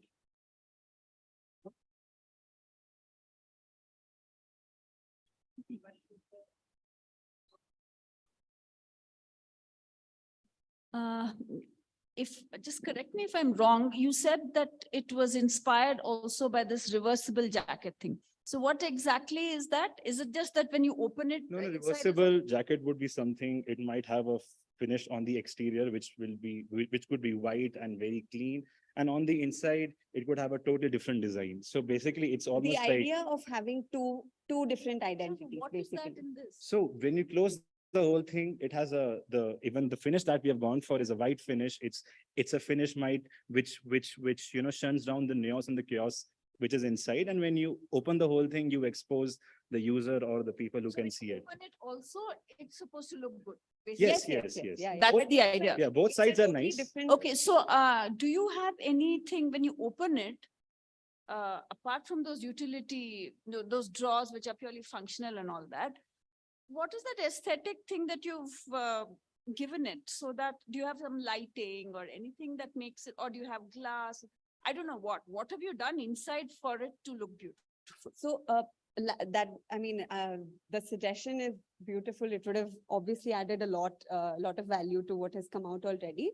We have tried to utilize finishes that are different from what is going on the outside to create a different look. That's one of the aspects. And like I mentioned, we have utilized a pearl finish, one of the finishes which we liked a lot, on the insides of the drawers, so that also, like, every experience within that space that you're using also feels like But yeah, I mean, we could definitely add lights, but I Incorporate. think our main concept was to. What I'm saying is that any cupboard or anything, when you open, there's another finish. When you close it, there's one finish. I mean, there's But one then look when the you open main it, one look. But the functionality is like, if the user wants to keep objects which the user wants to the people as guests to see it, then it gives them an option to keep it always open, and you fill it with objects which add the beauty to it. Yes, definitely we can add one more layer of lights and some other things which could also uplift it, but maybe the user could also utilize it with the kind of objects, because we don't want to shy it away from using it as something only to store your crockery or just towels or something. So yeah. From a Swiss knife perspective, what we saw is essentially it's a drawer and a shelf. So couldn't you have thought of some slide along shelves or something like that where you could store taller objects? Because it has a multi-utility, the Swiss knife. But here we saw the utility was restricted to only two things. the pull-out. Yeah. So, don't you think you could have added more nuances to it? 100%. I think definitely there is scope for that. I mean, in the sequence of the design process, since we were looking at the opening in this particular direction, we sort of restricted. And also the main challenge was because the opening and the size of it is quite heavy. Maybe if there was any other drawers on the other sides, it would lead for it to be imbalanced. So we just wanted to restrict it to where the main weight was. But And- I think we would definitely sort of do this on our own accord and see what else might be possible. Netra, I feel that both your analogies have gone wrong, both your analogies of Swiss knife and the reversible jacket are not really functioning here. That's the only thing I'm not talking about. I'm just saying without the analogies, it works. It works. But with the analogies, you have not taken it to the logical end. But I think that's what's lacking. And the other thing is that, again, I'm talking about detailing. The detailing is very raw again. Yeah. You use the canvas. I was telling you that Yeah. material research is very important. You could have used a flexible ply, which would hold the things together better. The sliding would be more, what we are looking in a piece of furniture is always the ease, the functionality and everything. And also if just detailing beyond, when it is closed, it's of no use. You can't even you can't use it as a console. You've been talking about not having to bend to take out things. Yeah. If it had a flat top, the curve could have been inside, just a flat top on top. You could keep things, so use it as a console. So that we had a small response to that, being that the lower set of drawers are accessible even when this is shut. So that was something we did try, so that you have a little That's a bit of. tray. That's not a drawer. That's a Yes, tray. Yeah. That's a tray. So No, it comes out. Yeah, so, but it's a Yeah. tray. It comes out as a tray. It Yes. doesn't have any depth to Yes. it. Yeah. Good, thank you. Thank you. Guys, I'll just request you, anyone from the audience who actually have some question for them? Anyone? Yes? So I'm sort of looking not at the army knife or the reversible jacket, but I'm just trying to get a sense of the cylindrical contraption. And I felt while the drawers are actually moving laterally, you could have done more with the rotation of the cylinder. It's like a drum, it's like a Ferris wheel. Yeah. And then your hardware would have changed dramatically because then you actually wheel something and it sort of reveals something and goes back in. But the shelving system has to be static, Right. like the London Eye, it just sort of keeps moving across. So the barrel form I felt was very, it's sculptural. It could have been more performative. Right, definitely. I think that would also help us to have maybe more layers to it if we do something and instead of white, the customer also gets to do something else. But yeah, I think we could have explored. Just wanted to add over here saying that, I think the design looks very funky, and it's interesting, but there are so many levels of detailing that you can take it to. Definitely. Thank you. Anyone else? Thank you, guys. Thank you so very much.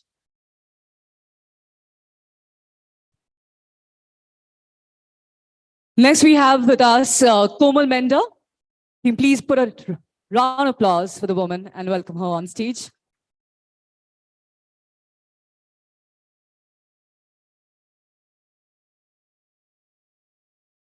Welcome, Komal.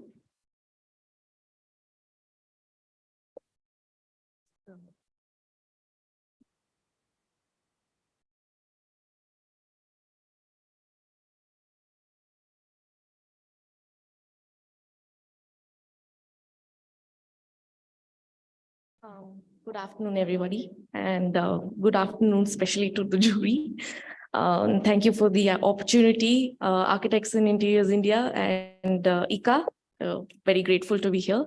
I'll just jump straight into the design. So mine concept is based on the game Jenga, or rather not the game, it's more so as the idea behind the game. And the entire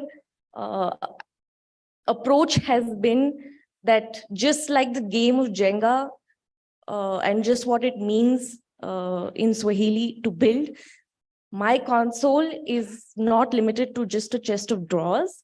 It is, it can be turned into anything else.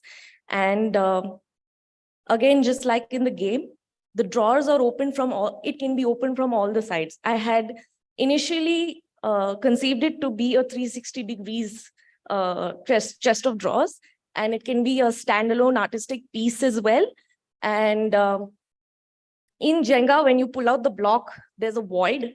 And in design sense, I thought to bring it a little bit more aesthetic. So that's the gold planes that you see that are sort of interventioned into the piece as well. This is the realistic image of how we conceived the console unit to be. And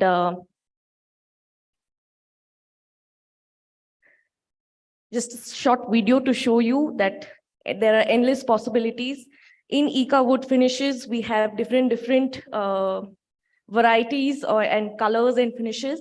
So we as an office teamed up and decided we will showcase each of our personalities in these finishes to sort of make it a little bit more personal.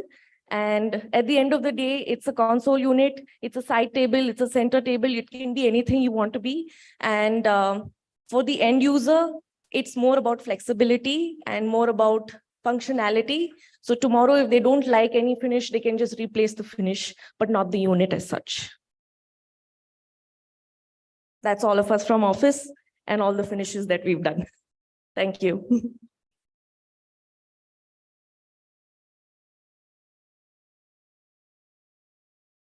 Anyone, any questions? Yeah, hi. Komal, is it modular? Can you Can you remove portions of it and use it separately also? Yes, yes, it's in this. So this is like the stage 2 of the unit. We would ideally like to expand this a little bit more. What you see now are just singular drawers that are opening at every row level, but eventually we would want them to be deeper drawers or longer drawers and definitely dismantled. It can So be. right now, my question is right now, are each of those Yes, units yes. modular? Can you keep them separately? Yes, Can yes, you can. dismantle? Yeah. Can you show me some image of that?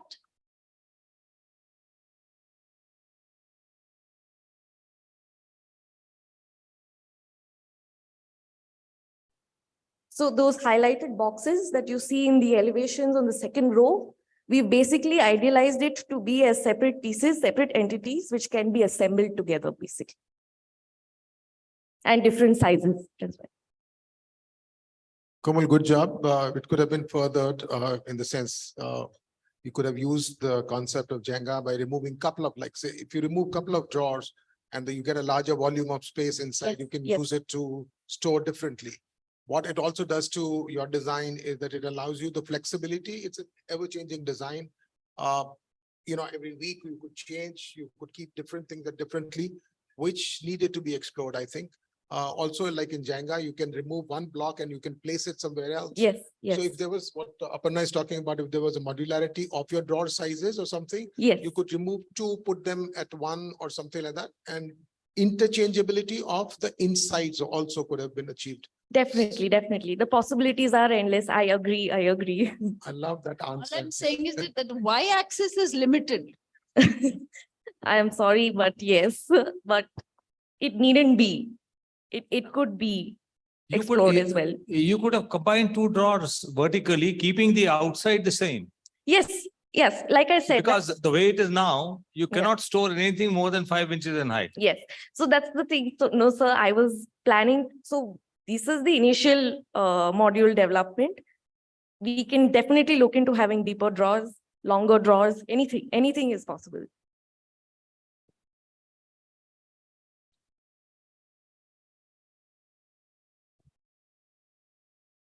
Anyone else?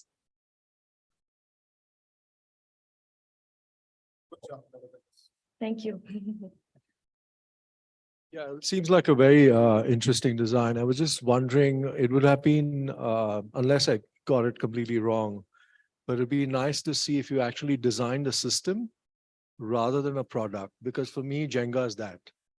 That is And the end user actually starts creating the Yeah, system, the I agree. design I system. agree. But for me, it's nice. It's nice. It's a sort of fragmentation of the traditional chest of drawers into many components. Yes. But I felt that interaction where Jenga is, where play is, where interaction is, that sort of missing. And that could have been very radical. So maybe that's version 2.0. That's true. That's true. Actually, we do want to explore a little bit more into it. So probably you may see it at 2.0 design competition. Thank you, Sumisha.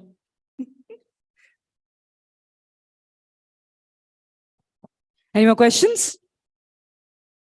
Okay. Thank you. Thank you so very much. Well, the next person is Samiksha Chaudhary. Can you please have a round of applause and welcome her on stage?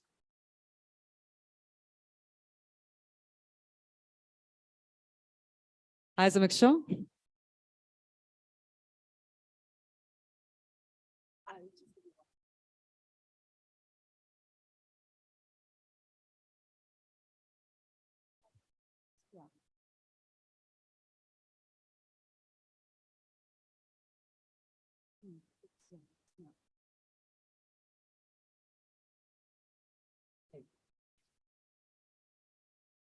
Hi, sorry, I'll just try and go back. Yeah. So my product is called Juno, and I think we've had quite a few very nourishing discussions in terms of what we are looking at in terms of sustainable design, human-centric design, emotional well-being, mental well-being. So I think when this product was conceived, I too had a thought on similar lines. Now, we've seen that there has been an advancement in terms of having a human-centric design for your workplace interiors, for your architectures, designing homes. But when we look at a piece of furniture, as simple as a chest of drawers, we probably look at just the functionality of it and maybe not as what it can add to your mental well-being. So I think the Juno that you see is inspired through the healing effects of life and nature. The inspiration from this came from the fact that we've always relied or gone back to nature when it comes to having a sense of mental well-being. So I think the aspects when I was designing this furniture, I know that we were limited in terms of the size, having it 1200 by 600 and using a wood finish actually worked in the favor. It actually worked in a favor that you could use aspects of nature. You could have the timelessness of wood. You could have the grooves that you see here, the seamless and the nurture that is there in form, and having a sense of therapeutic infusion into these products.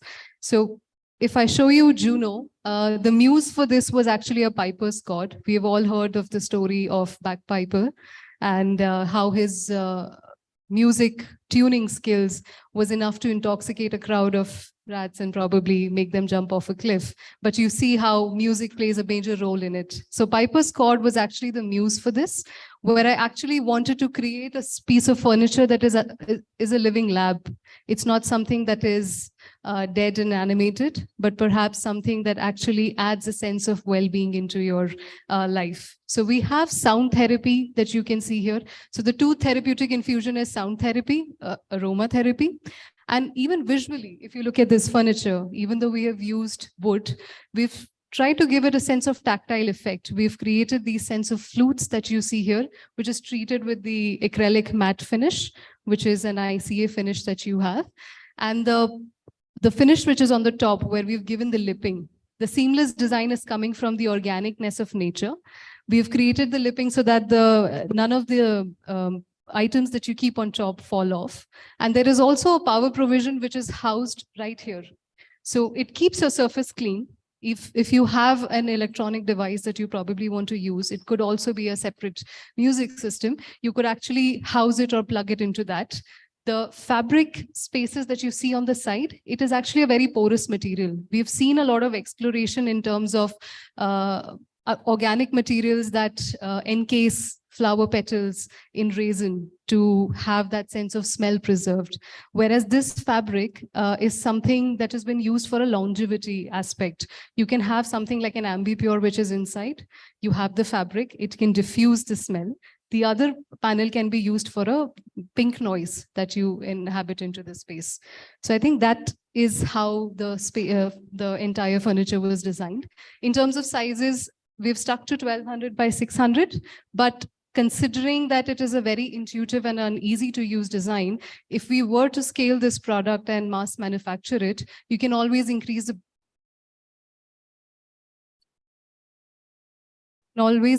the proportion and scale it up.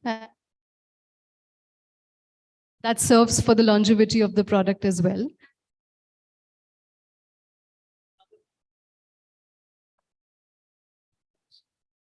Can you hear me now?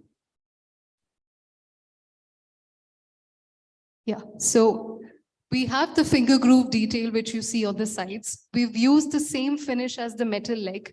Apart from that, the rest of the entire body that you see here is made up of wood. And then even the central panel is just coated with a PU finish, which acts like which has this metallic effect or a surface treatment over it. So overall, if you look at the product, it's still serves the purpose of having a very fluid design. There is also one detail that we could probably add or have as a second prototyping model, where you see the image on top, the solid wood could have groove lines like that, where it allows for the wood to be flexible, such that if you want to slide it back, it can be done with a channel at the bottom. So from a workability standpoint, you will have storage spaces that are enclosed. You do have storage spaces that are open. And then you also have a ledge on top, which takes care of any size or a proportion of storage that you'd probably require. So these are some hand sketches for the same.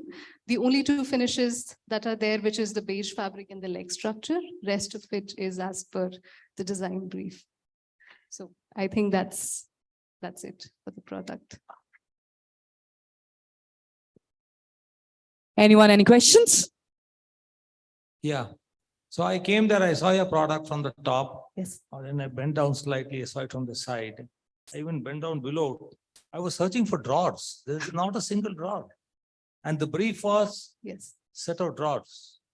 Yes. So I think maybe in terms of translation of design, this could be enhanced. The reason that the drawers were kept concealed on the side was because I wanted to take up the geometry of having a curved finish, having that sense of tactile effect. So the storages that you see on side, the grooves actually where you have a finger groove had to be demarcated in a separate color. I think in production that has not come through, but would allow for an ease of movement. But I understand your point. From a chest of drawer perspective, I wanted to break that up, not have a series of drawers together, maybe have it on the periphery, keep it open in the center and then clean on the top. You should have had some drawers. There are drawers on the left and the right side of the furniture. They're shutters. So, yeah, A drawer has to slide.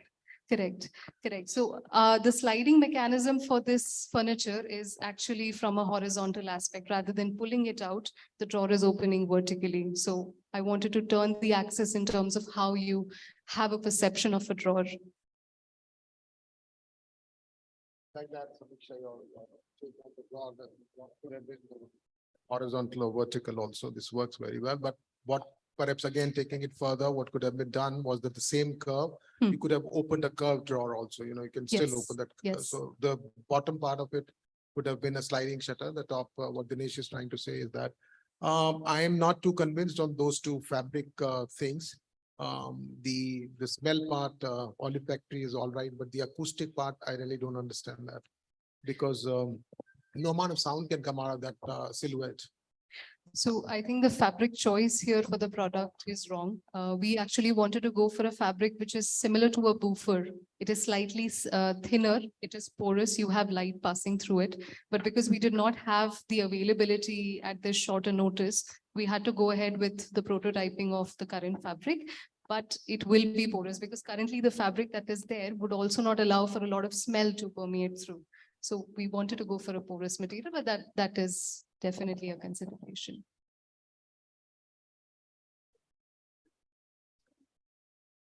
I mean, the fabric, I'm just wondering about the choice of fabric as a material. Not even a jali or something. The same wood could have been used. You could have had holes, tiny holes yeah. in it, and you could have done that, you know. Absolutely. I think for fabric, the olfactory senses, the material, same wood material would work.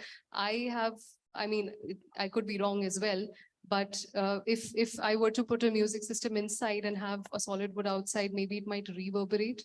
So that was just one of So my. not the music system. That's why I was saying Yeah. the silhouette is too small. Got it. And also it's close of the top. So if it was a complete shutter like that, it could work better. But yeah, a great attempt. Thank you. Thank you. Anyone else? Any more questions? No, I just wanted to actually bring up the same question about the sound, but I think you just answered it.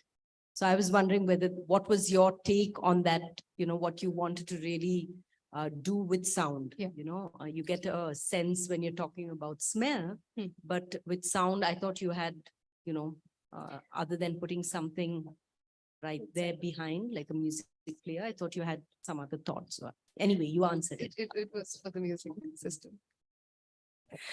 Thank you so very much. Thank you. Well, and the next speaker is Nakul Rege. Can we please have a round of applause and welcome him on stage?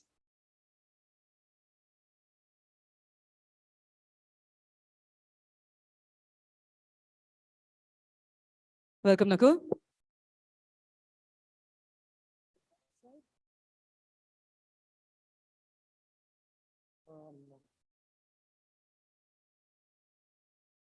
So good afternoon, ladies and gentlemen. I'm Nakul Rege, Principal Architect at Urban Tree. We're based in Pune.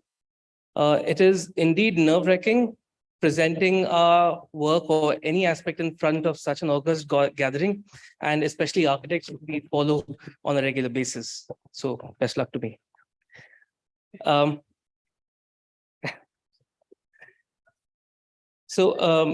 a few months ago, my elder brother and I were cleaning up our late parents' home. We lost both of them over the past 2 years. And so when we were cleaning up, we found a few items, 40-year-old wedding invitations, handwritten letters, which were again about 40 years old again, a lot of other stuff. My household items, old ones, my father and grandfather's army memorabilia. And these were memories, and this was legacy, a legacy that I didn't want to let go of. And I was always wondering, how do I keep them in a way that respects the emotional connect that I have with them? I didn't want to stick them in any wardrobe, in any obscure drawer somewhere. And at this same time, around the same time, this competition was announced. And so for me, the solution was instinctive and instant. And from this need was born Atwani. Atwani is a Marathi word which means memories. It is a repository that becomes the physical embodiment of what it is meant to store. It is a single chest. It's a single piece which is finished in glistening bronze evoking memories of vessels which we found in our household over the past decades and since we can remember. What sort of grounds it even more to the Indian sensibility are the wooden legs that we see there, which are laid, and which is a very common occurrence or a very common feature in most traditional Indian furniture pieces. As you take a closer look, you see these patterns which are engraved along the front edge of the unit. That's something that I borrowed from my mother's saris. And the front, the drawer shutter, has an engraving of a peacock. Now that is again a traditional Indian symbol of immortality and protection, because that is something that we associate with our forefathers, our ancestors. So that is how it looks. And once you open it, you see the single drawer, which is again finished in velvet. Now, the reason for that is this is meant to be a totally sensory experience. So when you're keeping these items, it has to touch, it has to feel in a way that these items are special. And this is almost like a treasure chest, and which is why there are no knobs, no handles, nothing. So you actually open it almost as if you're opening a treasure chest. So as you look in, you see 3 compartments for different items. The middle compartment is topped off with a wooden organizer where you could keep your heirlooms like your grandfather's spectacles, timepieces, and so on and so forth. Now, we as Indians are also quite emotional. We have a lot of respect for our ancestors, forefathers, and this is where the unit also takes on a ceremonial aspect. So the compartment on top is where you can actually put incense sticks, a dhoop batti, and there is a metal cover on it, which you can just cover, which has a engraving again on it. And so in this way, this unit doesn't just remain a piece of furniture, but it becomes an entity which you can attach emotion to. It doesn't just sit in the house as a piece of furniture, but it becomes the extension of your emotions. And that is Atwani. Thank you. So just wanted to start here saying that you call it a treasure chest. Looks lovely. Thank you, ma'am. Creates the right emotion. But what about if you had to lock things? You know, we're Indian, we want things locked. What would you do? I would probably just add a lock towards the lower part, ma'am, so that you don't really see it anywhere on top. It would be concealed. And that's a good point. I hadn't really thought of it. Thank you. Any questions from the audience? Nakul, I think it's an exquisitely crafted piece of furniture. I love the detailing what you've done here. the way the groove has been articulated in the piece to open this, the peacock, the sari pattern that you've engraved in it. So as a piece of furniture, absolutely 10 on 10 for this. Workability wise also, I think it could have been a little more versatile. It's very simple. But I think because of the emotion that you're talking about, I think it works well. It's gentle in its appearance and the colors that you've used and everything. For me, it really works. Yeah. Thanks. Thank you very much, sir.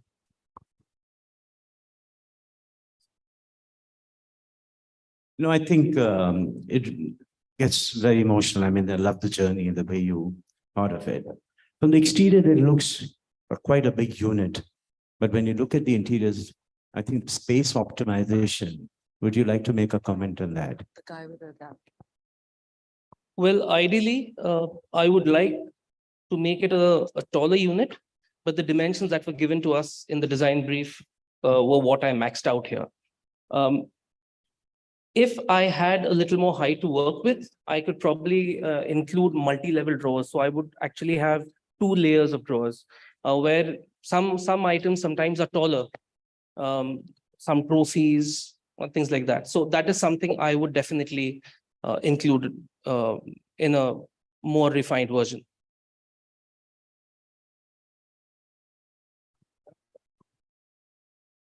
Yes.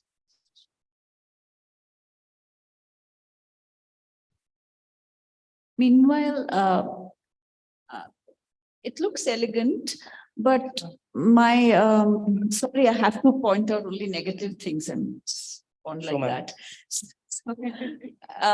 So I just wanted to just say that, yeah.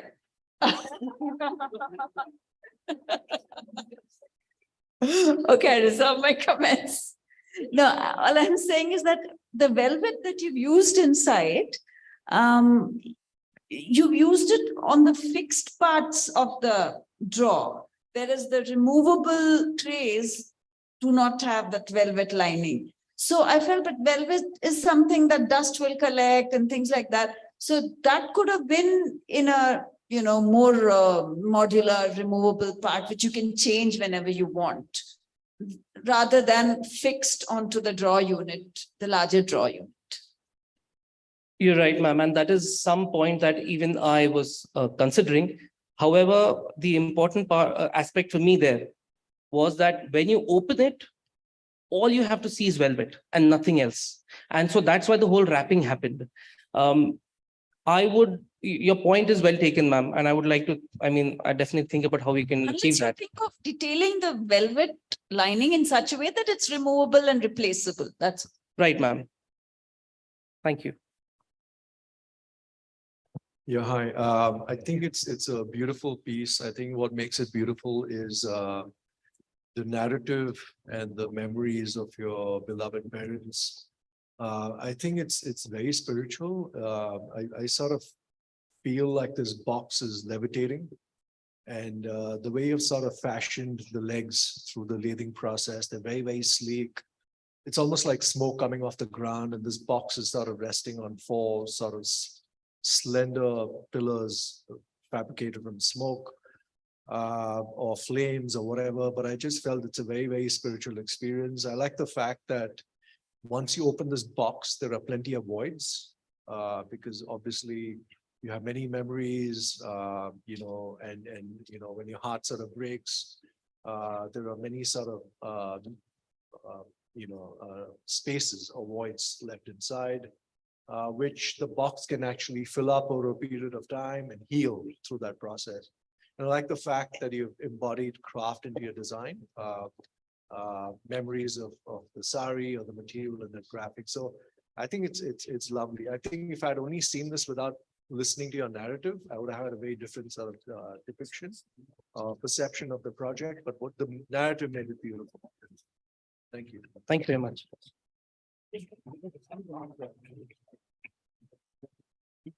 Anyone else? Any more questions from anyone? Thank you so very much. Thank you very much. Well, that was fabulous, wasn't it? And before while we actually compile the scores from the jury, we have a very exciting talk lined up for all of it. And we have amongst us actually a very, very special guest, and an idol for many. This gentleman is known for his distinctive and innovative architectural designs. With over 3 decades of experience in the industry, he has made a significant impact on the architectural landscape, both in India and internationally. Please put your hands together and let's welcome on stage Sanjay Puri.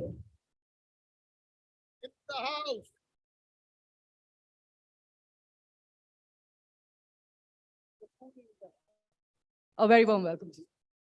Thank you. Thank you. Thank you very much. Nice to be amongst you. Those are some really interesting presentations, especially the last one. Really nice. Yay, you got endorsement.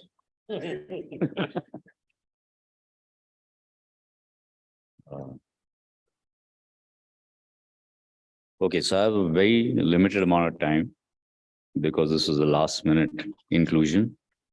So I'll go quickly. He was talking about this.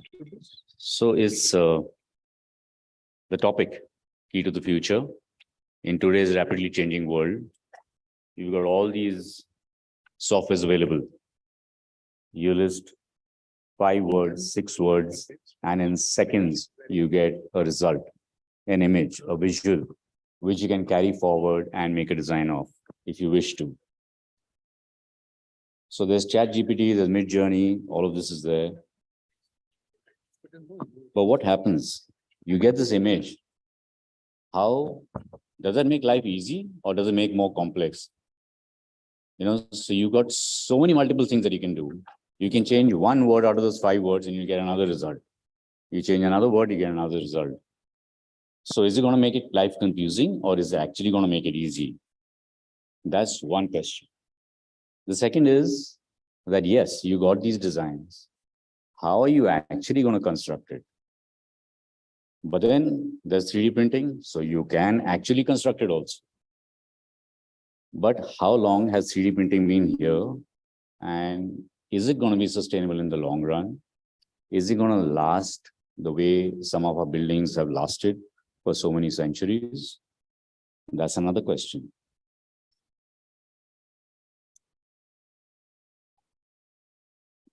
So with this, what will happen is that somebody in Bombay, somebody in Bangalore, somebody in Vienna, somebody in Berlin may actually land up making the same identical kind of building, because finally there are only those many keywords.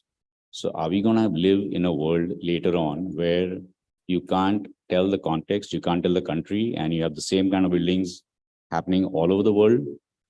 Is that a good thing? Or is that the future? And then there is all of this that is happening. We all know that construction contributes 30% to the carbon footprint. How many of us in this room know how much carbon is actually there in the atmosphere as a percentage? Anybody? Before, do you know the carbon content in the atmosphere? Everybody's talking about this carbon footprint, carbon footprint, carbon footprint. But how much carbon is there in the air? Make a wild guess. How much? 70. Anybody else? Anybody else? I know, orange dress, who just presented. Okay, so the real thing, I mean, this was world leaders in a world congress on carbon and discussing sustainability were asked this question by somebody in the audience. And everybody said 8, 10, 12. The real percentage is 0.04. It's not even 1%. The whole bloody world is talking about carbon footprint, carbon footprint. But nobody knows what is the actual carbon in the atmosphere. It's 0.04%. So one would think that, 0.04%, even if it increases, so what? But that 0.04% is what is actually trapping the heat. And if something does not trap the heat, all the heat that goes rebounds. And that's what happens. And that is global warming. So even in that 0.04%, a 10% increase or decrease makes a drastic difference and changes everything that's happening in the world. So this is what is happening in the world and the future. So the key to the future actually is to go back in the past. Today, we are making all these glass buildings. We're increasing the amount of energy that is being consumed. You just have to look back in the past and see how it was built earlier. All of these buildings have lasted for centuries and actually cost nothing to make. The materials were all local. And there are so many examples all over the country. In India, there are examples similarly world over. You got all these products available in India and so many other places. Bamboo, lime plaster, so many things with which you can actually construct at a fraction of the cost that you are constructing today. At the same time, this is sustainable. At the same time, this is local. Of course, it depends on where you're constructing because you don't get lime everywhere. So it won't make sense to do it out of context. So these are very few projects that he's just showing you where AI could not have actually done this. This first one is a project in Rajasthan. It's called Ras Houses. It's a 100-acre site with contour difference of 16 meters. And primarily, it's just talking about this one part of this complex, which is called Ras Houses, based on the organic cities in India, where you travel a path, it turns and it turns. So there is an interest everywhere. It's not like a planned city where from end to end of the road, you can see a building, like literally 40 buildings in a row. You are purposely not allowed to see those buildings because all these things happen organically. And that is what makes the whole structure, the whole area more interesting. And every space gets a unique identity of its own. How does one create that in a project today? So here, the site engineer actually called us and said, by the time you're designing, can we please level the site? So we said, no, please don't level the site. And, oh, this is not working. So we had to do 40 times the number of drawings that were taken because the client actually told us that we will pay you only for a typical design and we are not going to pay you for the whole thing. We expect a typical design that can be repeated very easily because we want to construct very fast and we want to construct economically. So we said, actually, this will be more economical for you to construct. Yes, it won't happen that fast as you envisage because every place is different, every contour is different, and therefore we are organizing the building accordingly. So that's the final plan. It actually looks like you picked up an old segment from an old city in India and translated that. So with this, what happens is that you are entering at a zero level, and then as you walk across, the contour drops down, and then suddenly you realize that you're one floor above the ground. Each one of these houses opens into open spaces at the ground level and at the upper level. I'm going fast because there's a limited amount of time. So that's the massing of a single module, but then each module also changes. So it's not a repeat in any form. And these are the cross sections through the site. And that's the real contour where the landscape was done on all the existing contours. So very, very simple landscape. The beauty of this is that these buildings from every part, from every angle, look completely different, have a different identity. As you're walking through, the relationship between the built and open space, the relationship of the built space to the built space is constantly changing. What you look out at, what you look within is changing all through. So these are some of the sheltered spaces. So there are sheltered spaces at every level because this is Rajasthan, 40 degrees Celsius, 8 months of the year. And then these are the inner spaces. So we actually created a 100-acre project with just one single perimeter road, literally making people walk inside. So you are encouraged to walk, and that walk is all through all these naturally ventilated spaces and corridors. And they frame the outdoors very interestingly. So at every part, you see something different happening. The way light enters and the way shadows are created is changes all throughout. So it was a mix of studios and one-bedroom apartments within this project. The entire energy of this entire 100-acre complex is the residual energy of the cement plant, which is close by. Of course, cement production in itself is not a great thing because it increases the carbon footprint, but that was our client. The client is a company called She Cement, for who this housing was done.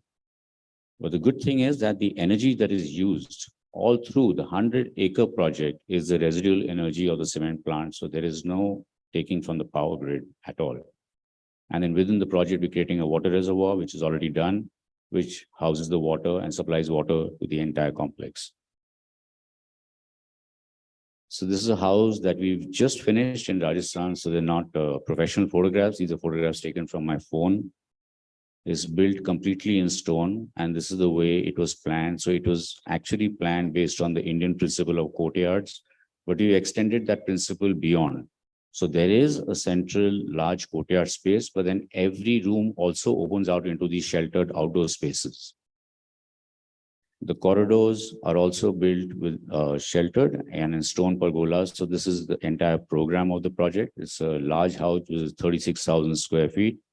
And the moment you walk into this house, it is ready now and people are already living in it. There is no need to put an AC on. You actually don't even need a fan. So the temperature is a straight drop of 12 degrees the moment you walk inside. These are cross sections of the house. So you see the large courtyard space. These are the original 3Ds that were created for the project. And then finally, the building as it is finished now is like this. It's all built in real stone pergolas, real stone jalis, stone jams. All the stone is local from Jodhpur. The artisans are also from Jodhpur. And the interesting thing is that this building had actually stopped for a little 2 or 3 months during COVID, in which time they realized that workers are not able to come. So the person who owns this house, he himself is a contractor, but he is an interior contractor. But see the initiative. What they did is, they got 3 good engineers. They called the local villagers. They trained them, and the entire house did not stop. It was continued during the COVID times and all constructed at that time. That's the central courtyard space. Those are the steps that take you across to the 3 levels of the house. Those are stone jalis on the ceiling, as there are a lot of stone jalis in the outdoor verandas too. That's the entry. So the stone pergola on the top, stone arches on the side, solid wood door. And that's the house as one sees it, really. Completely done in the local Jodhpur sandstone. This is a house that we just finished a year ago in Bhilwara. Very small, I mean, not very small, sorry. It's an 8,000 square feet house on a very small plot. So the plot was very tight. You can see this is the ground floor plan. There's literally no open space left, but then the owner wanted these kind of spaces because the family is 3 generations. So within this small plot, there are 3 different sections where some volumes are 2 floors high, some volume which is 1.5 floor high, and of course, a single level volume. The interesting thing about this house is that it's got this envelope all around, opens up totally towards the north and creates sheltered spaces all throughout the house. And some of this was done in 3Ds and in design and then modified on site with additional curves being added so that the house looks more sculptural and has more interesting spaces to walk out to. Again, this house, the moment you walk in, you don't need air conditioning because it is planned with these interstitial spaces that open to the outside, reducing the heat gain to a large extent.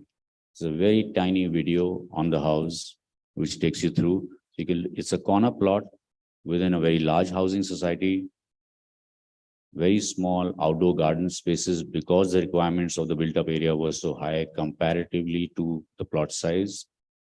But within that, you have a living room, which is 1.5 floors high. You have a dining space, which is 2 floors high. The house opens out in every direction to a small courtyard or a water body. So the transition of space in terms of volume is very interesting. And the moment you walk out, there are shelter spaces all through towards the north, opening into a thin garden strip towards the road.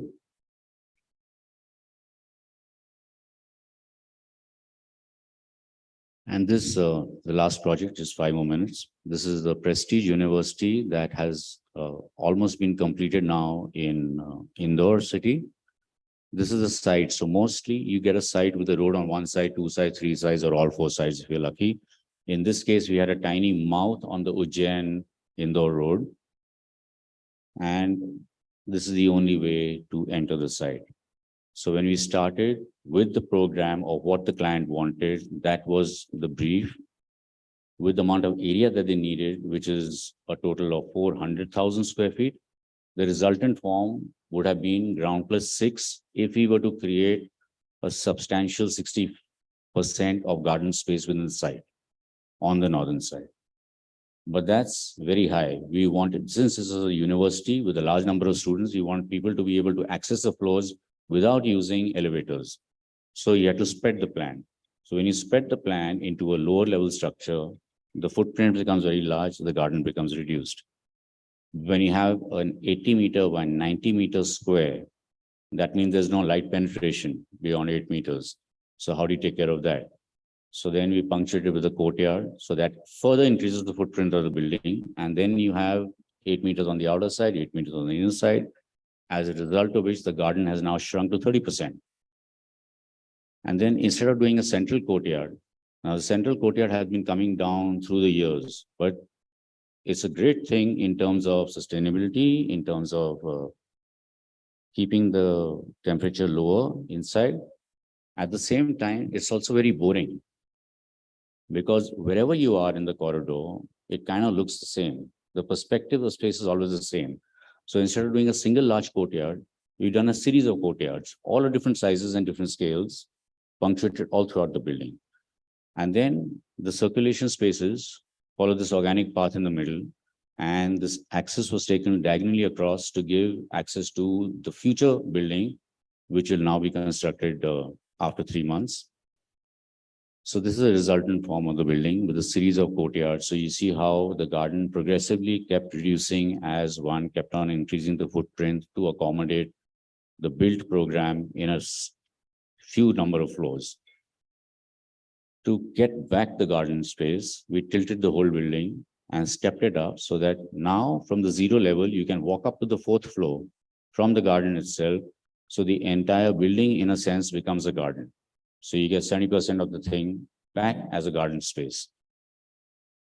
So we have created this so that the 2,000 students who will occupy the university finally when it's done can actually congregate on this roof for a large function, for social interaction, for multiple different activities that the school or university will have.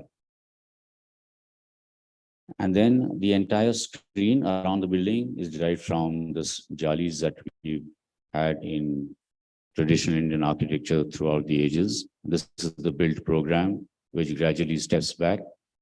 There was another challenge that the entire building had to be flexible to incorporate classrooms today, which would further be, later be converted to admin spaces with the classrooms going back in the future building. So it's also a flexible space in spite of the complexity of all of this. Now you look at the cross sections. So this is what the series of courtyards does. It creates a different perspective of open and enclosed space throughout the building. So the sections in themselves create a graphic and the perspective of space constantly changes all through. So there was ground floor plan with a large auditorium, then steps back into a library, then into classroom, and then to the admin area right on the top, and then a total terrace rooftop garden with cross sections showing how natural light comes in every way. Software does help. Even if you go back to the past, software still helps. When we did the ASE, which is the annual sun exposure of the building prior to having started constructing, we realized that there are certain openings which need to be further reduced. Certain openings which need to be increased so that the heat gain is reduced to a tremendous extent and the air conditioning cost is brought down to a bare minimum. At the same time, the SDA factor, which is the spatial daylight autonomy, was also taken care of by running the software and seeing that every single part, in spite of it having these courtyards and indirect light, actually has enough natural light to operate without artificial lighting throughout the day during sunlight hours. So these are cross sections, and that was the building as it was envisaged when it started construction with courtyards, and the movement through the building shows how different open spaces you keep seeing in different ways as one walks through. That's the cafeteria opening into courtyard. This is the courtyard between classrooms, and that's the building a few months ago. This is the building currently with screens on the outer side. All these screens were done based on where we wanted more light to come in, where we wanted less light to come in. These are the courtyards. And these are photographs taken just 2 days ago on site. So the terrace is also complete. 3 months away from completion now. That's the cafeteria with an informal seating space where people can just sit on any step they want, in addition to the cafe tables which will be there. So we're running out of time. We were finished. So they may be Mid-Journey, ChatGPT, and all of that. But what do these softwares do? They are basically borrowing from a library of images that is there. Okay, so any software that you use has got this library of images. So it is basically your choice. Do you want to use these softwares and build something which is basically deriving from what has already been done? Or do you want to create something on your own and be original? So I'll leave you with that thought. Well, thank you so very much. Thank you, Mr. Puri. I would request kindly please be here with us. Yes, indeed, it is. The key to the future lies in our roots. And because we have Mr. Puri here with us, it's an honor. And because of that, we would like to honor Mr. Puri, felicitate him. And for that, I would request Mr. Channa Daswata, partner of MICD Associates, Manish Airi and Viresh Malhan from ICA to join us here on stage.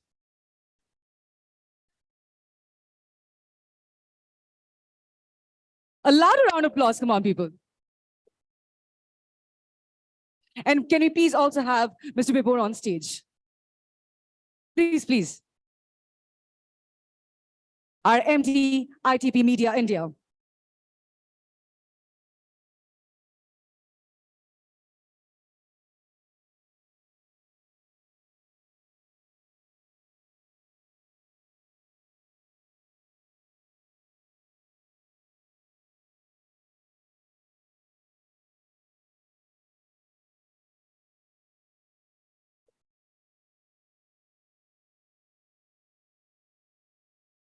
Thank you so much, Mr. Puri, for joining us and gracing us with your presence.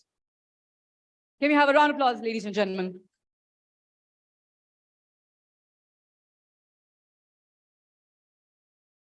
Thank you so very much. Well, now is the moment where we will unveil the winners. Are you guys ready? Excited? Any idea who the juries actually picked up? Any idea, any guesses, any random guesses? You can actually take your own name if you want to. That's all right. You can do that. Anyone?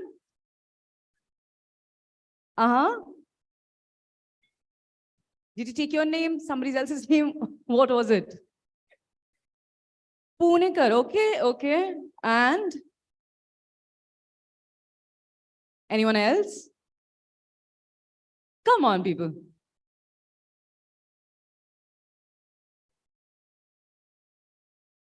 All right, all right.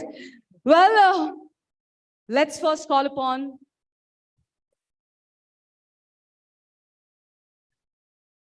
the people who didn't make it to Italy. Let's call them first, and let's finally disclose who's actually gonna go to Italy. All right, so first of all, I would like to call on stage Samishra Chaudhary and Nabil Nakulna. Can you please have you here on stage?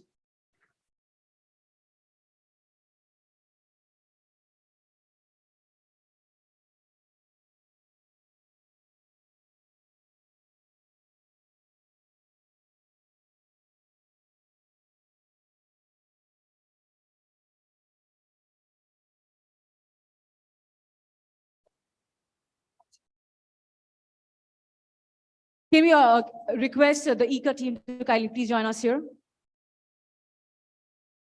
The entire ICA team and the Architect Interiors India team. Can request you to kindly please join us here.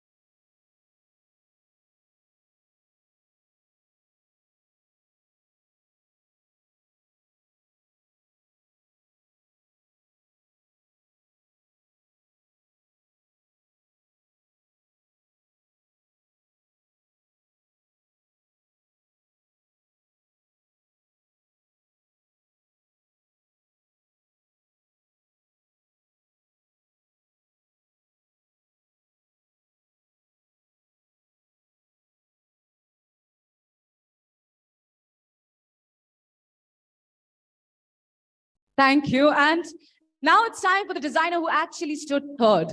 Yes, please put your hands together and let's welcome Netra Ajampur.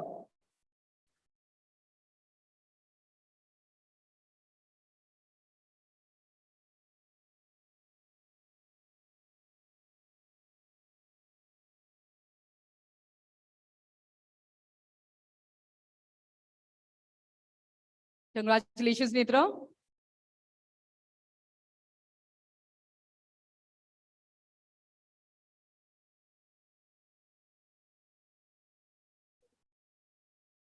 iPad.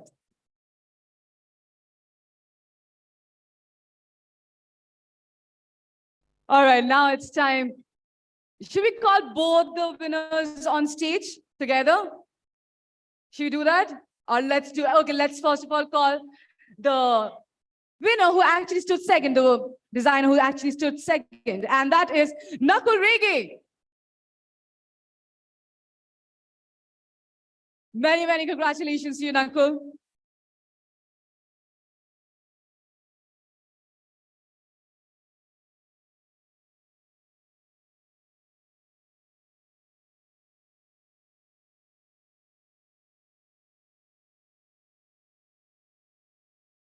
And now we all know who is going to Italy. Komal Mehta, can you please put your hands together and let's welcome her on stage. Congratulations, Komal.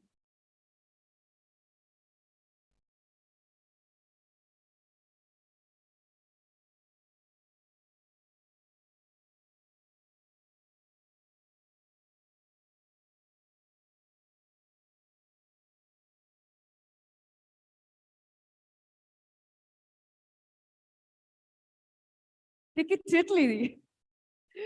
All right. Yes, you are going. Congratulations one more time. You're going to Italy. Yes.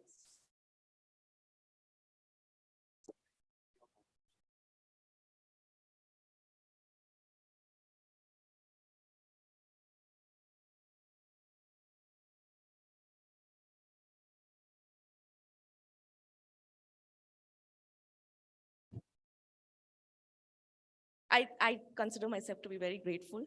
Our parents for backing us, believing in us. And there's someone very important I want to thank, my husband, Muzammil Hashim, the founder of the firm sitting there. And our core team, my friend from 30 years now, Pooja Ram, who's heading the other team in the office, and Sumitra and Dhanush.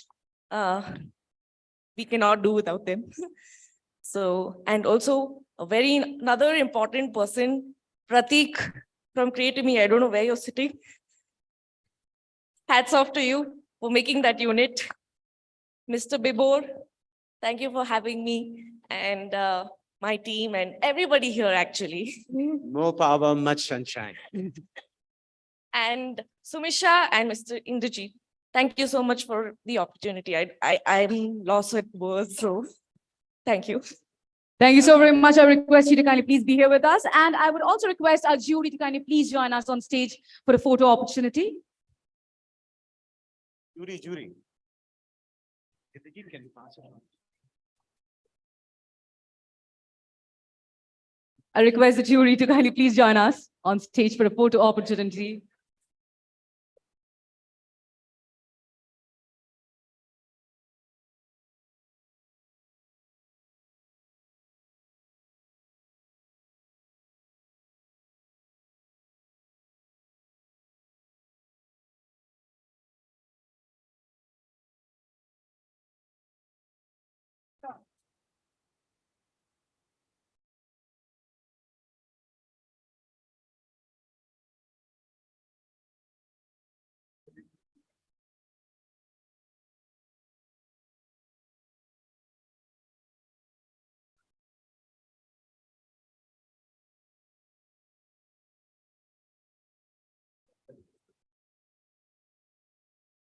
Can we have all the winners? All the 5 winners, can we please have you here on stage?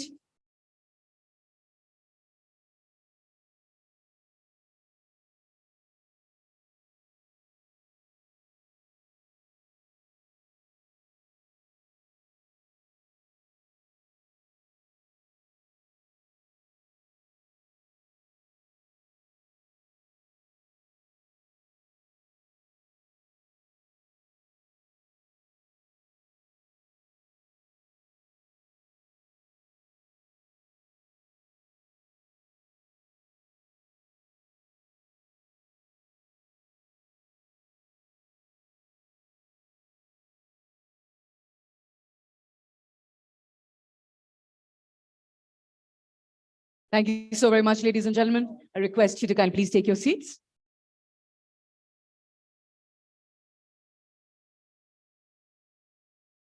Well, excitement doesn't end here. We are now ready for a last panel discussion and on the new design movement. And the panelist I would first of all like to call on stage is Tony Joseph, Principal and Partner, Stapati. Can you please have a round of applause and welcome Tony on stage.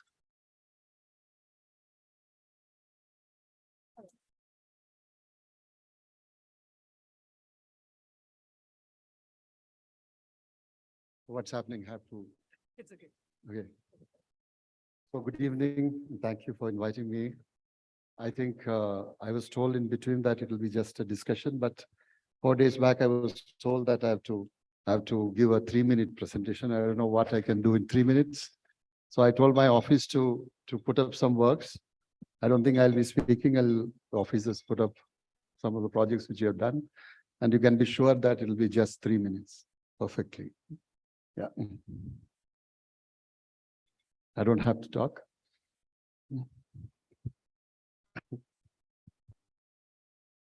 Yeah, you can say. It'll be just 3 minutes. What do I have to do? Just taking you through some of the projects which you're doing, and 3 minutes, I think it's a bit short, but just reflects some of the things which we are doing. And it shows a whole range of projects. We do projects from which are 300 square feet to the last one of the projects which we are doing is about 10 million square feet. Yeah. So there is a whole range of projects which we do.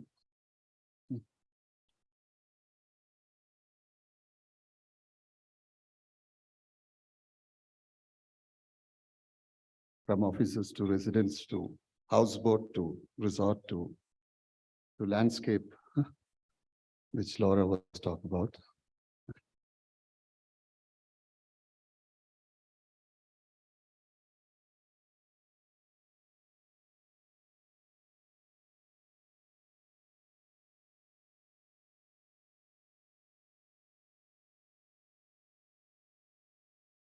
Two minutes.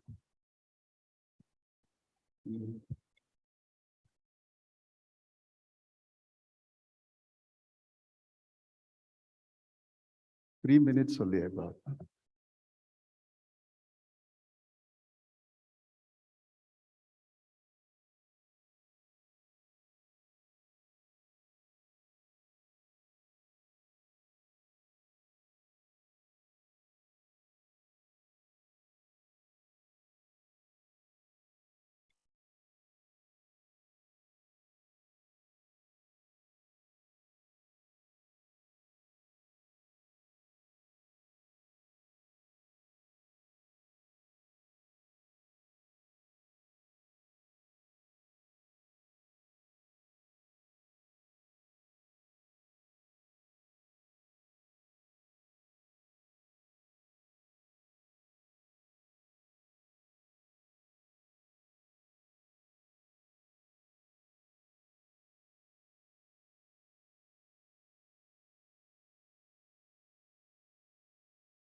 Time is running out.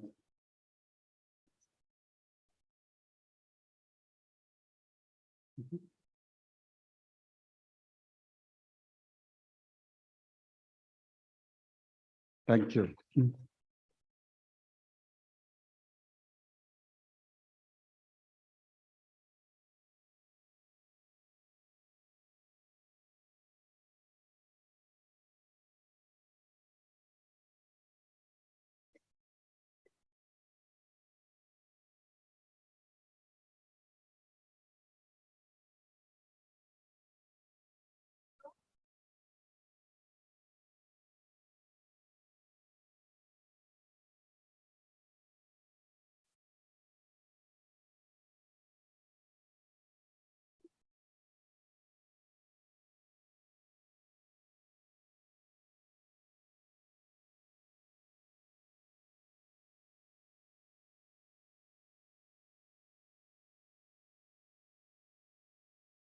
Next, we have on stage architect Bijoy Ramachandran, who will be making his presentation.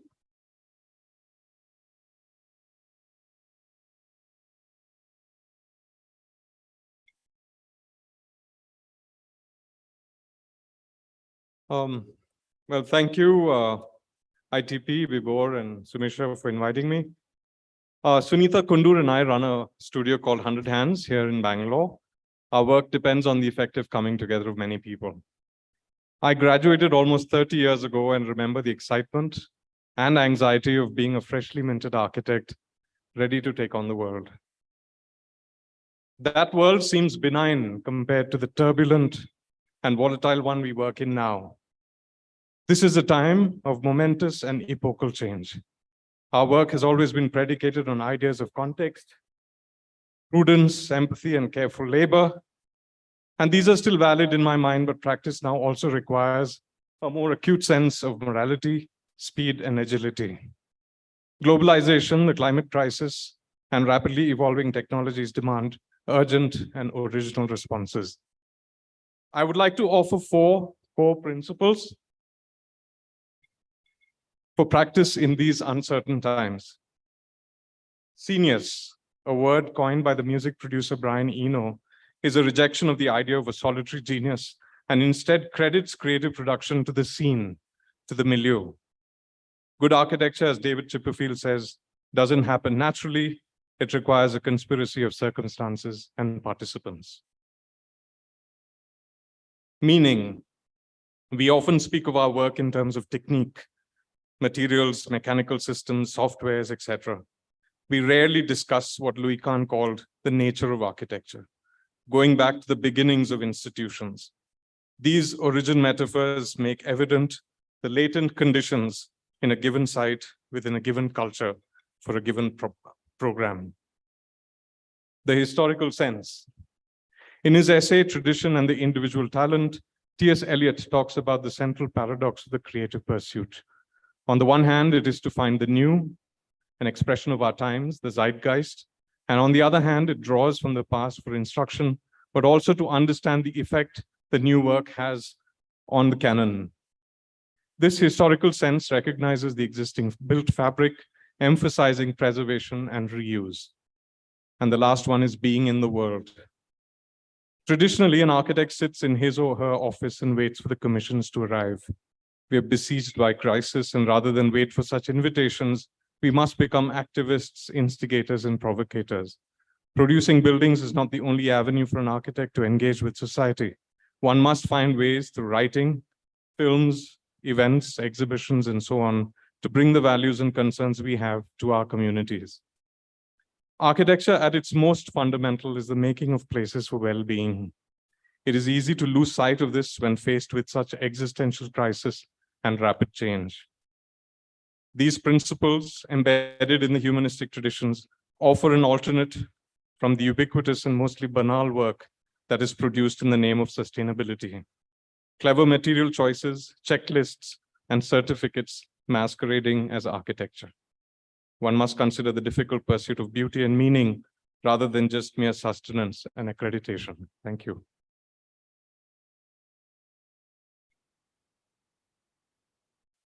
Next, can I have Aman Agarwal to make his presentation?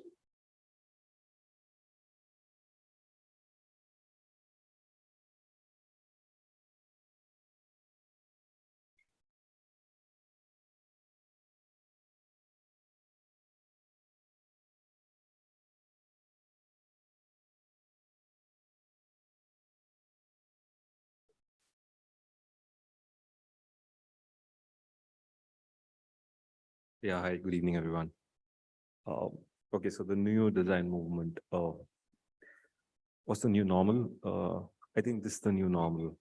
You know, I sort of look at not just how you create architecture, but also how we are experiencing architecture today. And it's the technology that what we are competing against. Everybody is so busy in their screens that you're hardly experiencing architecture anymore. And, you know, how as architects we create spaces. Maybe this is a solution, I don't know, but I'm just going to delve on it and I'm going to propose a couple of things, what designers can sort of do about it. I think this sort of sums up what we think of, you know, the harmony and concord of all parts achieved in such a manner that nothing can be taken away or altered except for the verse. So that's like creating precise spaces. Absolute precision is what I think would create the real experience. And I just sort of run through about a couple of projects very quickly and talk about what I propose. So how architecture can become both experiential yet functional. There's a hostel we had done, a very mundane building. You're so used to having these corridors, dingy corridors, rooms both sides. Instead, we created a atrium with crisscrossing bridges where actually one can saunter through their, you know, saunter through the space. It's almost becomes like a garden where, you know, you can choose the path that you want to go or use to get down to your room.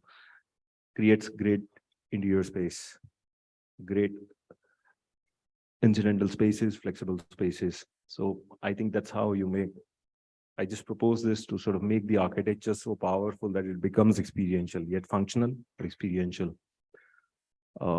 Outstanding. To do simple things, but create great spaces. You know, it's a building we are doing, it's a multifunctional building.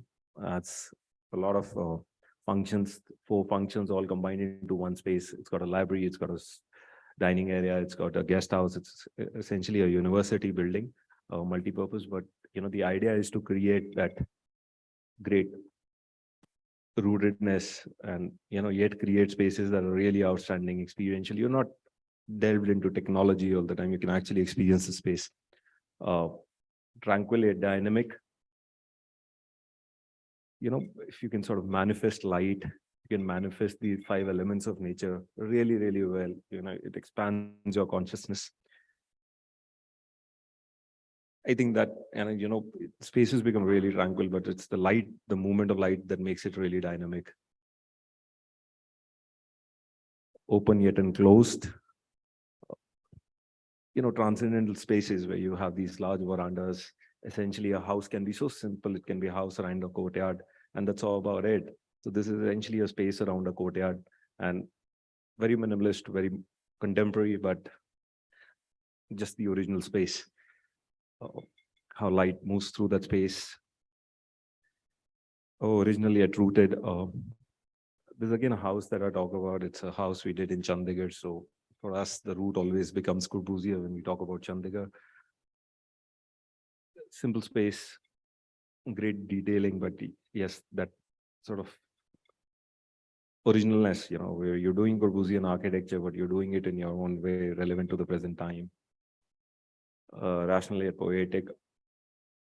This is a very small project. You know, the total built-up area of the project, the land area was genuinely tiny. It's 120 square yards of space, and the built-up area is also very, very less. But what it creates is this fantastic space, you know, where you sort of defy scale by flooding it with light. And it's not a lack of function or lack of material. It's just, you know, we get in so much light that you just make it poetic, and how the light moves through the space. It's rational, but it's really, really poetic when you get inside such a small space, but really sort of affects expands your consciousness. You can think about architecture and you are in a space which sort of impacts you in one way or the other. We are searching for this original form of space. That's what I would like to talk about in the discussion as well. Thank you.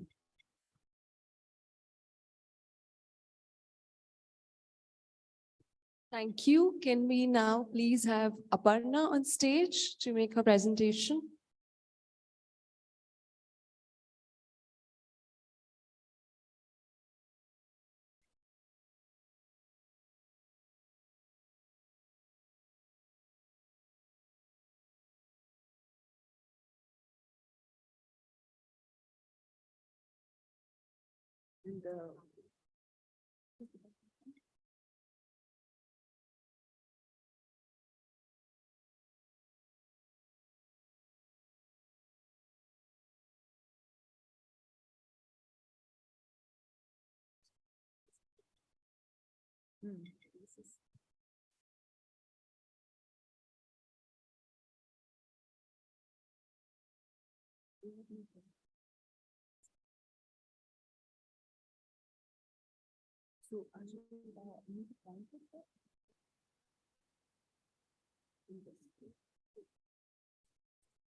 Hi, everybody. Namaskara. So I've been practicing as an architect for more than 3 decades, much more than Vijay, though I don't want to reveal too much about that.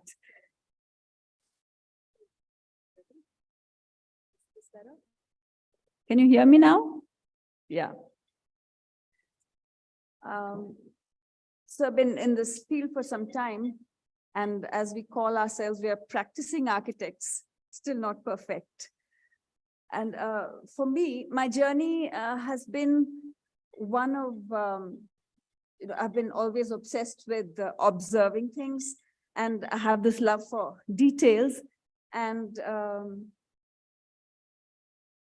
therefore, whatever I see, I record, and that's just been how I've been through my college and then post that too. And later on, of course, as you travel, you record everything. But later came this time when I had to start practicing, and the kind of work I did initially were also, artisanal sort of buildings where I had to detail everything and, use my hand for drawings. And that was something that I enjoyed, and that really synced with what I like to do. But as the boom happened and the place where I worked, I joined Venkatraman Associates, which, I mean, the pursuit of the firm was that of larger buildings, scaling up, the practice was scaling up. And that's where the real challenge lay, where I had to use my skills for something that had to scale up.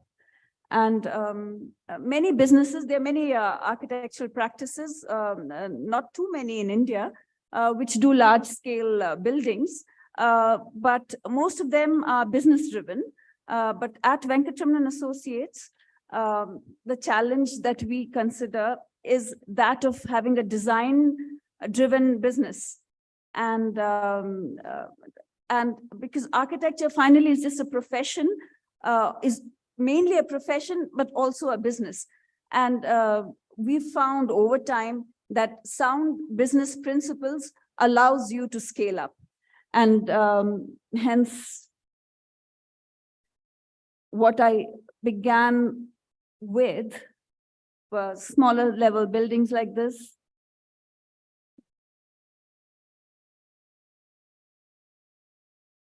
This is a school in Bangalore called the Valley School. Buildings like this later on morphed into, this is a large campus that we did for Wipro in Bangalore. It's a 50-acre site and close to 50 lakh square feet, with a single brief that this is your site, 50 acres, and we want it for 70,000 people in the next 20 years. So it was quite a challenge. And with this brief, since we had a legacy of building larger buildings, this really upped the scale. And we made sure that these buildings were it was a simple 2-tower with a central gorge. And the driving factor here was that it should bypass, it should be much more than what LEED or GRIHA certification would ask us to do. And so there was absolutely no air conditioning for this entire building, all the common areas, the corridors, the food court, the lobbies, there is no air conditioning at all, no false ceiling, exposed concrete, and something that is truly sustainable. All the workspaces that you can see have there is glass, but there's also this terracotta screen in front of that, which is all, we've used all softwares available nowadays so that it's absolutely the shelled lighting. So only the sun path, which we study about in college, is finally put to use, and there's no glare, and the workspaces have light but no glare, and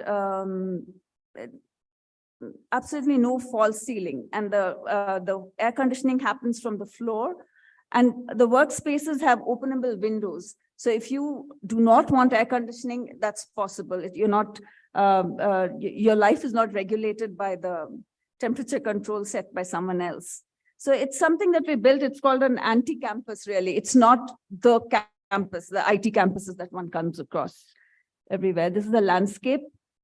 As you can see, all those are areas, food. Those are all not air conditioned. All these walking incidental meeting spaces, everything is not air conditioned. So it was a high FSI building. It's almost three FSI. But yet the idea of openness and landscape pervades all through the building. These are the open spaces. We tried to use some materials which are relevant to the context. And here this is another, this is a knowledge park that we did in Bombay. And here too, it's a large 40-acre site, and the buildings were built in phases, and it was a waterlogged area north of Bombay, one of the old textile mills, which were then converted to office buildings. And the central water body there this building takes nothing from the grid and gives back nothing into the infrastructure. So the water and the runoff surface water, the terrace water, everything is held in the central water body there, which you can see over there. And that acts like a sponge. It absorbs all the rainwater and does not let it down into the city drains. And this water is then let out slowly in the site. So it's a very sensible landscape idea. And these are the old, this was an old mill. So these were the cooling towers, which we've used, we've continued to keep. And there's a sense of history and a memory. And that's a pub which opens throughout the day. And people of that area use it. And it's a very successful corporate as well as public space. Corporate office as well as public space. This everyone might know in Bangalore. This is Brigade Gateway. It's a mixed-use site, a mixed-use development, what Naresh likes to call a mixed-use development, where you have residential units, you have a hospital, you have an office building, that's the World Trade Center there, and which houses the Amazon office headquarters there. And then you have a mall, you have a school. So you have everything that a person needs in their life cycle. Again, 40 acres and about 41 lakh square feet. And the residential part of it that you can see over there is in 1/4 of the site, and it's about 22 lakh square feet. So it's kind of, it's dense over there where the residential area is, whereas the rest of it is, a very low, very people-friendly human scale. So, and this area, and the water in the center, as you can see, is all the catchment of the surface runoff. And there are some old trees there, which we've retained. Again, it's an old Kirloskar industrial site, which we've converted to this. Brigade Gateways. This area is a really successful area. This is the Orion Mall. And this is where it's open to public, although it's a gated community, but the gates are open. So public can come in. So it's conceived as a very unique space in Bangalore, where it's private and public. We worked with some architects who helped us with, we've had parking consultants. We had to work with a larger team of architects who had expertise in their areas, the space especially, because it had about 6,000 cars that needed to be parked. And I mean, there's one site with so many cars, it needed a lot of work. So our office also has had an urban design studio, which we've developed and we've tried to sustain over all these years. And this is one of the projects in Bangalore, which we had to work with the government to see through. And it's still quite a central part of Bangalore where people like to get together. This was how it was. It's right parallel to MG Road, which is, the hub of Bangalore. But this is how the situation of the place was. And mainly it's the utilities were a mess. The cables, the electrical, the plumbing, the whole rainwater drain, everything was crisscrossing the rainwater drain. So this was what was revealed. And then what we see right now is what happens on the top over there. But this was what was our major contribution. The stormwater drains, the special, separating out the power, the data and the sewer lines from the stormwater lines.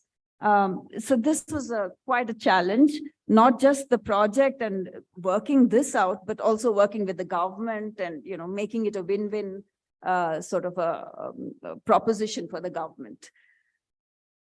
This is how the condition was. And the dirtier you kept the streets, the dirtier it kept becoming, because then there's apathy also. So one had to start working. This is how it looks now. This is how it was. This is how the same space looks now. And you can see there are hatches. All the utilities are over here. There's a separate carriageway and the parking happens over here. Right now it's some work going on. But then, there are separate bays for parking, so that doesn't interfere with the carriageway. And there are hatches, utilities happen here with special hatches so that the road is never broken open. So for someone who likes to go into details and scale up, that's always been a challenge for me and continues to be. That's why I call myself a practicing architect, still not perfect. Thank you.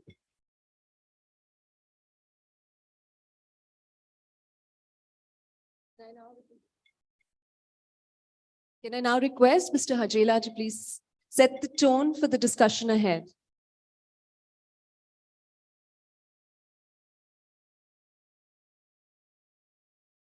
I'll keep it within 3 minutes. I'll keep it 2 minutes, Sumisha. Try to optimize on time. Just about 5 pointers that come to my mind, with this illustrious fraternity. I just want to bring it to your perspective. Do you agree with me that this country is on an overdrive? Good evening. Is India on an overdrive? Do you agree with me? If you agree with me, I have 2 points to bring. India needs disaster resilient structures. India needs disaster resilient infrastructure.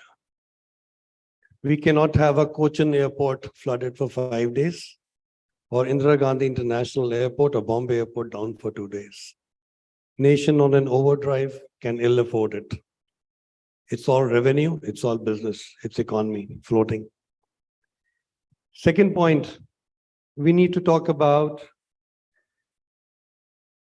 a lot of design thinking and agility in design. I think agility in design is again going to be one of the front runners in next 10, 15, 20 years. India is awakening to the fact that we need to light up our structures. So if we have to light up our structures, do you want to light up your structures responsibly? Some of the designs are garish. Pardon me, a lot of senior designers sitting here, but I don't think so. Our lighting sensibilities are intact. This nation needs to know what is garish lighting and what is lighting pollution. Learn it from the West. Energy efficient solutions.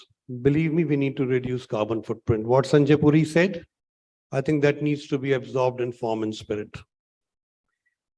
Last but not the least, responsible luxury. This nation again can ill afford it. Quite possible, COVID would have given us the luxury that yes, you only live once, but these are all manifestations of FOMO.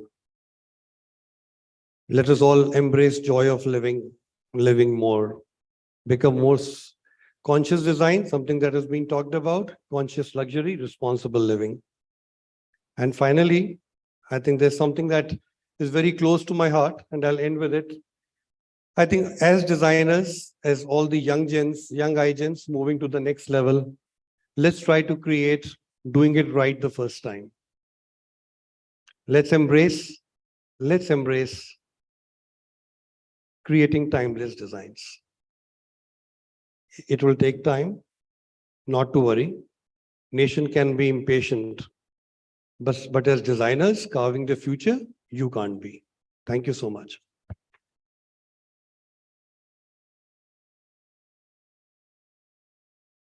Thank you, Mr. Hajela. That was a great way to start the discussion. Can we please have the chairs on the stage, please? And while we do that, can I also quickly, since a lot of you spoke about projects, and I think we're going to start this discussion that we are having on the new design movement by actually understanding what this means. We are today sitting amongst India's top 50 architects under 40.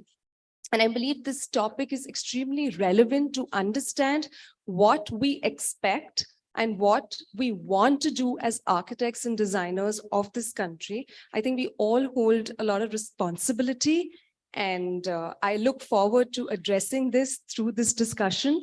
And I'd like to invite all our panelists on stage to please join me while we do a short discussion on the topic, the new design movement. Julie, can I please have you on stage? Aparna, Aman, Bijoy, Mr. Hajela.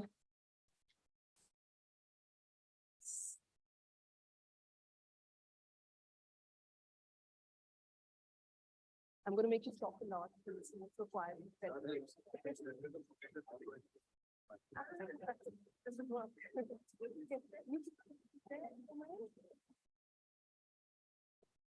So very warm welcome, everybody.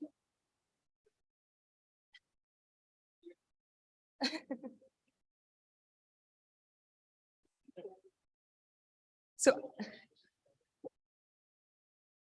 I think we saw some of the most mesmerizing projects in the last few minutes, and I'm totally in awe with all of your work. Aman, I loved, you are the youngest on the group, but I loved how you brought about the fact that experiential design is what really matters and what you focus on and what should be the focus in your opinion. We'll come back on that.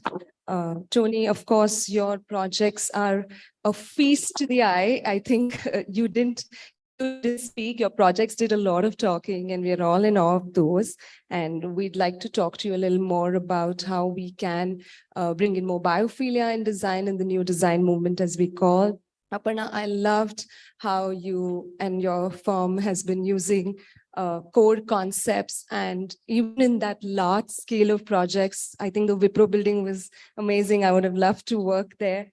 Vijay, of course, your projects and your presentation kind of touched upon so many topics that we look forward to discussing now.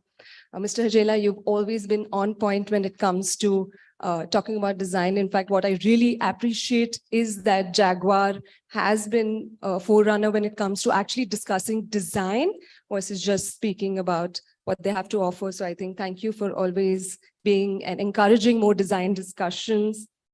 And I look forward. So I actually want to start with understanding from each one of you. Maybe we can start with Bijoy on how would you believe what in like a few words, what in your opinion is the new design movement? What do you think should be the design of the future?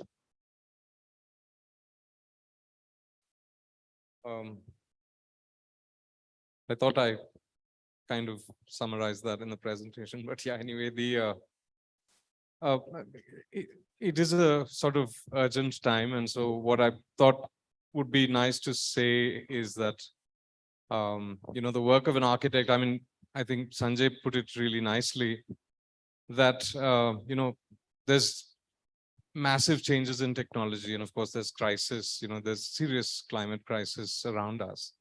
But in this kind of overwhelming situation, it's easy for us to lose sight of what is at the root of our work as architects or as designers.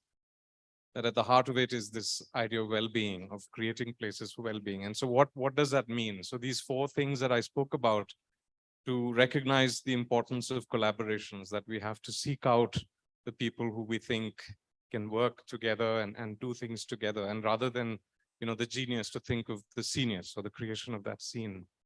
The second thing about meaning, that we don't talk about meaning at all nowadays. Everybody presents their work in terms of technique. What kind of certification did they get? What materials did they use? What structure, etc. And somehow lose sight of what is at the heart of the work. What is it that we're after? And the third thing was about the historical sense, about how you have to seek back. And Sanjay said that as well, that there's a lot to learn from history, but also to recognize this moment in time. And Aman also, touched upon that. And the last thing, I think the most important thing, especially for the younger architects, I mean, we need to do that as well. But this idea of being in the world actively, that these crises are not going to be solved by other people, that, it's actually on us to step up and to be part of, these solutions.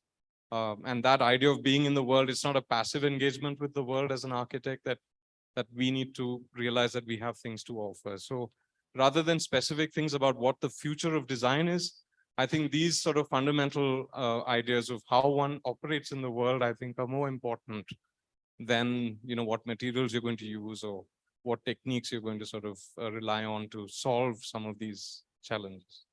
I absolutely agree with you. I think in some way it's probably a change of the mindset that is more important than the change of actually creating the design. Am I correct? Is that what you're also referring to? Yeah, in some sense, yes.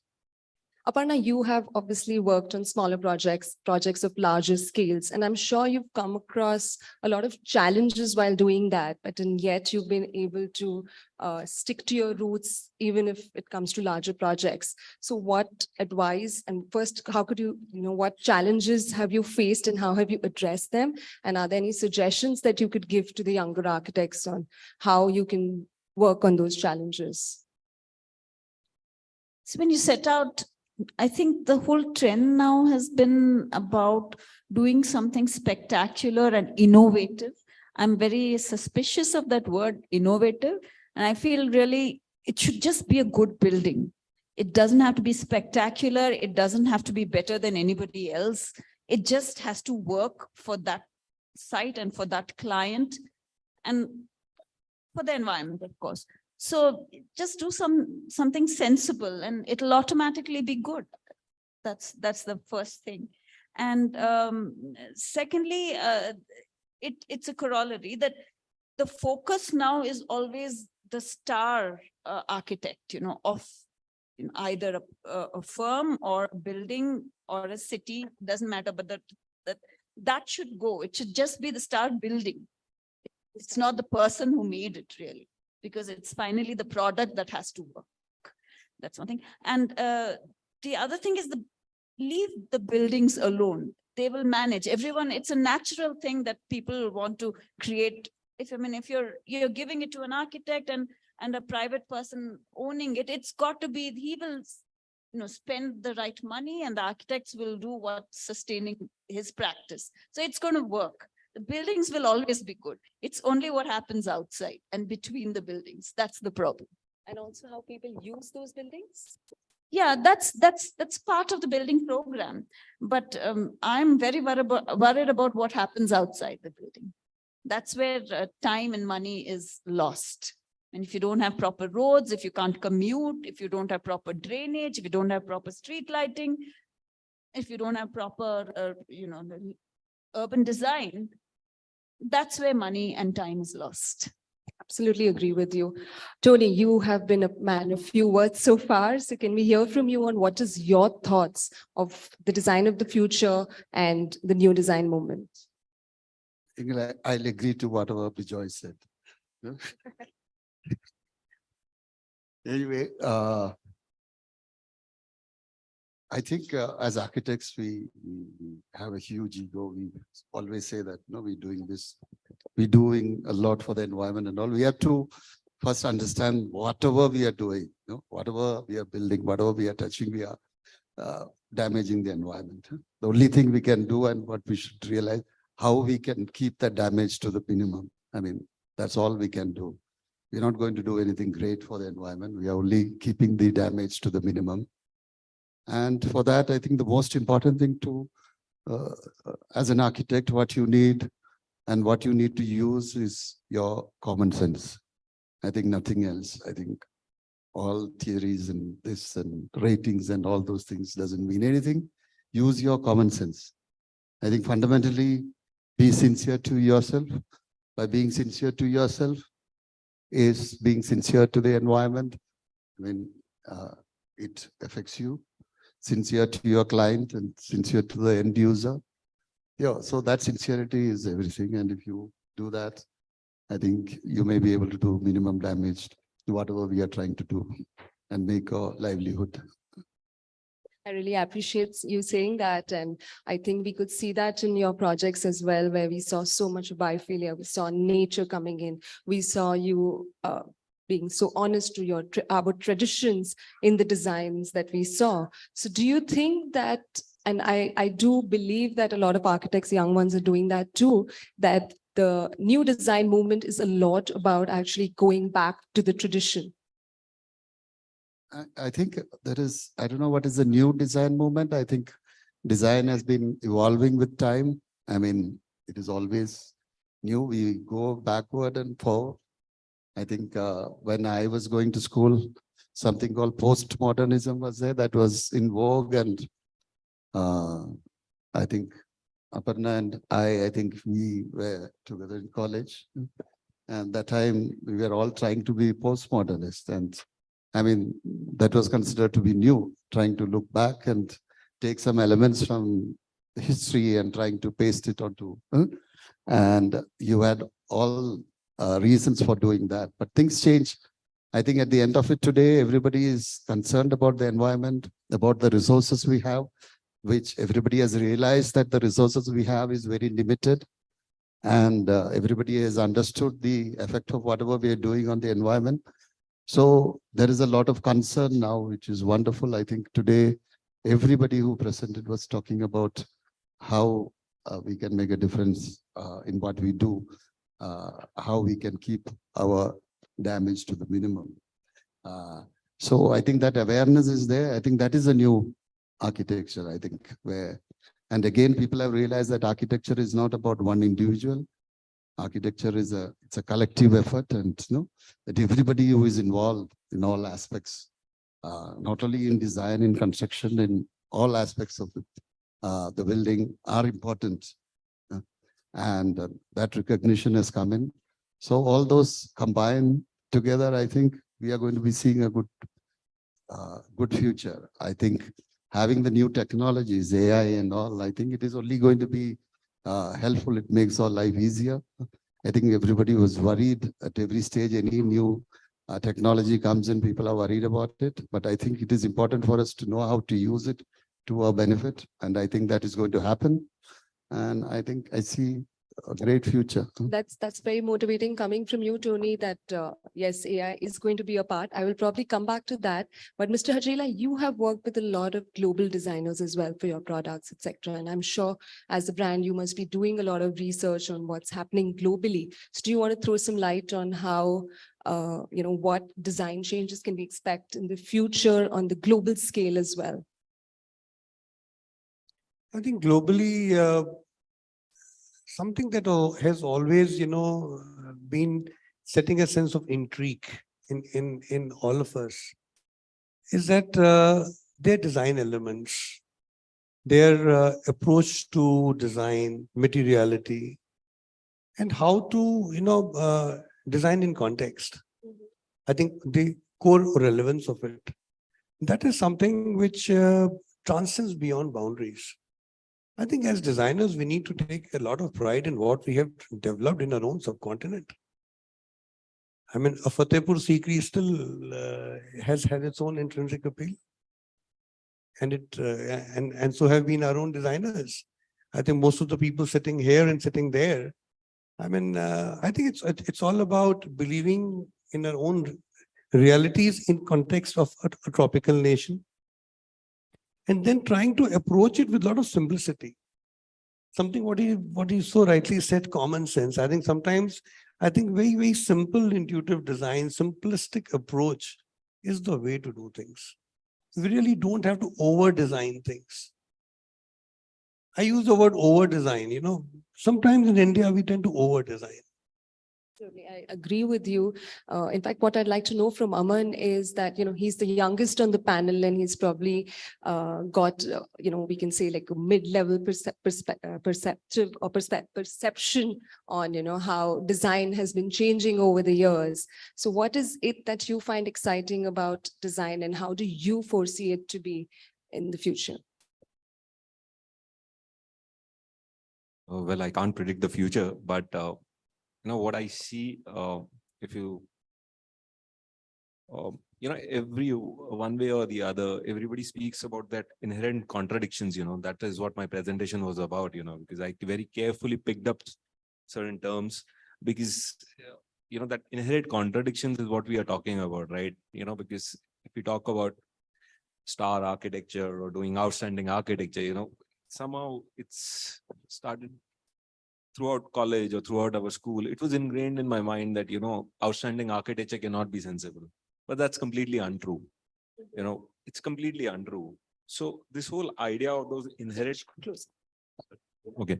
So this whole idea of these inherent contradictions, if we can sort of manage or understand, how to go about that, I think we'll have a great future because as architects, we want to do sensible architecture, but we also want to do outstanding architecture. It's aspirational. It's the aspiration of the client. It's the aspiration of the architect himself. So it's aspirational and you cannot ignore that aspiration in one way or the other. A growing country like India, it becomes all the more relevant that, we do outstanding architecture that's sensible. Or, we do rational architecture that's poetic, architecture that's experiential yet functional. So, these terms, what I thought about are like the basis of that inherent contradiction that we always think about in architecture. And somehow if we can sort of balance these contradictions, I think that is our role as architects going forward. That's absolutely right.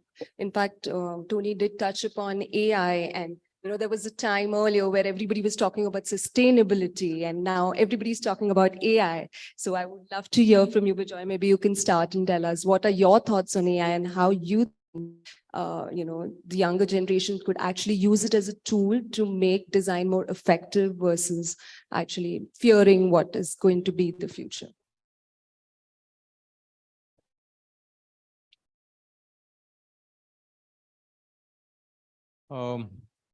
Well, the great, I think the great promise of it, at least the little that I know about AI and about AI related to sort of, certain CAD software that we've tried out at the office.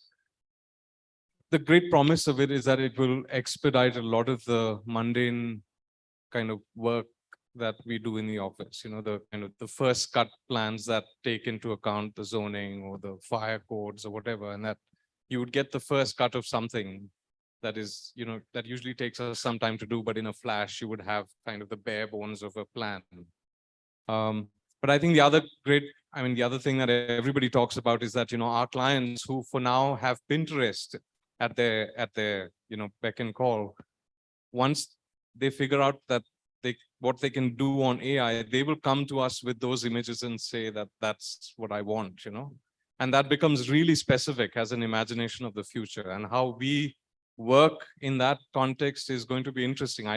We haven't had that happen yet, where clients come with, I don't know, 15, 20 options made out of catchphrases or keywords. There's that wonderful book, that John Berger wrote called Ways of Seeing. And he makes the connection between the thing that is an abstract concept in our brain and the idea of the word that describes it. And he asked the question of what comes first. I think, again, Sanjay said something really lovely, that you have to have the word to describe what they want. So there was this wonderful joke on the internet, clients will have to describe very specifically what they want to get something from AI. So all of us are safe, because clients don't really know what they want, right? So, but jokes aside, it's easy for someone to put in a keyword and get something and be really excited about it. And so this idea of inhabitation, of what is it? It's even taking you further away from the physical reality of things, of inhabiting space, of embodied experience, that it becomes completely a service of the eye, that you're just generating images that satisfy the eye without knowing what it is to inhabit that space. And so that conversation, actually, that break is actually getting even more stretched, what Palasma talks about, this notion that, everything is now revolving around the eye, and we rarely talk of the other senses, not only the five senses, but of balance, of ego, of memory, that all of these things are lost when all you're doing is, like if you say Indian architecture in, I don't know, whatever, that Indian architecture itself is a trap, because you're now limiting all of those images that already exist into that category as a keyword, and limiting what then comes as a result. So there is, it's nascent. I'm sure it's, it's the start of something revolutionary. Yeah, so I think the mundane tasks, I think maybe there is a benefit to that, but the notion of what architecture is and what these softwares are producing, there is a huge valley to cross from the image to the real thing. Absolutely. In fact, I think you touched upon a very important word right here, which is emotion. And I think emotion in design is something which is extremely important, whether you do it through new materials or traditional materials, and how you tackle with it is something which I think needs to be more sensitive than anything else. Would you like to elaborate on that, Mr. Hajela? Yeah, about how emotion plays an important part in the design, and how we should all be more sensitive towards, bringing that element into design for the future. I think, as I said, design is all pervasive, and emotion is something we as Indians, if you look at consumers, I think we relate to build form with a lot of emotions. Absolutely. Right. Any kind of a build form, believe me, we have structures to which we identify. We talk of a nation that talks of syncretic cultures. So we need to respect the build form. It is not always an edifice complex. It's also about how our sustained values get exhibited. So I think there's a lot of sensitivity that is required in defining structures today.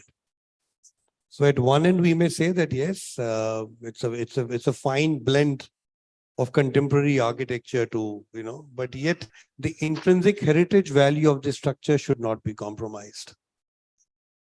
And similar thing goes into our design also. When we talk of Queen series, believe me, it's been a timeless design. I think on different forums, I've talked about it, that 23 years Uday Vilas has had a Queen series, which has not a single faucet being replaced. And that's something which I even, in a very quick note, I would like to request, that rather, would like to recommend. I mean, you designers know more than me, that please work around timelessness, because today I think it is very important. Aesthetic, I mean, people talk of sustainability. I say, don't look at sustainability from the prism of materiality only. Look at sustainability from the prism of aesthetic longevity. Can we talk about designers who are enhancing aesthetic longevity, be it a build structure or be it a product? I completely agree. So emotions, yes, I think we people. I completely agree with you. In fact, from Tony, I would like to know on, what we can actually do in cities like Bombay. Like, your projects look fantastic, but in dense cities like Bombay and Delhi, what is it that we can do to kind of make architecture a part of the emotion and improve the experience of architecture in our dense cities like Bombay and Delhi? Do you have any suggestions? Give me a project. Yeah, I think that's a great idea. Give me a project there. Yeah, I think wherever we do it, naturally, I think use your common sense to bring, design into it. I think there are so many ways you can do that. It doesn't matter whether you're in Delhi or Bombay. We are doing projects all over. We are doing projects outside of India. And wherever we go, I think we study the local context. The context is very important, and how you respond to it is important. So wherever we are, at the end of it, I think same thing, use your common sense. Yeah, and you will come out with solutions which can fit that place. I cannot talk specifically about Bombay or Delhi. I think wherever it is, it's the same.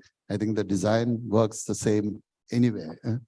And wherever we are, I think we can find solutions and we can make anything interesting if we put our mind to it. Absolutely. I think common sense is the word of this discussion. Aparna, would you like to tell us how client preferences have changed? Common sense. How client preferences have, you've worked, for a couple of decades now, and you've worked with different categories of people. So how have client preferences over the years changed, and have they evolved for the good or bad? The main thing is, I feel clients are more exposed. And they have a clearer idea of what they want. And therefore, and they're not gullible. So, and so one has to really tread a very sort of a treacherous path. You have to know what you do. And you have to firstly be sensible. And only then you can add your oeuvre or whatever your creative idea that you might have, because that's the last thing they're looking for. At least in projects, the kind of projects that our firm is doing. I mean, it's a lot of money, and it's not a single client. It's always a board of people, and it's large projects. It's got to be the least common denominator of that board, what they want. So, and you have to be, there's no option but to be sensible. The only way you can be successful is, like Tony said, common sense. But the thing is, common sense isn't. That's the line. Common sense isn't. It's not common. Yeah, I think, please take this. I think I agree absolutely with Aparna. The clients. The big change which has come is all the information which is there with everybody. They would come with, they are very clear about what they want, sometimes too much. I don't know why they want us anymore, because they come with their Pinterest images. And recently one of the clients had come with a set of images which we thought we had never seen it before. Finally, we realized that they have AI generated images. of what they want. We said, where did you get it? They had given this thing, and they come with the AI generated images of the type of place they want. So yeah, things are changing. Yeah. AI is competing with social media as well. So we have amongst us Laura, who was part of the first panel as well, and she had a couple of questions for the panelists. So can we please have a mic for Laura? Okay, maybe I'll give her this. Have an extra mic. You want to come on stage and come? No, I'm a little shy, as y'all know. Yeah, please come Okay, join anyways. us. Hi guys, I enjoy your presentations. Aparna, I think you touched on a few things that are not super glamorous to talk about, and I think it's important to talk about it. First of all, I loved the sketches that were in your presentation, and I can see that there's such a quick intuitiveness in your sketches that really come through in the built form, and that's commendable. And what you had mentioned that currently, or at this point in your career, which I think is something we all experience, is that the nature of practice has shifted from being very design oriented to also keeping it in a fine balance by running a business. And I think out of everybody that all of the work that I've seen today, you had quite large projects, large scale projects. And I would like for you to share with us, especially for people who are just starting out in their careers, what have you learned about the business? Because a lot of times we have to think like lawyers, we have to think like accountants. We also cross over into HR. We also are very professorial. So can you elaborate on those things and what we can learn from that? I'm still learning, but to be very honest, I mean, there are the part of the office which is more to do with design and master planning. I'm more involved in that, not as much with the business. I'm trying to bridge that gap still. But I really wish that business was also part of our curriculum, and that apart from all things dreamy and all things creative, we're also taught numbers, not just of the business, but also numbers within the project. You got to house so many people, the site area is so much, this is your FSI, this much this is the time that you're going to take. How do you schedule your work? How do you program for a building? What's the process of design? I think the architectural programming is a huge thing, where there are complex requirements from the client, and there are different areas that are required for different functions, and all that requires numbers. And that's completely skipped in our architecture courses. And that's not just that it's skipped, it's infra-dig. You don't want to. I mean, people who are involved with that are downplayed. So I feel that has to change. And only then will you then focus on business and the time taken to design something, architectural programming. And I sure wish that AI takes care of that, at least, let alone the beauty and the creative images. But if AI can deal with that, then but you should know it. I mean, as a student, that's what you should be taught first. I mean, those are how would I say that? Those are not abstract. Those are tangible. Those are the things that can be taught. I mean, you can't really be taught to be creative, but you can be taught these. And I don't know why they skip that in our undergrad courses. I'm never going to let me come on stage anymore. I talk too much. Can you also elaborate on the parts of the project that are not as glamorous, like actually getting things built, knowing detailing, and understanding the complicated relationships between all the stakeholders and various consultants on the projects, and how much patience it takes, maybe even a lifetime. Yeah. I think you're the perfect person to answer this.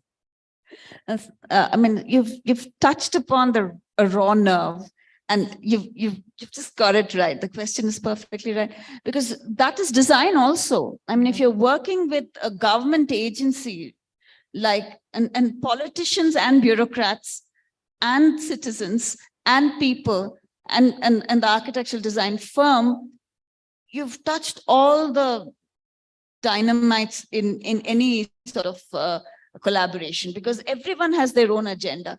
So I mean, you have to you have to design the map of the project. You have to figure out what is the win-win for everybody, and then carve out your path. You have to have hidden agendas. You have to subsume what you want to do, and you have to do what they want to do. You have to balance it. And in corporate projects where you have different stakeholders, you got to map their organization. You got to figure out who's the decision maker, who's the money person, who's the facilities person, who's recommending who. I mean, all that is design. I mean, if you just understand that design is not just what you draw on paper and build, design is everything, then I think you'll respect every aspect of the process. Absolutely. And I think in some firms, one person has to be doing all of that as well. And that's where it kind of gets complicated. Yes, Vijay. Yeah, I just wanted to add as well that in architecture colleges, the design studio is structured in a way that it's an individual standing up to defend his or her design to a jury. Almost all colleges follow that pattern. And so when you come out of college, you believe that that's the way the world works, that it's me against the world, that I have to somehow come up with a great design and then pitch that and sell it. But in the real world, of course, we know that it's a lot of people together to make something meaningful. So there's this one great example, Professor Chaya, who used to teach in Ahmedabad and is now part of Avni as well. He was doing the studio, and then, it was a project in Tamil Nadu somewhere.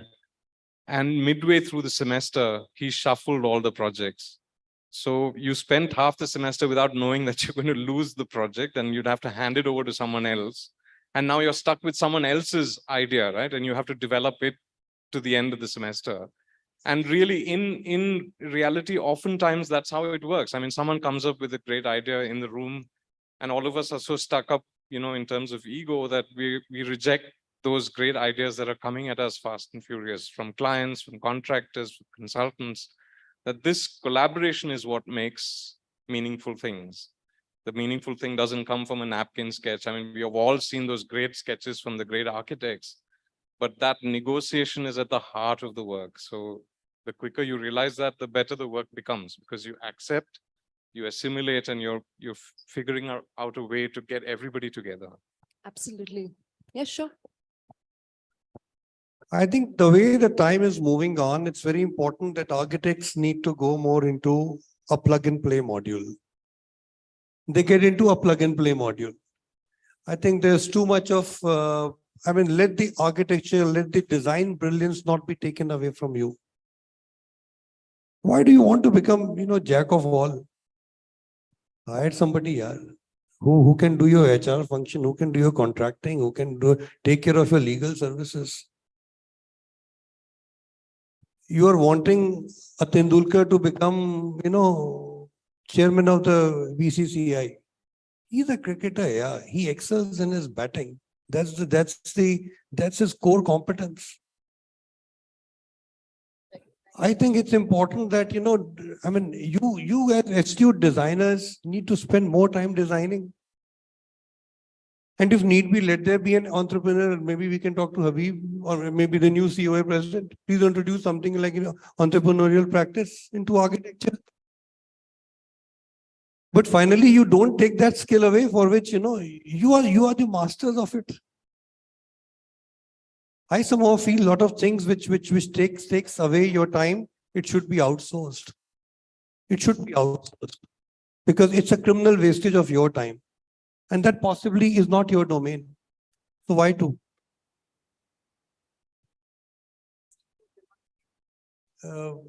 It's something like in the corporate world, It's not important that a CEO needs to know everything. Leave the financial obligation with the CFO. He'll handle it. And we're gonna have the last word from Aman, because I cannot be the one who takes extra time since I've been giving the buzzers out to everybody. So Aman, last word, and then we can take questions from the audience if we want any. Okay, I wanted to add a couple of things because a couple of points have been made. Firstly, you know, everybody's talking about numbers, managing functions, so many other things. I think AI is going to take care of that. That part is going to be taken care of very, very soon. You know, the role of architects as just mere service providers is going to go away. And it's better we sort of understand that fact sooner than later, because it's going to happen. You know, what Bijoy said, that the bones of the plan are going to be there very, very soon, even before you think, is actually going to be true, because we must understand what AI works on is variables, right? So it's the variable component of any project is what AI sort of functions on. So you put in the context, the climate, the zoning, the X, Y, Z's of a project, and it's going to generate something back. You know, yes, the prompt words, and everybody's talking about those prompt words, but that's for image generation, right? That's, you know, who could think that art is the first thing that the AI would target? You know, it was supposed to be the last thing the AI would target. It became the first. How? Because it was about image generation, right? And about prompting the words. But that's one aspect, and that's like one tool that everybody's talking about. What AI is going to really do is it's going to gobble up all those variables of a project and give you back those bare bones. So, you know, as architects, we must understand that the value we add, you know, like what Sanjay was also saying, you know, that what you add to a project is going to become really important. And that's going to become the role of architects or designers. And, you know, managing a practice and all those things, if you have more time at hand, I'm sure you'd manage that. You know, it's already happening in the West, you know, where there is an investor and there is a designer, and that's how a practice runs, right? The designer only takes care of the design, but there's an investor who makes the business out of it. And it's going to happen, you know, it's a course that the evolution of architecture practice in India is going to take, whether it is through EPC modes or contractors or whatever. You know, it's something that as architects, we most likely cannot help, because those are determined by market forces. What we can really work on, the youngsters and as us practitioners, is sort of honing our own skill, you know, getting that skill right, so that you're actually able to make yourself relevant out there. You know, you're adding something to the brief of the client, rather than, you know, probably you're competing against an AI generated image. So you generate an image that's better than what AI did, because it's original, right? It's not a collage of a lot of parts or a library of images that have been taken before.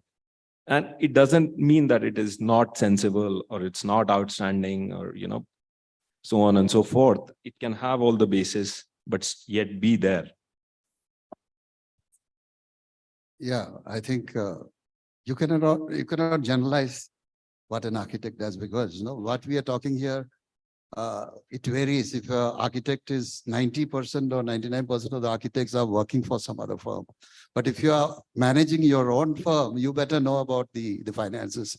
You better know about all aspects of the business. You cannot say you can sit independently and be just a designer. That doesn't happen. It may happen once you develop your firm to a certain scale. Then we can start thinking about having somebody to manage those aspects of the business. But when you are starting off and having your own firm, you better be aware of all these things. These are things which you need to know. You cannot be saying that I'm just a designer, I'll just sit back and design. No, you wouldn't be able to do it. You wouldn't be able to develop your firm. So when you say, I mean, these are independent and all, that is for somebody who's working for a firm, it is fine. He need not bother. He can be just sitting there and designing as being told by, the principal. But if you are going to be having your own firm, you better know about all this. I think you misunderstood me. Okay. I so- think I'm still So- thinking quiet. I'll answer this later. No, but just to, okay, last word, just to say what I was saying, I did not mean that, as designers, you don't worry about anything. But I think eventually the architecture practice course will change in the country where, as designers or as just boutique practices where we are trying to uh, be service providers is going to change. The role of most small young practices where they're functioning as service providers is going to go away. You won't need that. I would rather add that, it's about knowing the basics. Basics of entrepreneurship, definitely you can't scale up your practice without that. But eventually, it's only very, very obvious that, you like to scale up your practice. So once you like to scale up your practice, then essentially you need people who are domain consultants. absolutely. Sure.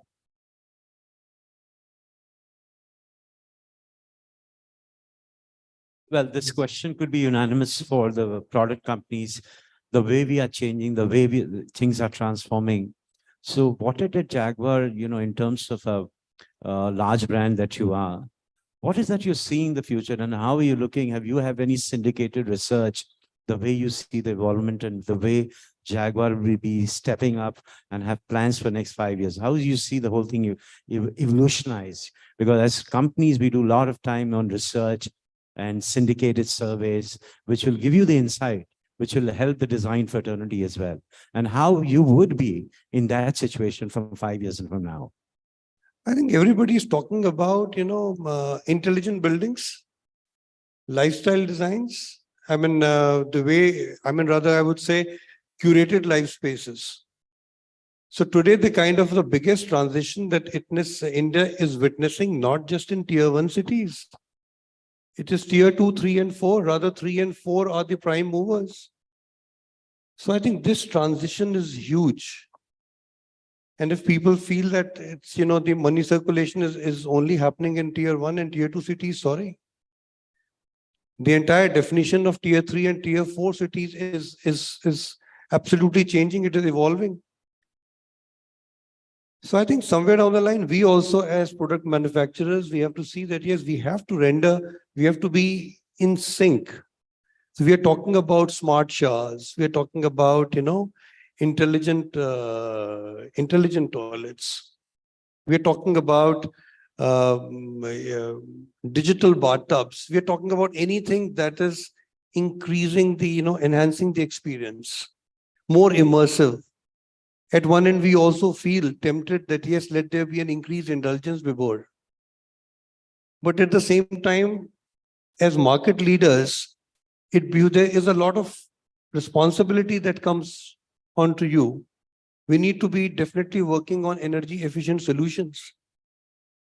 At the end of the day, we are talking about a nation, we are talking about a world where the resources are depleting.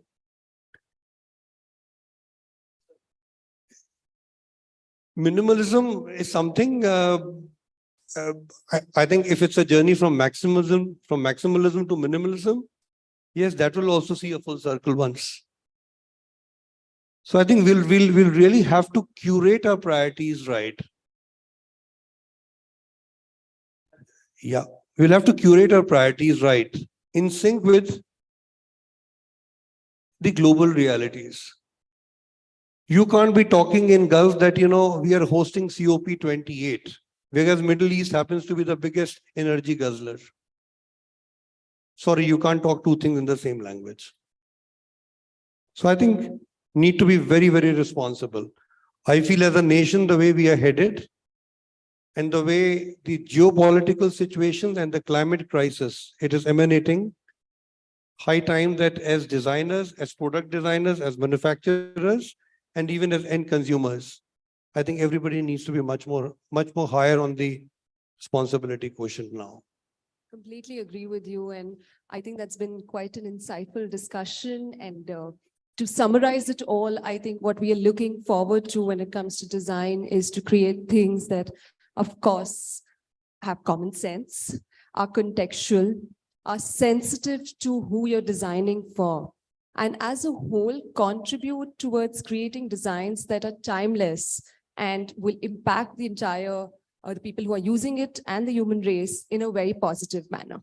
I'd like to thank each one of you for your insightful discussion, for being a part of this insightful discussion. And I think with that, we come to the end. Any last words from anyone? Any last words from anyone?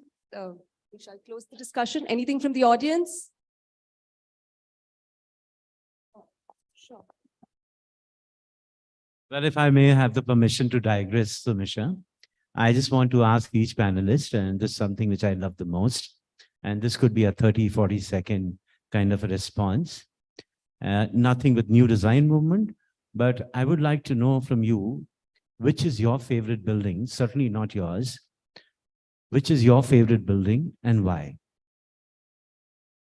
But certainly not yours. Let's go with one building. Okay. So, I'm sure everybody in the room would like to hear this. Say yes or no. Louder. All right. So, Bijoy, have you understood? Or maybe you can say one. Have I kept all the people thinking, Sumisha? One building I'm asking. Timeless and not yours. And it can be an old building, or you want a contemporary? Any building. Anything. What it touches you, what you like about 40 seconds by the watch. Well, my favorite all-time building is the Akbar's tomb in Sikandra, which I visited 4 years ago when I was doing that trip. And it's a building that is based on a very simple mathematical system of squares and golden sections. So you decipher the plan, you visit the building, but then the building sort of completely beguiles you. You move through these gateways and then you're in that chamber where Akbar is interred. And for a minute, you feel like you've transferred through to another realm. Try that in AI. Try making that in AI. Something that moves you in a way that you feel like you're in communion with the great man in that dark room at the end of that route. It's real power, architecture, through architectural maneuvers of fenestration, articulation, and then the absence of all stimuli to make that transition palpable. So yeah, Sikandra. Thank you. That's great. Aparna. I would say it's not really a building, but outside. I mean, the relationship between the building and the street. So I would say Connaught Place. I like the way that the building lends itself to people outside and the street beyond, and DN Road, Bombay. It sort of makes space for the hawkers and the pedestrians, the buyers who are engaged with the building, and then outside also. So I don't want to actually, I'm discouraging buildings. It's No, that's only fair. outside buildings. No, that's fair. Aman. I think one of my favorite buildings is the Champanaut Center in Lisbon by Korea. The reason I say it's an amazing building is because, it was one of his last works, and I always saw images of that work. I used to always think, why is Korea done this building? It's not really worth his talent. And when I visited that building, I was in complete awe of that building. It was almost like the man saying, okay, I'm going to heaven. Because, and I was there in that building for like full 8-9 hours doing nothing. Every single visitor who came on the ramp of that building walked 100 meters and would say, wow. Every single visitor. Not even one person was there who could not say, wow. And, on the entire coastline, it was the only building you'd find birds, because Korea was smart enough to understand, there is no fresh water anywhere. That amazing sensitivity where you can get birds and you can get humans to transcend into a completely different zone altogether. And at the end of the day, it's a hospital. Look at the contradiction, the functional, super functional building, extremely experiential. You create public space and give it back to the city. That's why I say it's one of my favorite buildings. It's not something that you can see in images, by the way. It's truly a building that you experience. You can't. So it's about that other senses, not just the visual sense. Absolutely. Mr. Jela. Corporate Global Headquarters, Jaguar Group. And I believe everyone is invited. This was there. not part of the script, but it's an amazing building. Yeah, Moiji. Moiji, go and elaborate. Sorry, I intentionally said so. Look forward to welcoming each one of you. And we have the designers sitting here, Gayatri and Namit, take a lot of pride. Gayatri, please stand up. Yeah, please stand up. I think one of the most celebrated buildings. It's a USGBC LEED Platinum certified building. And Namit has gone on record to tell me that if ever I have a client to work with, I think it will be Jaguar and Jaguar over again. A lot of space, a lot of freedom, I think, as clients. And we also believe that you give architects a free hand and then you see what they come out with. So I think from my side, always trust your designer. I think that is my take on it. Fantastic.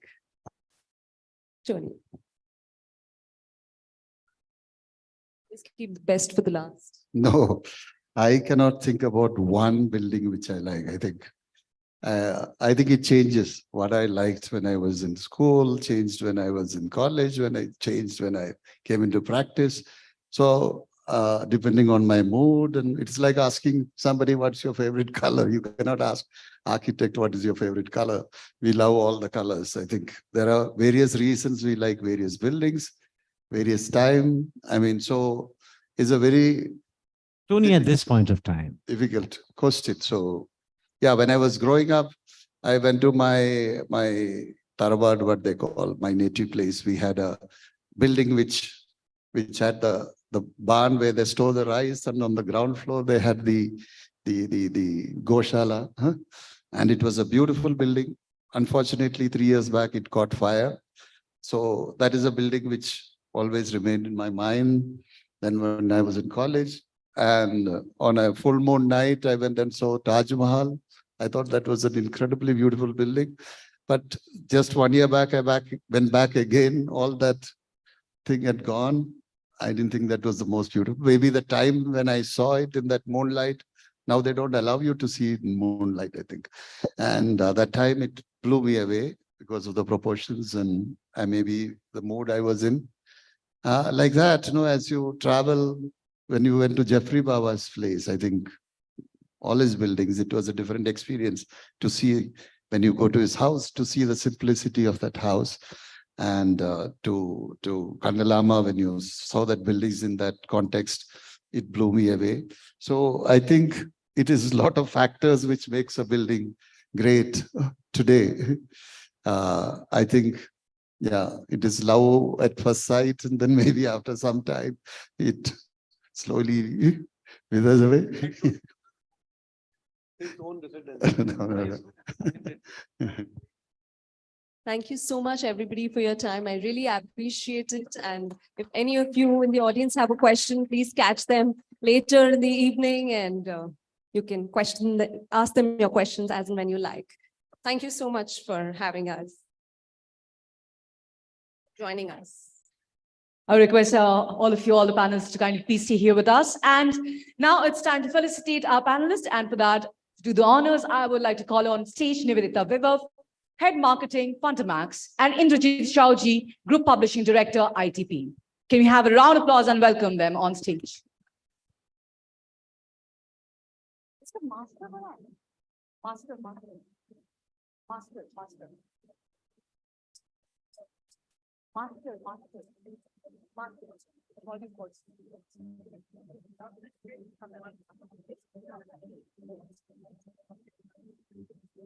Master.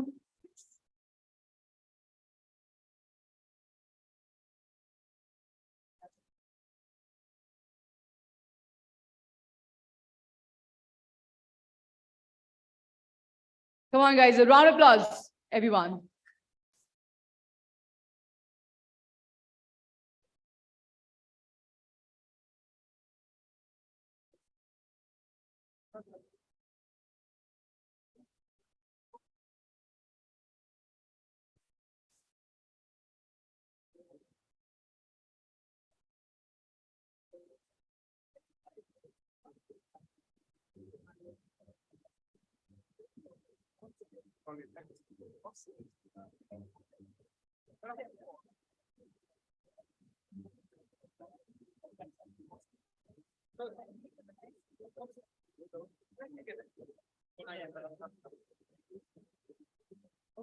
Thank you.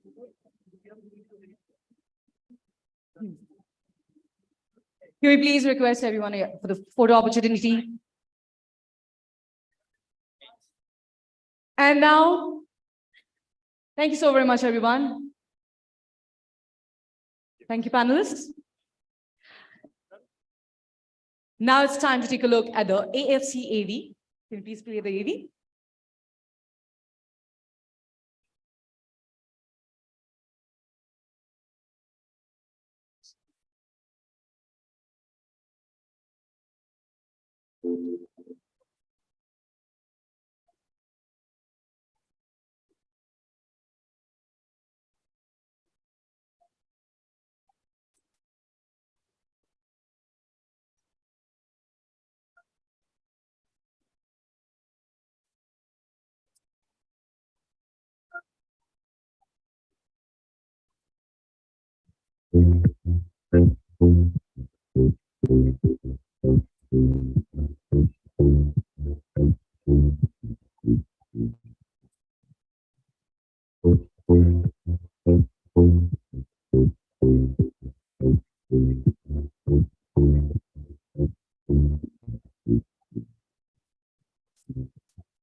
All right, ladies and gentlemen, bear with us for 5 more minutes because we have a very special guest from one of our partners who wants to make a small presentation in front of you. Please put your hands together and let's welcome Country Head AFC Furniture Solution, Mr. Thongram Kumarjit Singh.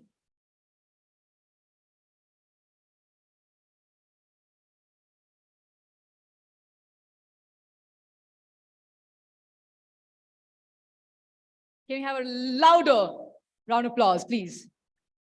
Welcome, Mr. Singh.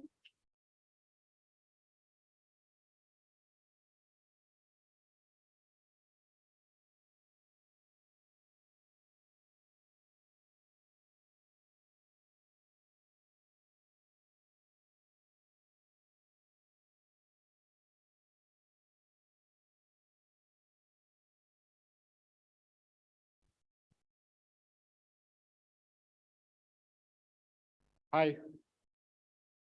I think someone is sitting inside this hall or hi. Hi. Okay. Hi. Good evening. In fact, it's a very interesting to know about, the design today. And in fact, we were thinking about that there are many limitations to the design, but today is a very eye-opening to us also as a being a manufacturer.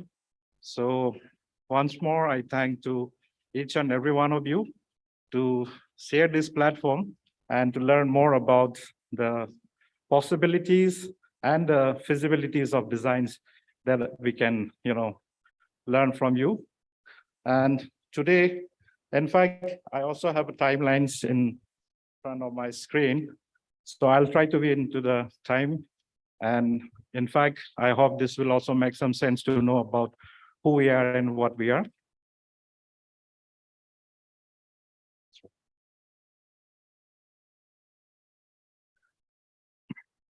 We are a company called AFC Office Furniture. And what we do is we make office furnitures and in the conditions where there is any need of a space with the solutions by a furnitures, we are AFC. And we are the company which has been in the last 15 years. And in this snapshot, it's just a one, can I just, so in fact, this company established in 2008. And as I said, we are a modular furnitures manufacturer. But in the course of the time, in the last 15 years, we could retained client and service for 93%. And with the limited time of the informations which I like to share you today in this opportunity, these are the below the 4 snapshots of sustainabilities. In the sustainability, we have a products through the green manufacturings, and we have the products in Green Pro. And all the manufacturings of our furnitures are in-house in a one unit of manufacturings, which is also supports the green manufacturing. And in the course of the quality and the lifespan of the products, we do have a testings process, which is in-house. I will talk about that in the coming slides. And in the recent updates, we acquired the Wipro Furnitures, and we have been serving the Wipro Furnitures for the existing as well as the new client. And what we do is precisely we design and we manufacture furnitures. Our products is embedded with the hybrids of the process, the technologies, and the spaces. And also with the company's contributions to the environments, we have initiatives of the ESG, where we have a milestone starting from the 2008 until date. We have the milestones on the screens, which has every coming 2 years, we have been having one of the steps of challenges that we achieve. The latest on the top is about acquiring the Wipro Furnitures. At the same time, this company have actually able to sustain and achieve gold-rated office furnitures manufacturers building. And this is one of the contributions, again, with the initiatives of the ESG as a part of this industry. We are following the initiatives to the environment, socials, and governments. This is our roadmap with the initiatives, and most of the panels have discussed about the length and breadth of these subjects. So I'll just keep it as just a snapshot as our roadmap. After we have attained a certain design, the solutions has actually benefited to the users. I hope everyone agrees with that. And with the intentions of the AFCs to give us sustainable solutions and the processes that we followed through these ESGs and initiatives, our intent to provide is a sustainable furnitures. And when we say the sustainable, the whole chains of the process are also the one which we would like to achieve as a green process, be with the green design, the green manufacturing, green supply chains, up to the extent of the green installations and giving the services. And This is very much possible with our capacity. In fact, the strength or maybe the factors that we have, which may be, a part of your needs or maybe the, the services that has been expected for you. So just to give you an idea, we have manufacturing units of 1.5 lakh square feet in-house. We provide you the shortest lead times of 3 to 4 weeks. And we have a capacities of 15,000 workstations in a 20 days time. And we can produce the sittings of up to 8,000 in 20 days. And these are all possible with my team of 600 families of my AFC's employee. This is the green buildings that we have just recently awarded, and it owns a boutique of 3 different floors of the experience centers of the products that we displayed, be with the veneer finishes applications or metal powder coated products applications, as well as the customized design solutions. These are the snapshots of the other locations of the showrooms experience center, where you can walk in and experience starting from Bangalore, Mumbai, Gurgaon, Noida. And one of the topic I just chose today, after learning all the experience of the possibilities, feasibilities, design challenges, and in fact, the very specific and lovely word called modular, which has been very widely been discussed.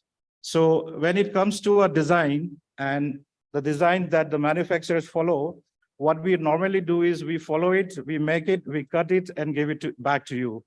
Somehow at the end of the user's point, or maybe the lifespan of that design, or you can say the sustainability of that design, I think that's actually need to go back step and think about how it can be measured, right? So in a small word, what I can express is that when a furniture has been made, how we can assure that the furniture's quality, the lives can be measured. So on the screen is a simple question that why a furniture's testing is, important.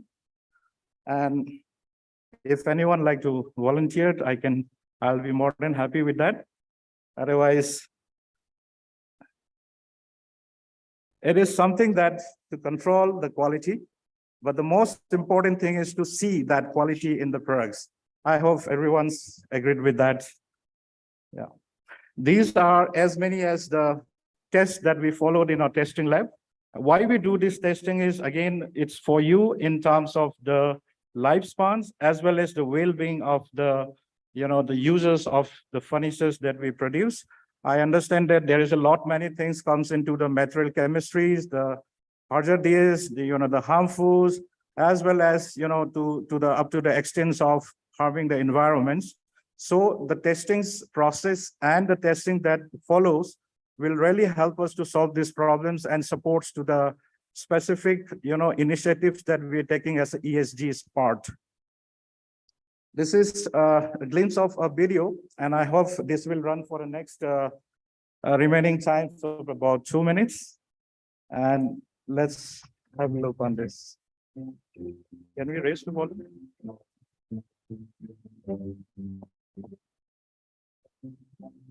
On the screen, this is a manufacturing unit of the AFC and the team of the AFC.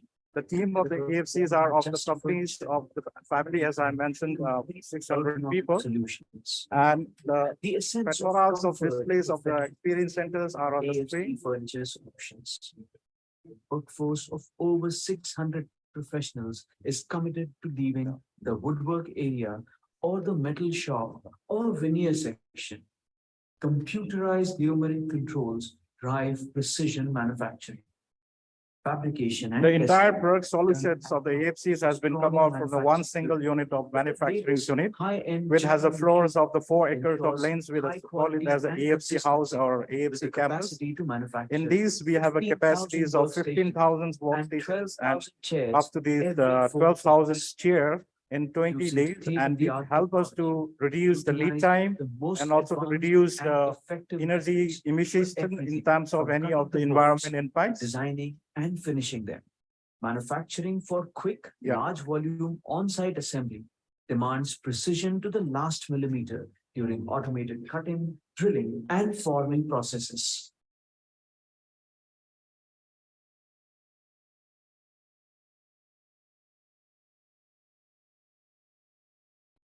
Furniture speaks in edges and textures as much as Using the latest technologies of the equipments that we require for a specific designs, precisely to your design drawings with your expectations to the standard qualities and efficiencies as well as the user friendly. We have been working on the various tastings as well as doing innovative to the tastings to give you more enhanced and sustainable products. Right now, we are sharing these opportunities to share you what we are and what we do. We also like to take opportunities to look forward to associate and work with you. In this event, we would like to also share that this company will also come up with a lot of surprises to be contributions to the industry. And just behind you, we have a stall from AFCs and we have shown some samples as well as some of the latest contributions of the products that we can showcase to you with the time of the today's sessions and the interest of everyone's time. I have been asked to cut short in between, so I would like to apologize for that. But thank you for giving me a time. Thank you so much. We are keenly devoted to a high level of sustainability. Thank you so very much, sir. Headquartered in Noida. AFC has a I would now request everyone to take a look at the Jaguar AV. Can you please play the AV?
The excitement is evident, and I'm not going to take a lot of time to start the most awaited event of the day. Yes, I hope all the winners are seated in the room and having the best smile on the face. I'm sure I can see so many faces already, and I know you guys are really waiting for it for a very long time. Well, to start with, first of all, I would like to call on stage Mr. Mohit Hajela, Group Head Business Development, Jaguar Group. Can we have a round of applause and welcome him on stage? Welcome, sir.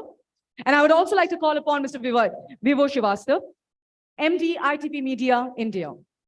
Can we have a round of applause for Vivo, please?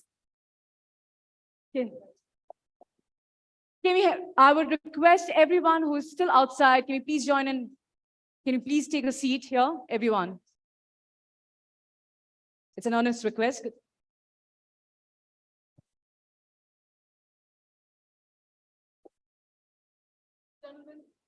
Gentlemen, I would request to say a few words, please. Good evening, everyone. And once again, hearty congratulations to all the 50 iGen winners. It's been an incredible journey for us with ITP Media, and this is the 12th year in the running. And the property has moved from strength to strength. I think the idea was always to celebrate the young Turks who will take the mantle. And definitely, I mean, you have all, every practice mushrooms small, and then it takes heights. And what better than to have the great master sitting here?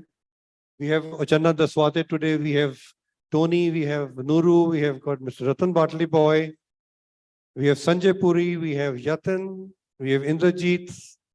I'm taking the liberty of calling them by names because finally, it's just, you learn from the masters. And what an incredible journey for the young designers, that the kind of a promise that you hold We believe in you. And would appreciate ITP Media that it is the 12th year in succession. And I'm also happy to say that I met one of the first iGen awardees, Vijay Ramachandran, who is also here today. So I think it's been, it's fairly a leap of faith. And it has moved from strength to strength. And so is the property move. So I think hats off to you, Bibor, and your team of taking it and making it big.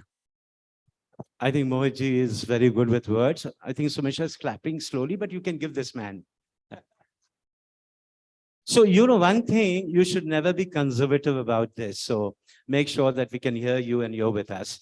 I think you really echo the sentiments that I have at this moment. And I think I want everyone in this partnership of Jaguar, which has been an incredible journey of learning from each other, improving and collaborating and bringing forums such as this. In all of this journey, I think what we take pride, and I was telling on a friendly banter with Sanjay Yatin, they always pull my legs. And he said, we give to the industry the finest. And I think many fine people have evolved themselves to become large practice. And many of you tonight who are the winners, and everybody, since you're watching live, you may not have qualified, but each one of you are worthy of all accolades of all the hard work that you've been doing. So I'm, ladies and gentlemen, from behalf of all my great team behind who have worked tirelessly to put this incredible long marathon day, but truly of substance and learning from each other, we celebrate, and we are very sure that I understand from my team that you guys have come from the length and breadth of this country, and it warms me enough and my team. So thank you from all our heart to you.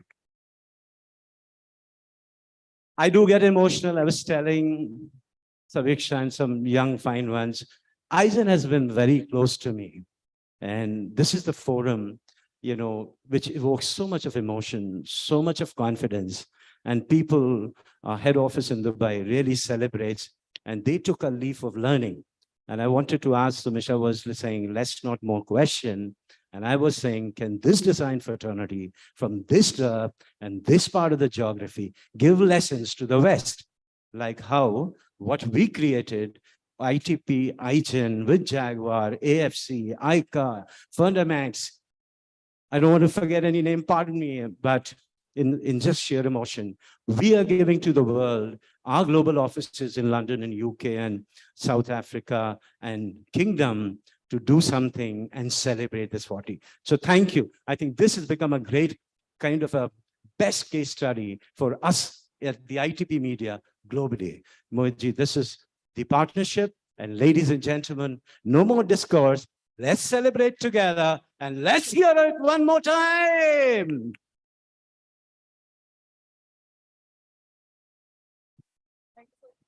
Thank you so very much, gentlemen. And now to give you this, to start off with the award section, I would first call on stage Mr. Ranveer Mehra from Jaguar. Can we have a round of applause and welcome him on stage?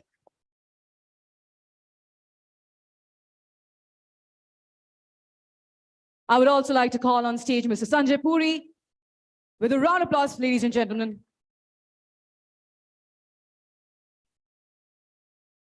And finally, Ratan Baltimoy. Can we please have a round of applause and welcome him on stage?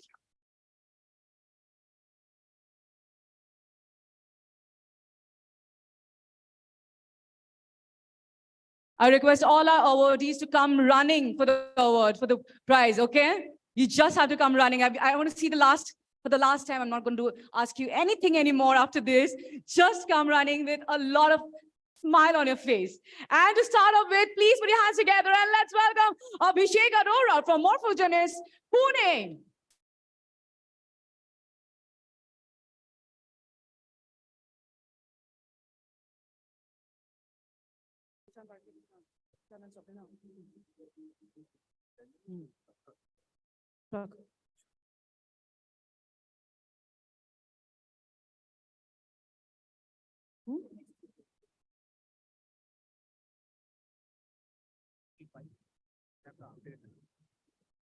I would request Mr. Nishant Prakhar GPEM Architects and Planners, New Delhi, to kindly join us here on stage. Many, many congratulations to you, Nishant.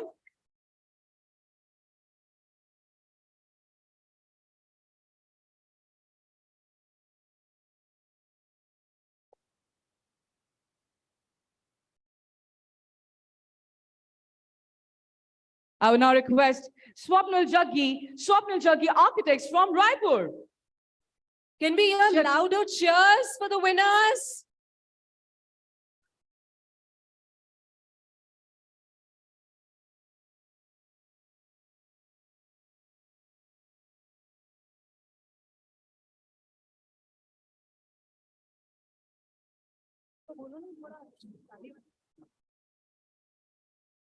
Our next winner is Akshay Mistry from Studio Mistry, Mumbai.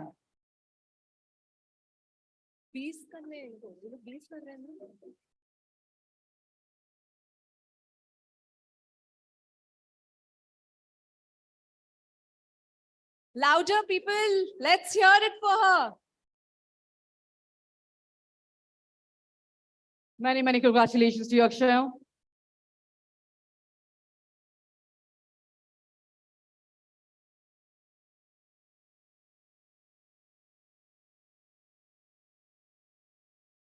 Our next winner is Aman Sohal from Mumbai, Mohali, Punjab, Formadda.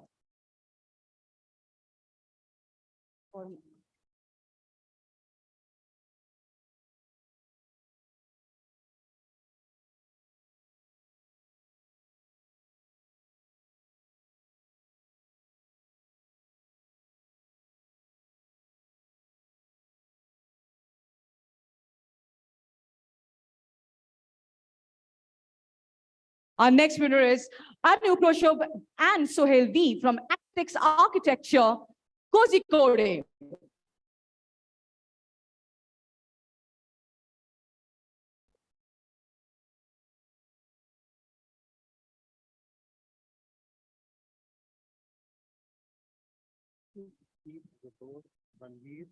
And Mohit Hajela on stage. Say thank you, Sanjay and Rajan Marketol, all the way to join in, and one from Japan.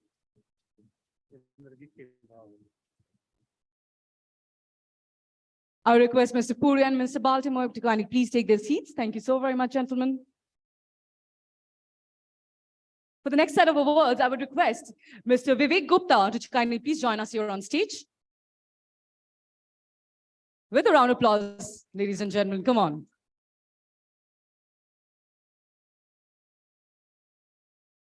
And I would also like to request Mr. Indrajit Kembovi to kindly please join us here on stage.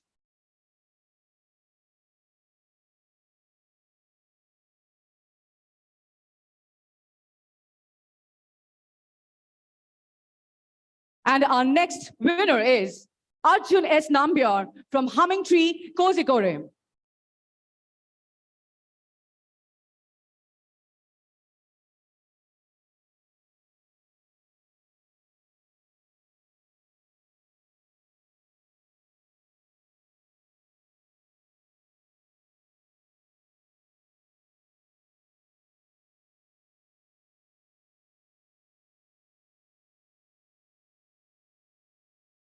Our next winner is Bodhayan Chakraborty, Race Altier, Mumbai.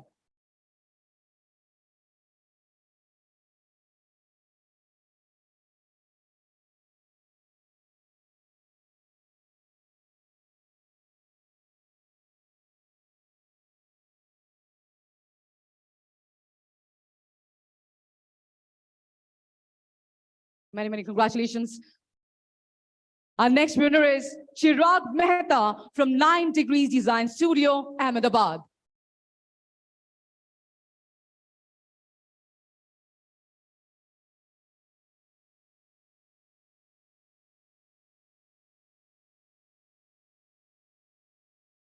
Many, many congratulations, Chirag.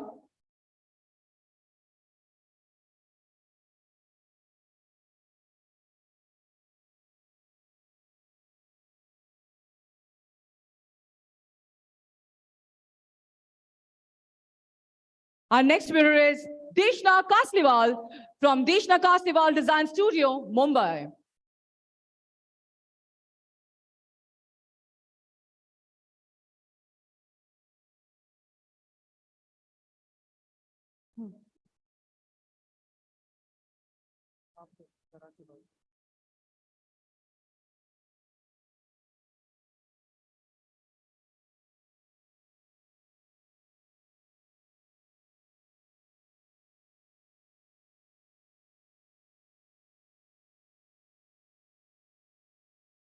Our next winner is Dhara Vora from Scribble Studio, Ahmedabad.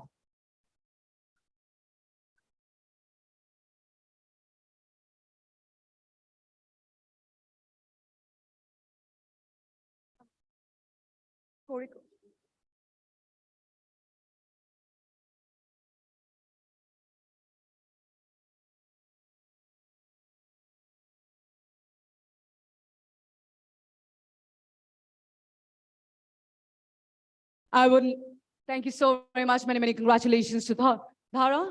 I would now request Mr. Vivek Gupta and Mr. Indrajit Kembavi to kindly please take their seats. Thank you. Thank you so very much, gentlemen. Now it's time to call on stage Mr. Rupesh Baid. Can you please put your hands together and let's welcome him on stage.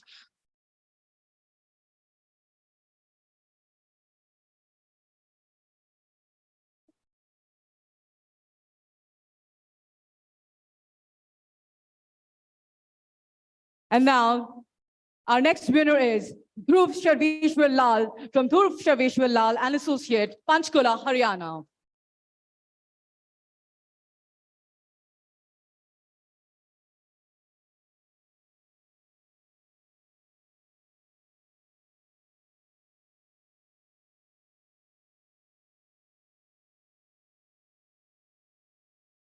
Our next winner is Donna Alex from MySpace Architects, Noida.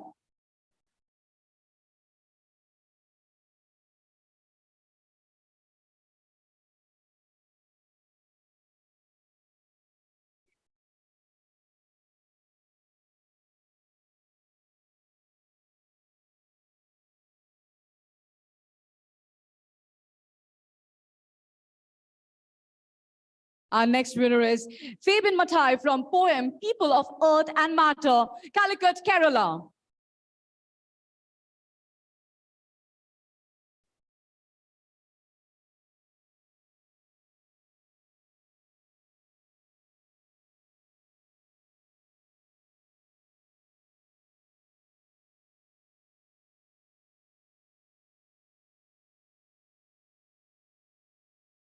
Our next winner is Forum Shah from PS Design, Mumbai.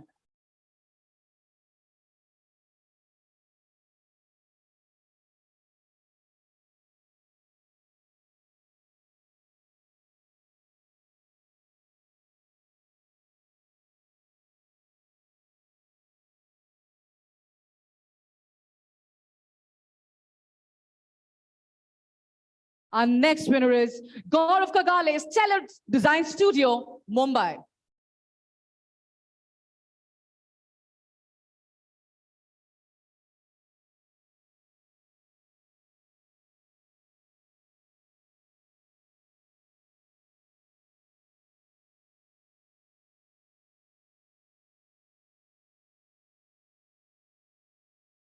I would now request Mr. Baid to kindly please take his seat. Thank you so very much. And now I would like to call upon on stage for the next set of awards is Laura B. Robin. Can we please have a round of applause and welcome her on stage? I would also like to call upon on stage Vijay Ramachandran.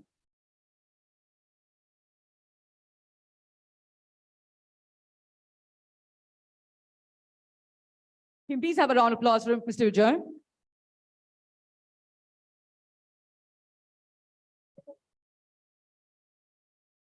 All right. And our next winner is Hina Bhargava, Architecture Discipline, New Delhi.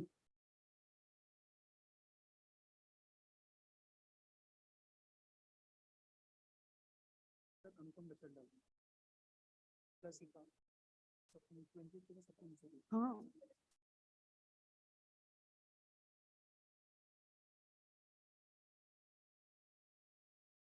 Our next winner is Ishan Grover, Karan Grover and Associates from Baroda.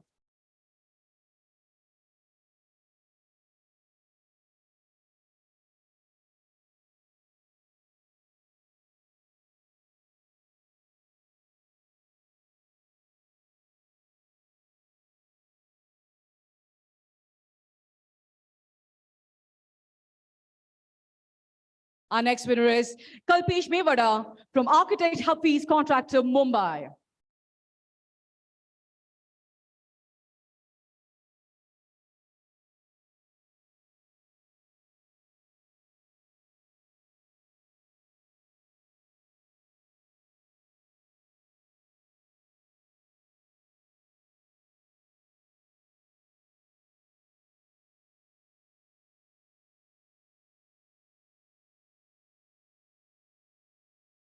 Our next winner is Kirti Suvarnan from Sakriti, Kozhikode, Kerala.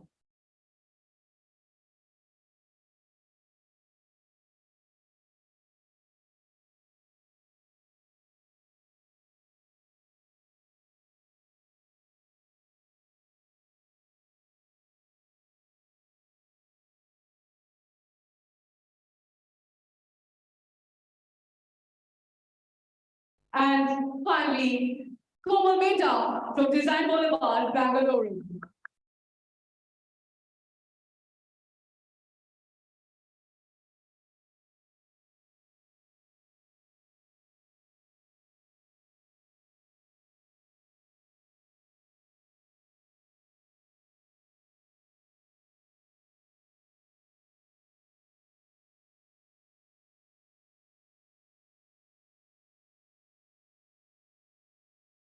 Thank you so very much, ladies and gentlemen. I would request you to please take your seats. Thank you.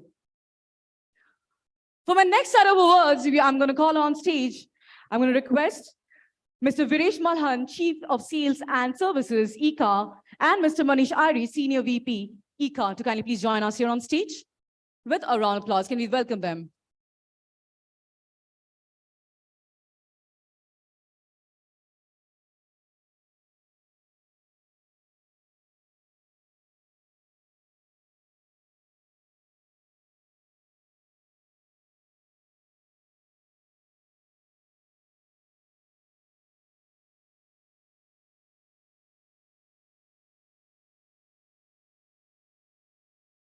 I would also like to call on stage Mr.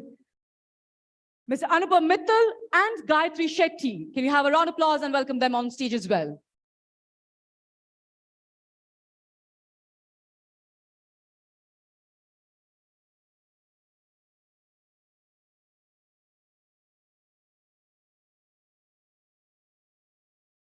Are we waiting for someone? Are we waiting for someone, gentlemen? Let's begin. Okay, all right. All right, our next winner is Komal Mittal from Alcove Design, Pune.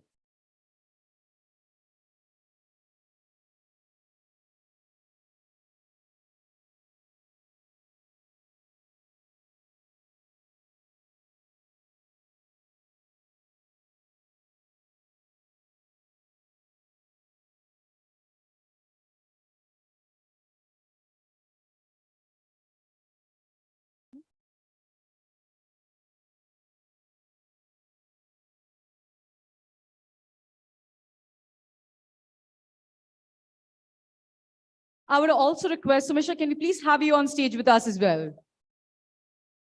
Can we have a round of applause for Sumisha, please?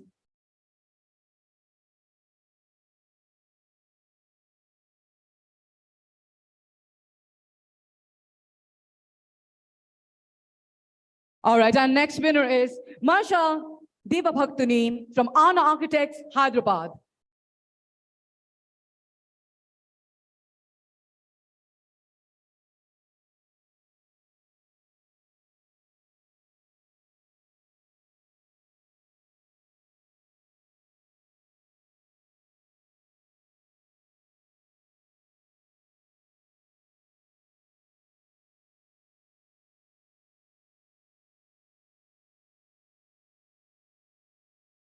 Our next winner is Minakshi Jesani, MG Architects, Thane.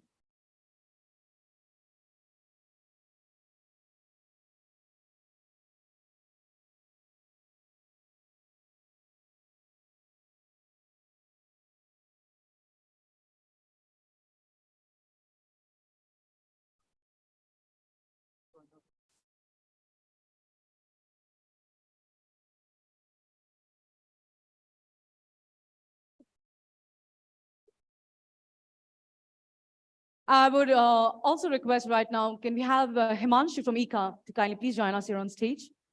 With a round of applause, ladies and gentlemen, let's welcome him on stage.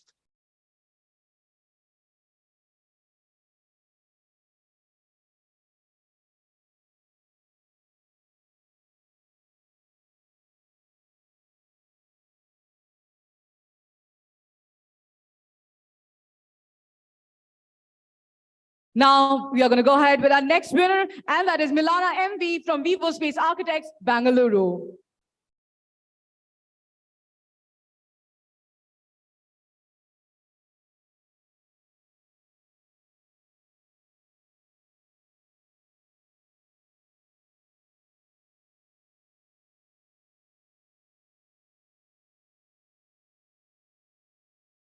Our next winner is Mohit Jordia from Occub Architects, Jaipur.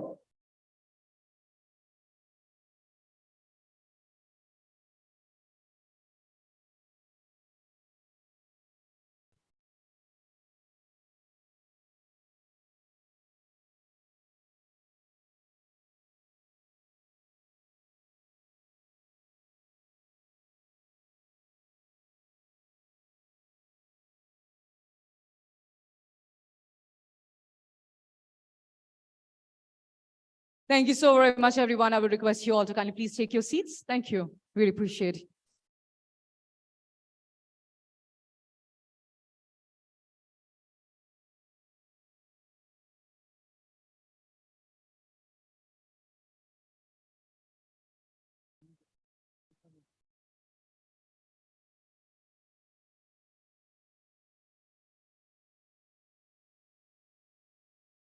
I would once again request Manish to kindly please join us here on stage.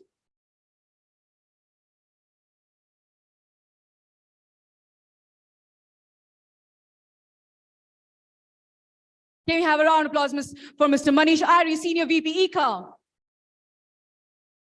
I would now request Barish Malhan, Chief of Sales and Services of ECA, to kindly please join us here on stage as well.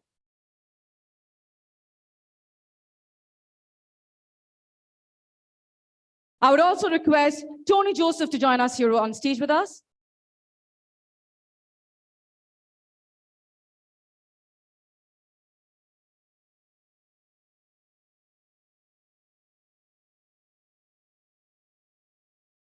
And now let's call upon our winners, Muaz Rahman from Muaz Rahman Architects, Thrissur, Kerala.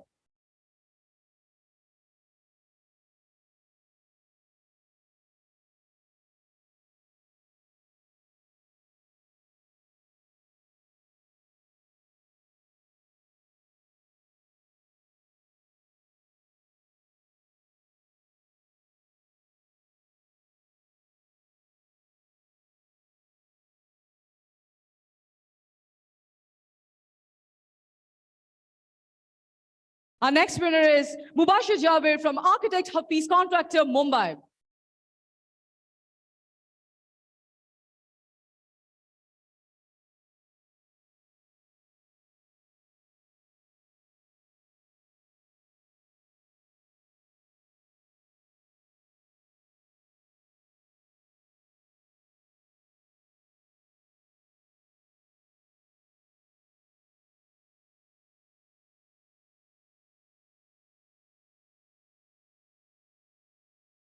Our next winner is Nabil Lakulnath from Scribble Engine, Tirur, Kerala.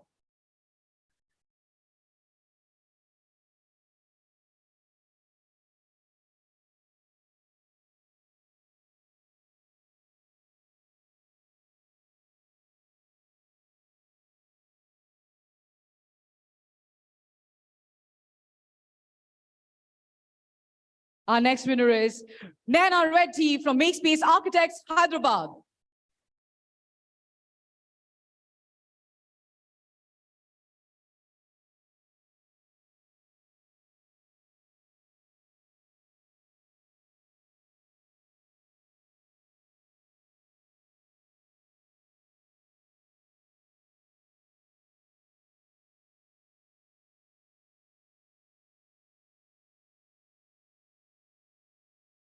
Our next winner is Nakul Rege from Urban Tree, Pune.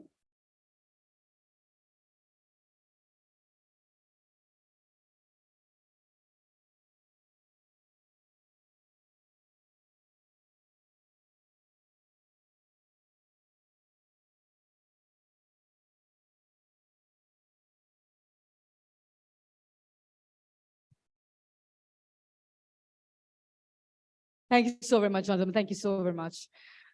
I would now request Mr.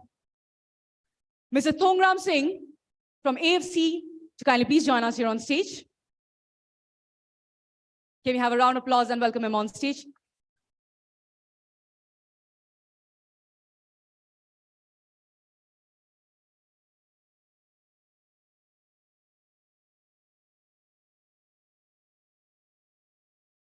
I would also request Mr. Indujit Shauji from ITP to kindly please join us here on stage.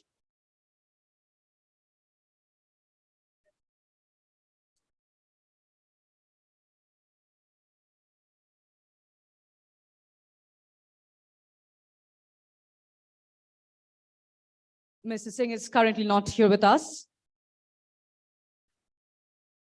And I would also request Mr. Yatin Patel to kindly please join us here on stage. A round of applause, come on, ladies and gentlemen.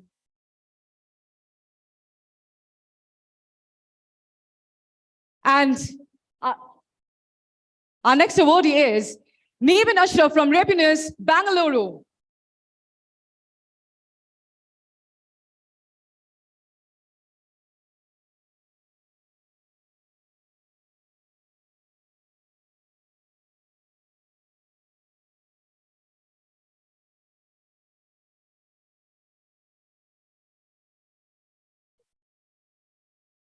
Our next winner is Netra Ajampur from Studio Sorted, Bangalore.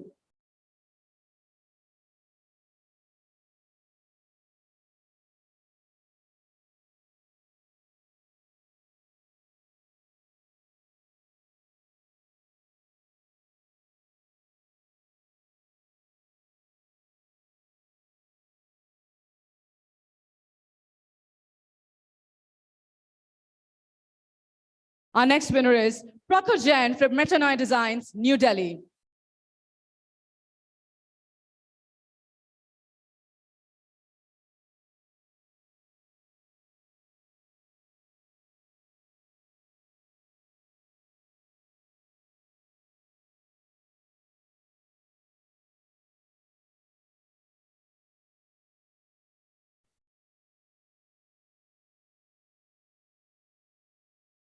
I would now request Mr. Patel to kindly please take a seat. Thank you so very much, Mr. Patel. No, gentlemen, we need you here. We still need you here. And now I would like to request Ms. Aparna Narasimha to kindly please join us here on stage. Can we have a round of applause and welcome her on stage?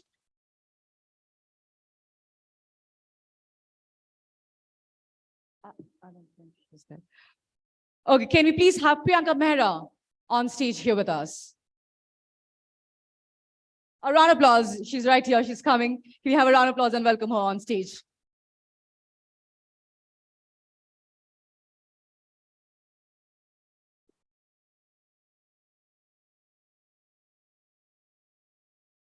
And our next awardee is Priyanka Singh from Chalk Studio, Gurugram.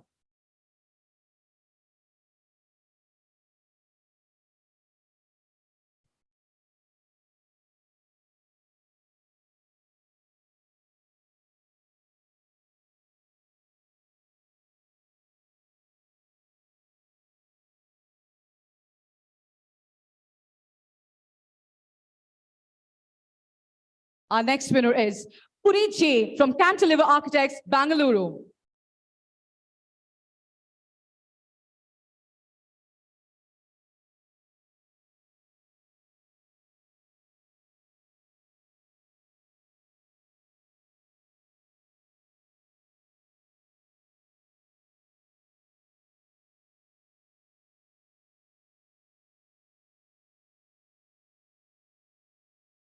Our next winner is Rahul Jadon from Note Urban Lab, Lucknow.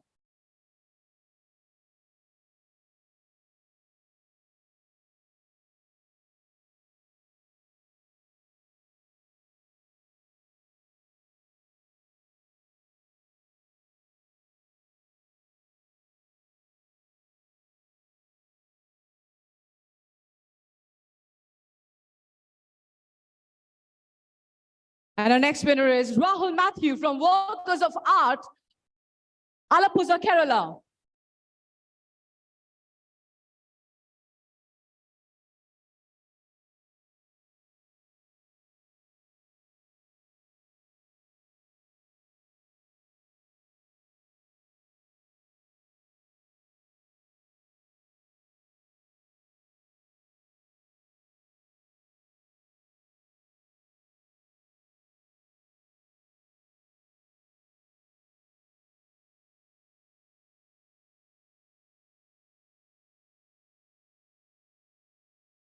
Thank you so very much, ladies and gentlemen. Thank you. Can you please take your seats? I would now like to call upon on stage for the next set of awards is Vinit Sharma, Regional Key Accountant and Specification Manager, Formica. Can we have a round of applause and welcome him on stage?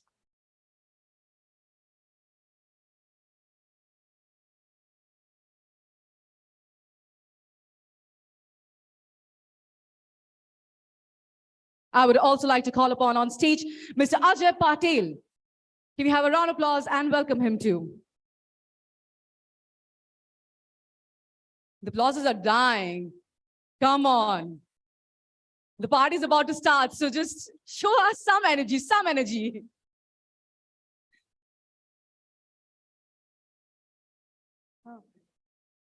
No, okay. And our next winner is Romit K from CCG, Mumbai.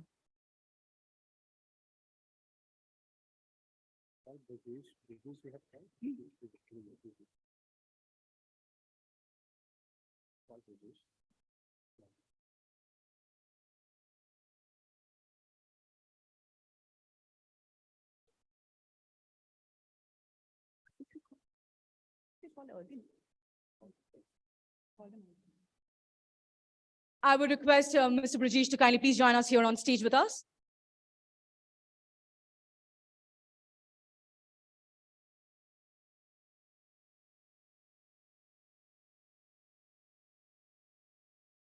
Our next winner is Rana Patel from VPA Architects, Ahmedabad.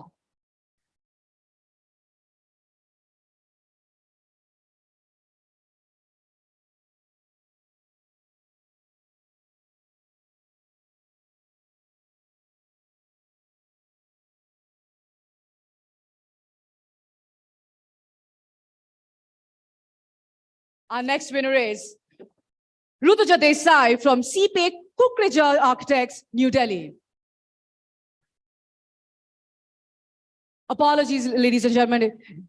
It is Rutuja Desai from Colab Design Studio, Mumbai.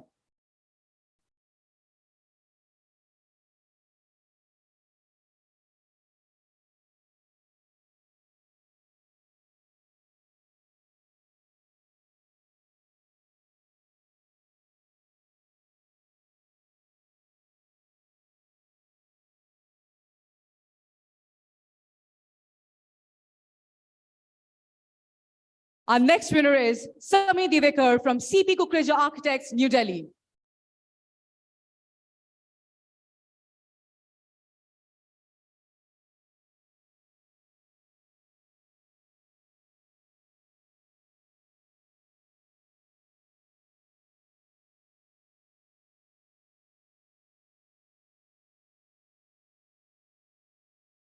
Our next winner is Samiksha Chaudhary, Space Matrix, Bangalore.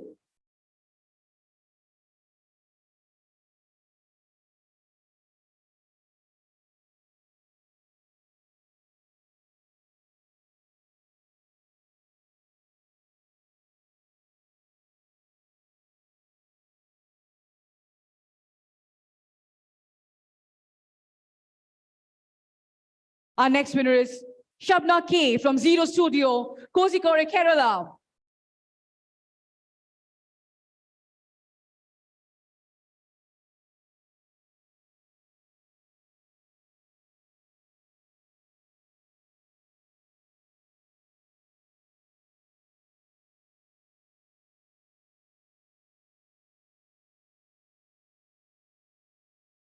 Thank you so very much, gentlemen. I would request you both to kindly please take your seats. Thank you.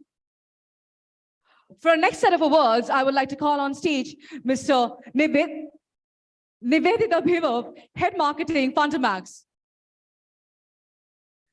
Can we have a round of applause and welcome Nivedita on stage?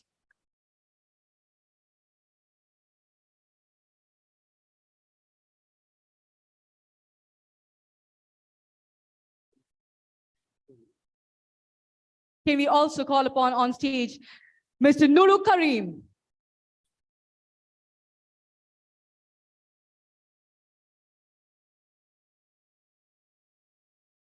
I would also like to call on stage Mr. Aman Agarwal.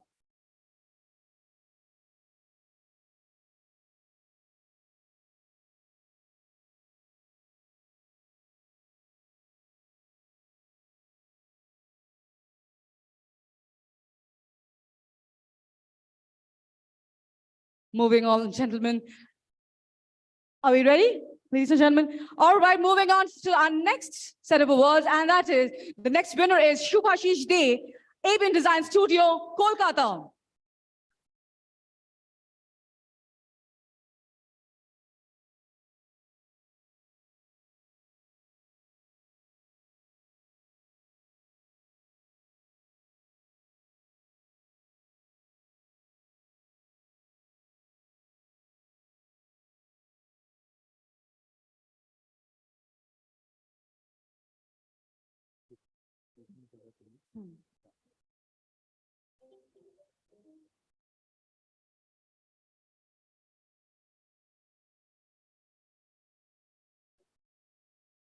Our next winner is Shumi Shaji from Esquart Architects, Trivandrum, Kerala.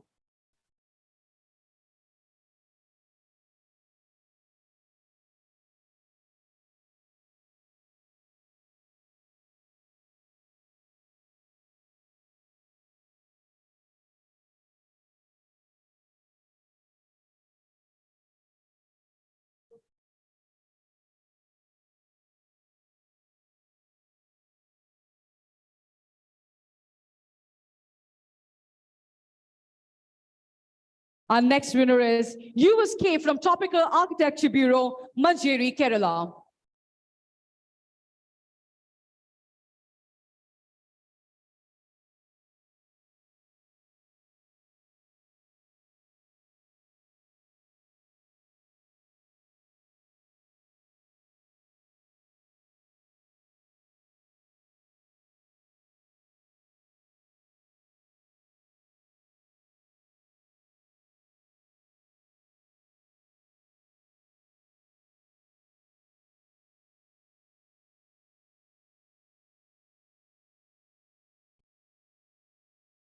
And finally, please put your hands together and let's welcome Vishal Bam, our Chief Space Studio, Pune.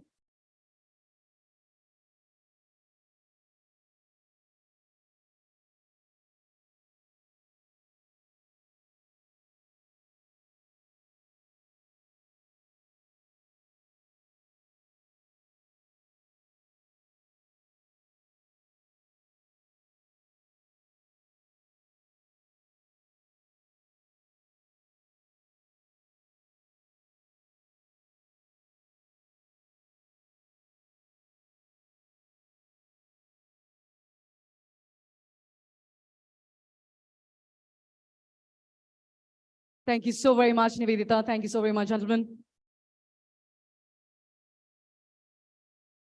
Well, can we please have a round of applause for all the 50 winners? What a fantabulous job. Thank you. Thank you so very much, ladies and gentlemen. That was actually incredible. And now it's a very special winner amongst us who will take home the coveted title of People's Choice iGen winner. This award is chosen by you all. Yes, the People's Choice Award is for the iGen winner who received the maximum number of votes from our website and social media visitors. To present this award, I would like to invite on stage Mr. Vibhor Srivastav, Mr. Shanna Daswati, and Mr. Mohit Hajela. Please put your hands together and let's welcome all the three amazing people on stage here with us.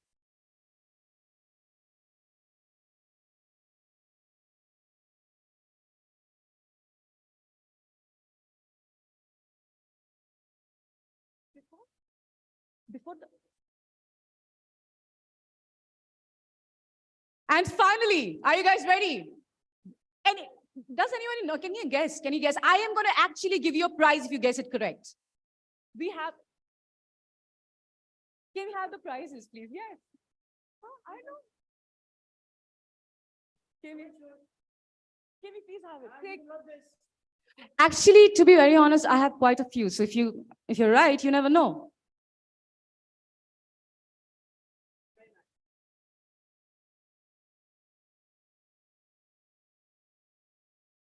All I'm gonna say, it's a little chilly, like chilled one, I believe. Nice. So anyone, any guesses? Come on. Okay. All right. Can I please have a microphone? Number 8.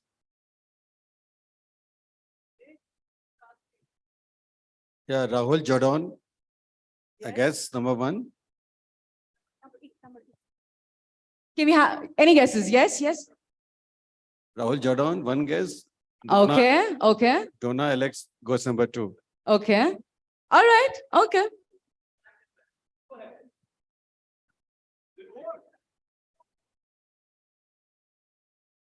All right. Any more guesses? Any more guesses? Come on, ladies and gentlemen. This can be yours if you want it. Because this is the last award. After this, it's going to be a gala night, right? So I know you guys all of you are actually waiting for it, for me to announce. But before that, come on, any guesses? Anyone? Anyone who can guess it somewhat correct? Yeah, you can do that. Yeah. Entire India is ours. Come on, just do it. South. Okay, we can do that. We can do that too.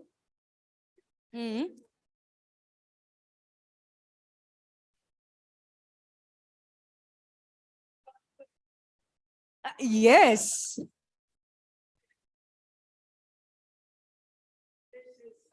Yeah. Okay. North, all right. North, okay.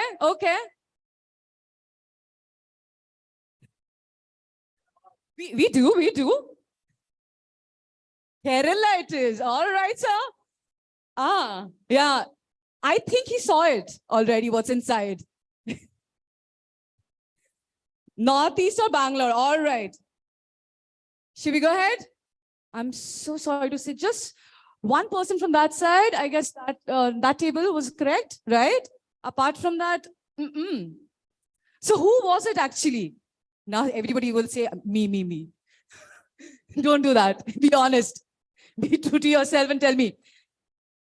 Who said West here? All right, please. Jordan, come on.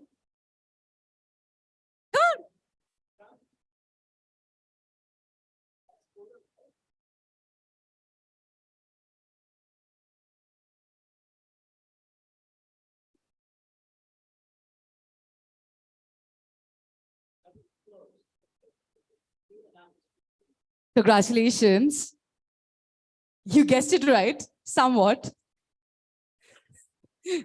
Just for guessing, guys. Come on, a round of applause.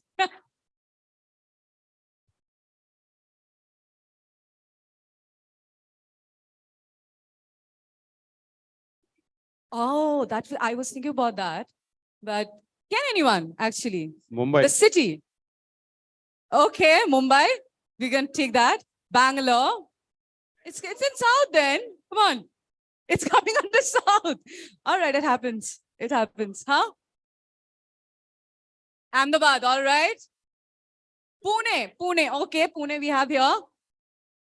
Can we have another one? Come on. We have more. Mumbai, okay. Come on, a different city. Somebody already said Mumbai, so you have to come up with a different city now. I can't help it. Huh. Yeah, we have a lot of cities. The ones already said, he said Mumbai. Okay. He said Pune, right? Both of you said Pune. She said Bangalore, Ahmedabad, and Ahmedabad, Alibag. Alibag, okay. Okay, let's call him on stage then. Please, join in. Mumbai. It is Mumbai. Come on, please join in.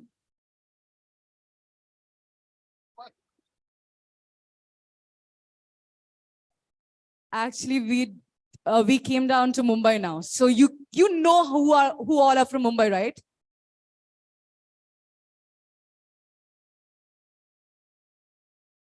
Yes, we do. Can you have another one? Akshaya. Oh, who said Akshaya? Okay, you said Akshaya. Who said Romit here? You said Romit here. And what else? Who else? Come on. Bashit, okay. कौन है forum? Okay. Okay. So, all right, please, let's welcome the winner too, Mr. Romit K, CCG, Mumbai.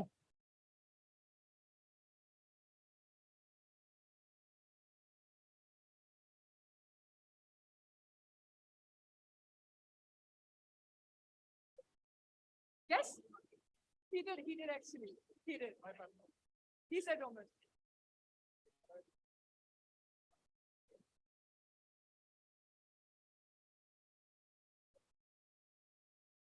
And yes.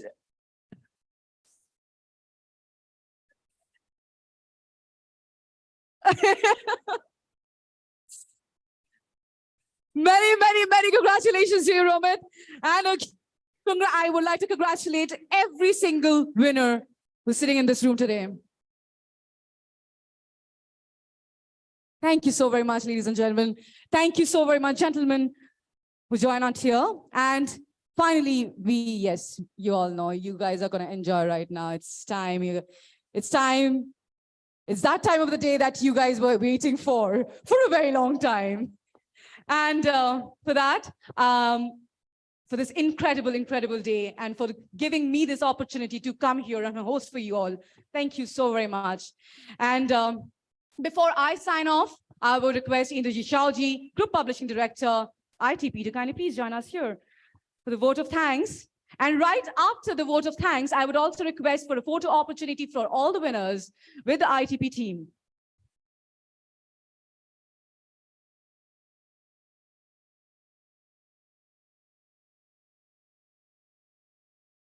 Good evening, boys and girls, ladies and gentlemen. I said good evening, boys and girls. Yeah. What a day it was. Full of spirit, and we were on a high throughout. We started our day with a masterstroke from the master himself, architecture after architects. We went on to discuss how profitable architecture as a business is. When Vivek said, our generation should get into architecture because it's the most profitable business. And then we moved on to the new dimension of architecture and how AI is not going to hamper how we practice architecture, but it's going to aid us if we adopt it properly. I feel honored and privileged to get this opportunity to propose a vote of thanks on this special occasion. Thank you is such a prayer that cannot be seen or touched. It must be felt from the heart. I would like to thank all my honorable delegates who blessed us with their presence. I am also very much thankful to all my jury members and the invited speakers.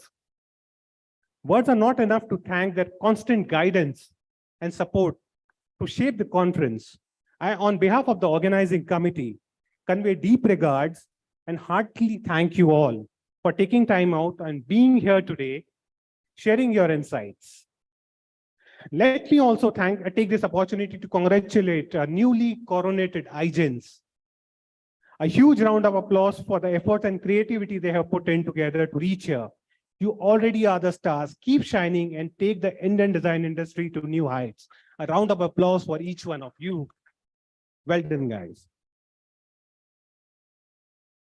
I feel proud to thank you for making this event successful one. An event of this dimension cannot happen overnight. The wheels started rolling months in advance. We have been fortunate to be backed by a team of very talented and motivated team members. I cannot thank everyone enough for the involvement they have shown and the willingness they have expressed to take on the completion of tasks beyond their comfort zone. A huge round of applause for Samisha Gelotra, Editor, Architect and Interiors India, for meticulously curating this event today.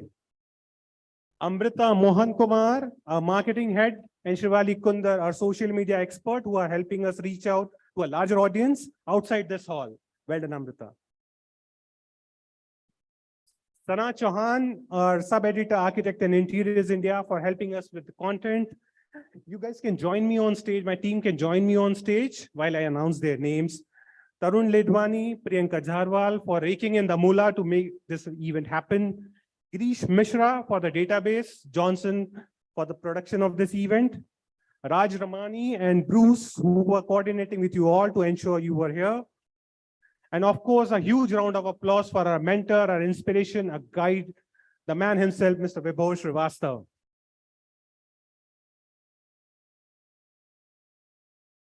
Can you all join us on stage? I'm very much thankful to all our sponsors. It would have not been possible to organize this without your support. I'd like to thank our presenting partner, Jaguar, Ranbirji, Mohitji, for all your support. You had been a great support throughout since we started iGen. Thank you, sir. Our part-by partner, eCapitolite. Thanks a ton, Viresh. Thanks a ton, Khushbu, Mr. Ahire, for believing in us and giving us this opportunity to organize this competition today. AFC, our associate partner. Thanks, Mr. Tungaram. You have always been a great support. Our exhibit partner, Formica and Fundamax. Thanks, Vineet, for making this happen. Thanks, Nivedita. You have always been a great inspiration. Thank you, ma'am. And finally, a special thank you and a round of applause for our lovely MC, Dia Das, for conducting the entire show so energetically. A big thank you to Shangri-La Hotel and the entire team for hosting us and for their great hospitality. Finally, this is Indrajit Saoji signing off tonight with a promise to come back next year with more exciting and a bigger platform. If time is money and you have spent millions with us today, thank you all for making this event happen and making this event a huge success. Enjoy your evening. The bar is open. And as a team, we all take a bow to all of you. Indrajit, come here, come here, come here. iGen, please stay for a picture. I very fondly, we'll come close. We'll get together. You know what? I just want a big hand for Indrajit. He's my Mr. Dependable, for anything that I can fall back. Well done, Indrajit. Well done, everybody here. Well, I'm just following the footsteps. He is being humble. No, absolutely. You are nothing without your team. So thank you from the bottom of our heart and believing in us. Thank you very much.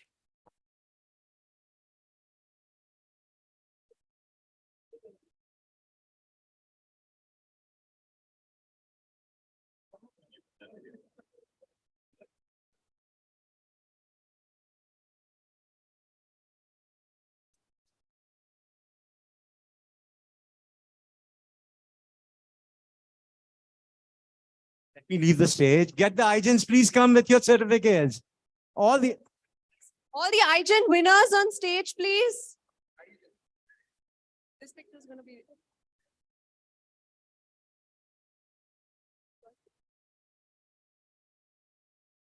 Come, congratulations.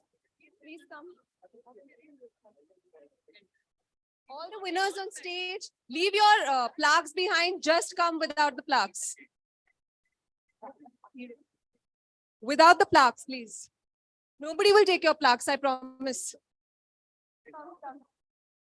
All the winners on stage, please.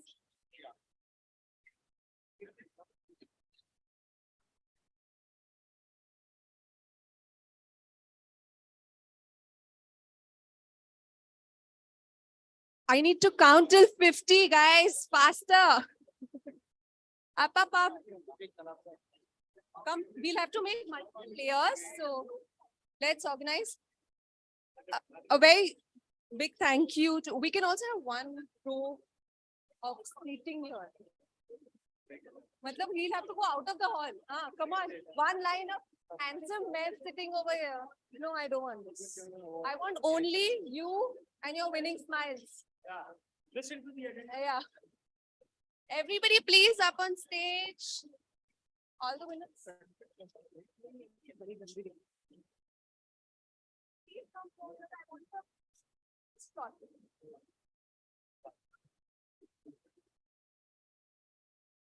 I can't see you. I can't see you. You need to come ahead. Who are you? This one. Samiksha? Samiksha, you need to come ahead. Yeah, just give way to her. Okay, Komal? Okay, you guys are fine. Come closer. Why are you in the corner? Can we have, I think this side, come closer. This is a very important picture. Don't miss it. Okay, there's too many people there. Can we have one round of layer of people here? Some of you can come here. Can some of you come here, please? Great idea for sitting here. Actually, one or two of you can come down. Do you want to come down here in front? Come. Dhruv, come here. Okay, because too many, you're getting lost now. Thoda sa make place for her. Single line, make like a single line in his words. You need to come ahead. Come ahead. Okay, do we have everybody in place?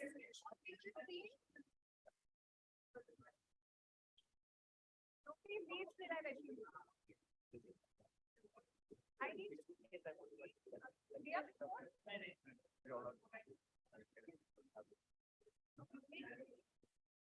You need to be a little.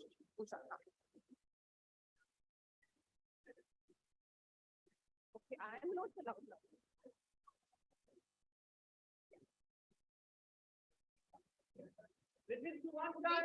Yeah.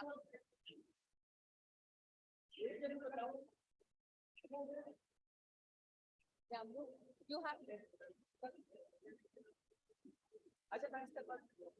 Yeah, there's space now. Now you can come ahead now. There's space.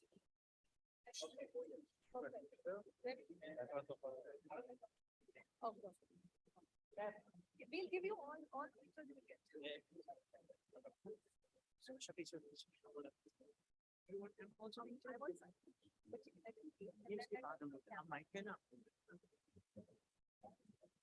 उसका picture हो गया तो मुझे बताया मैं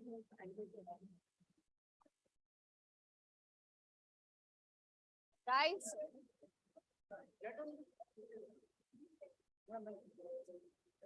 we'll give once he's done then we'll tell him to. Okay, everybody smile. Gentlemen, just behind. Okay, are we ready? Are we ready? 1, 2, 3, smile.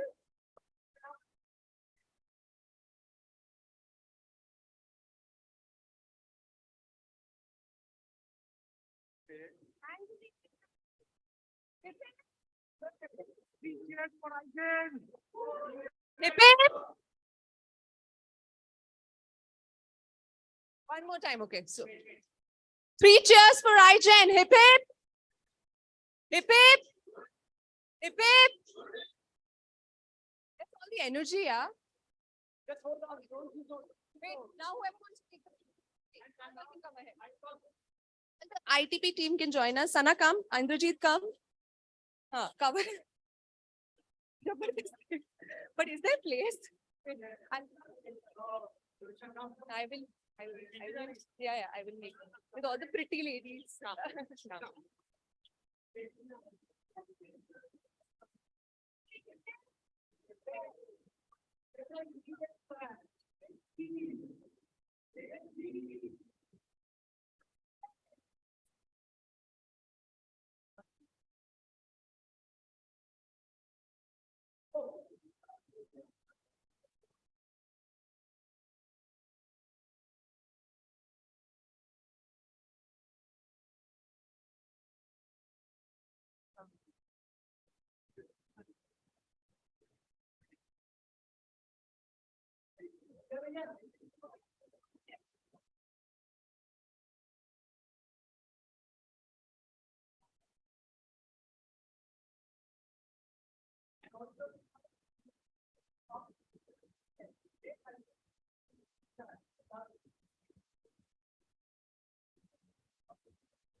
I want all the iGens now at the Jaguar stall, please. We need one more picture there. So everybody at the white stall, Jaguar.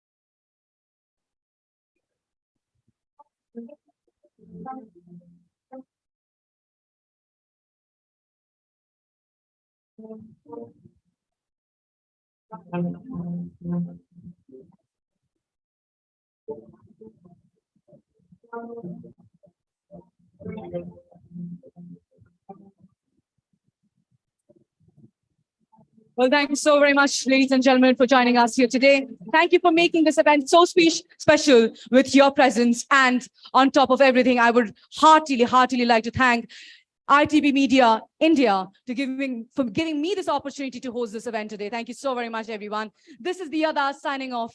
Have a great evening. Thank you.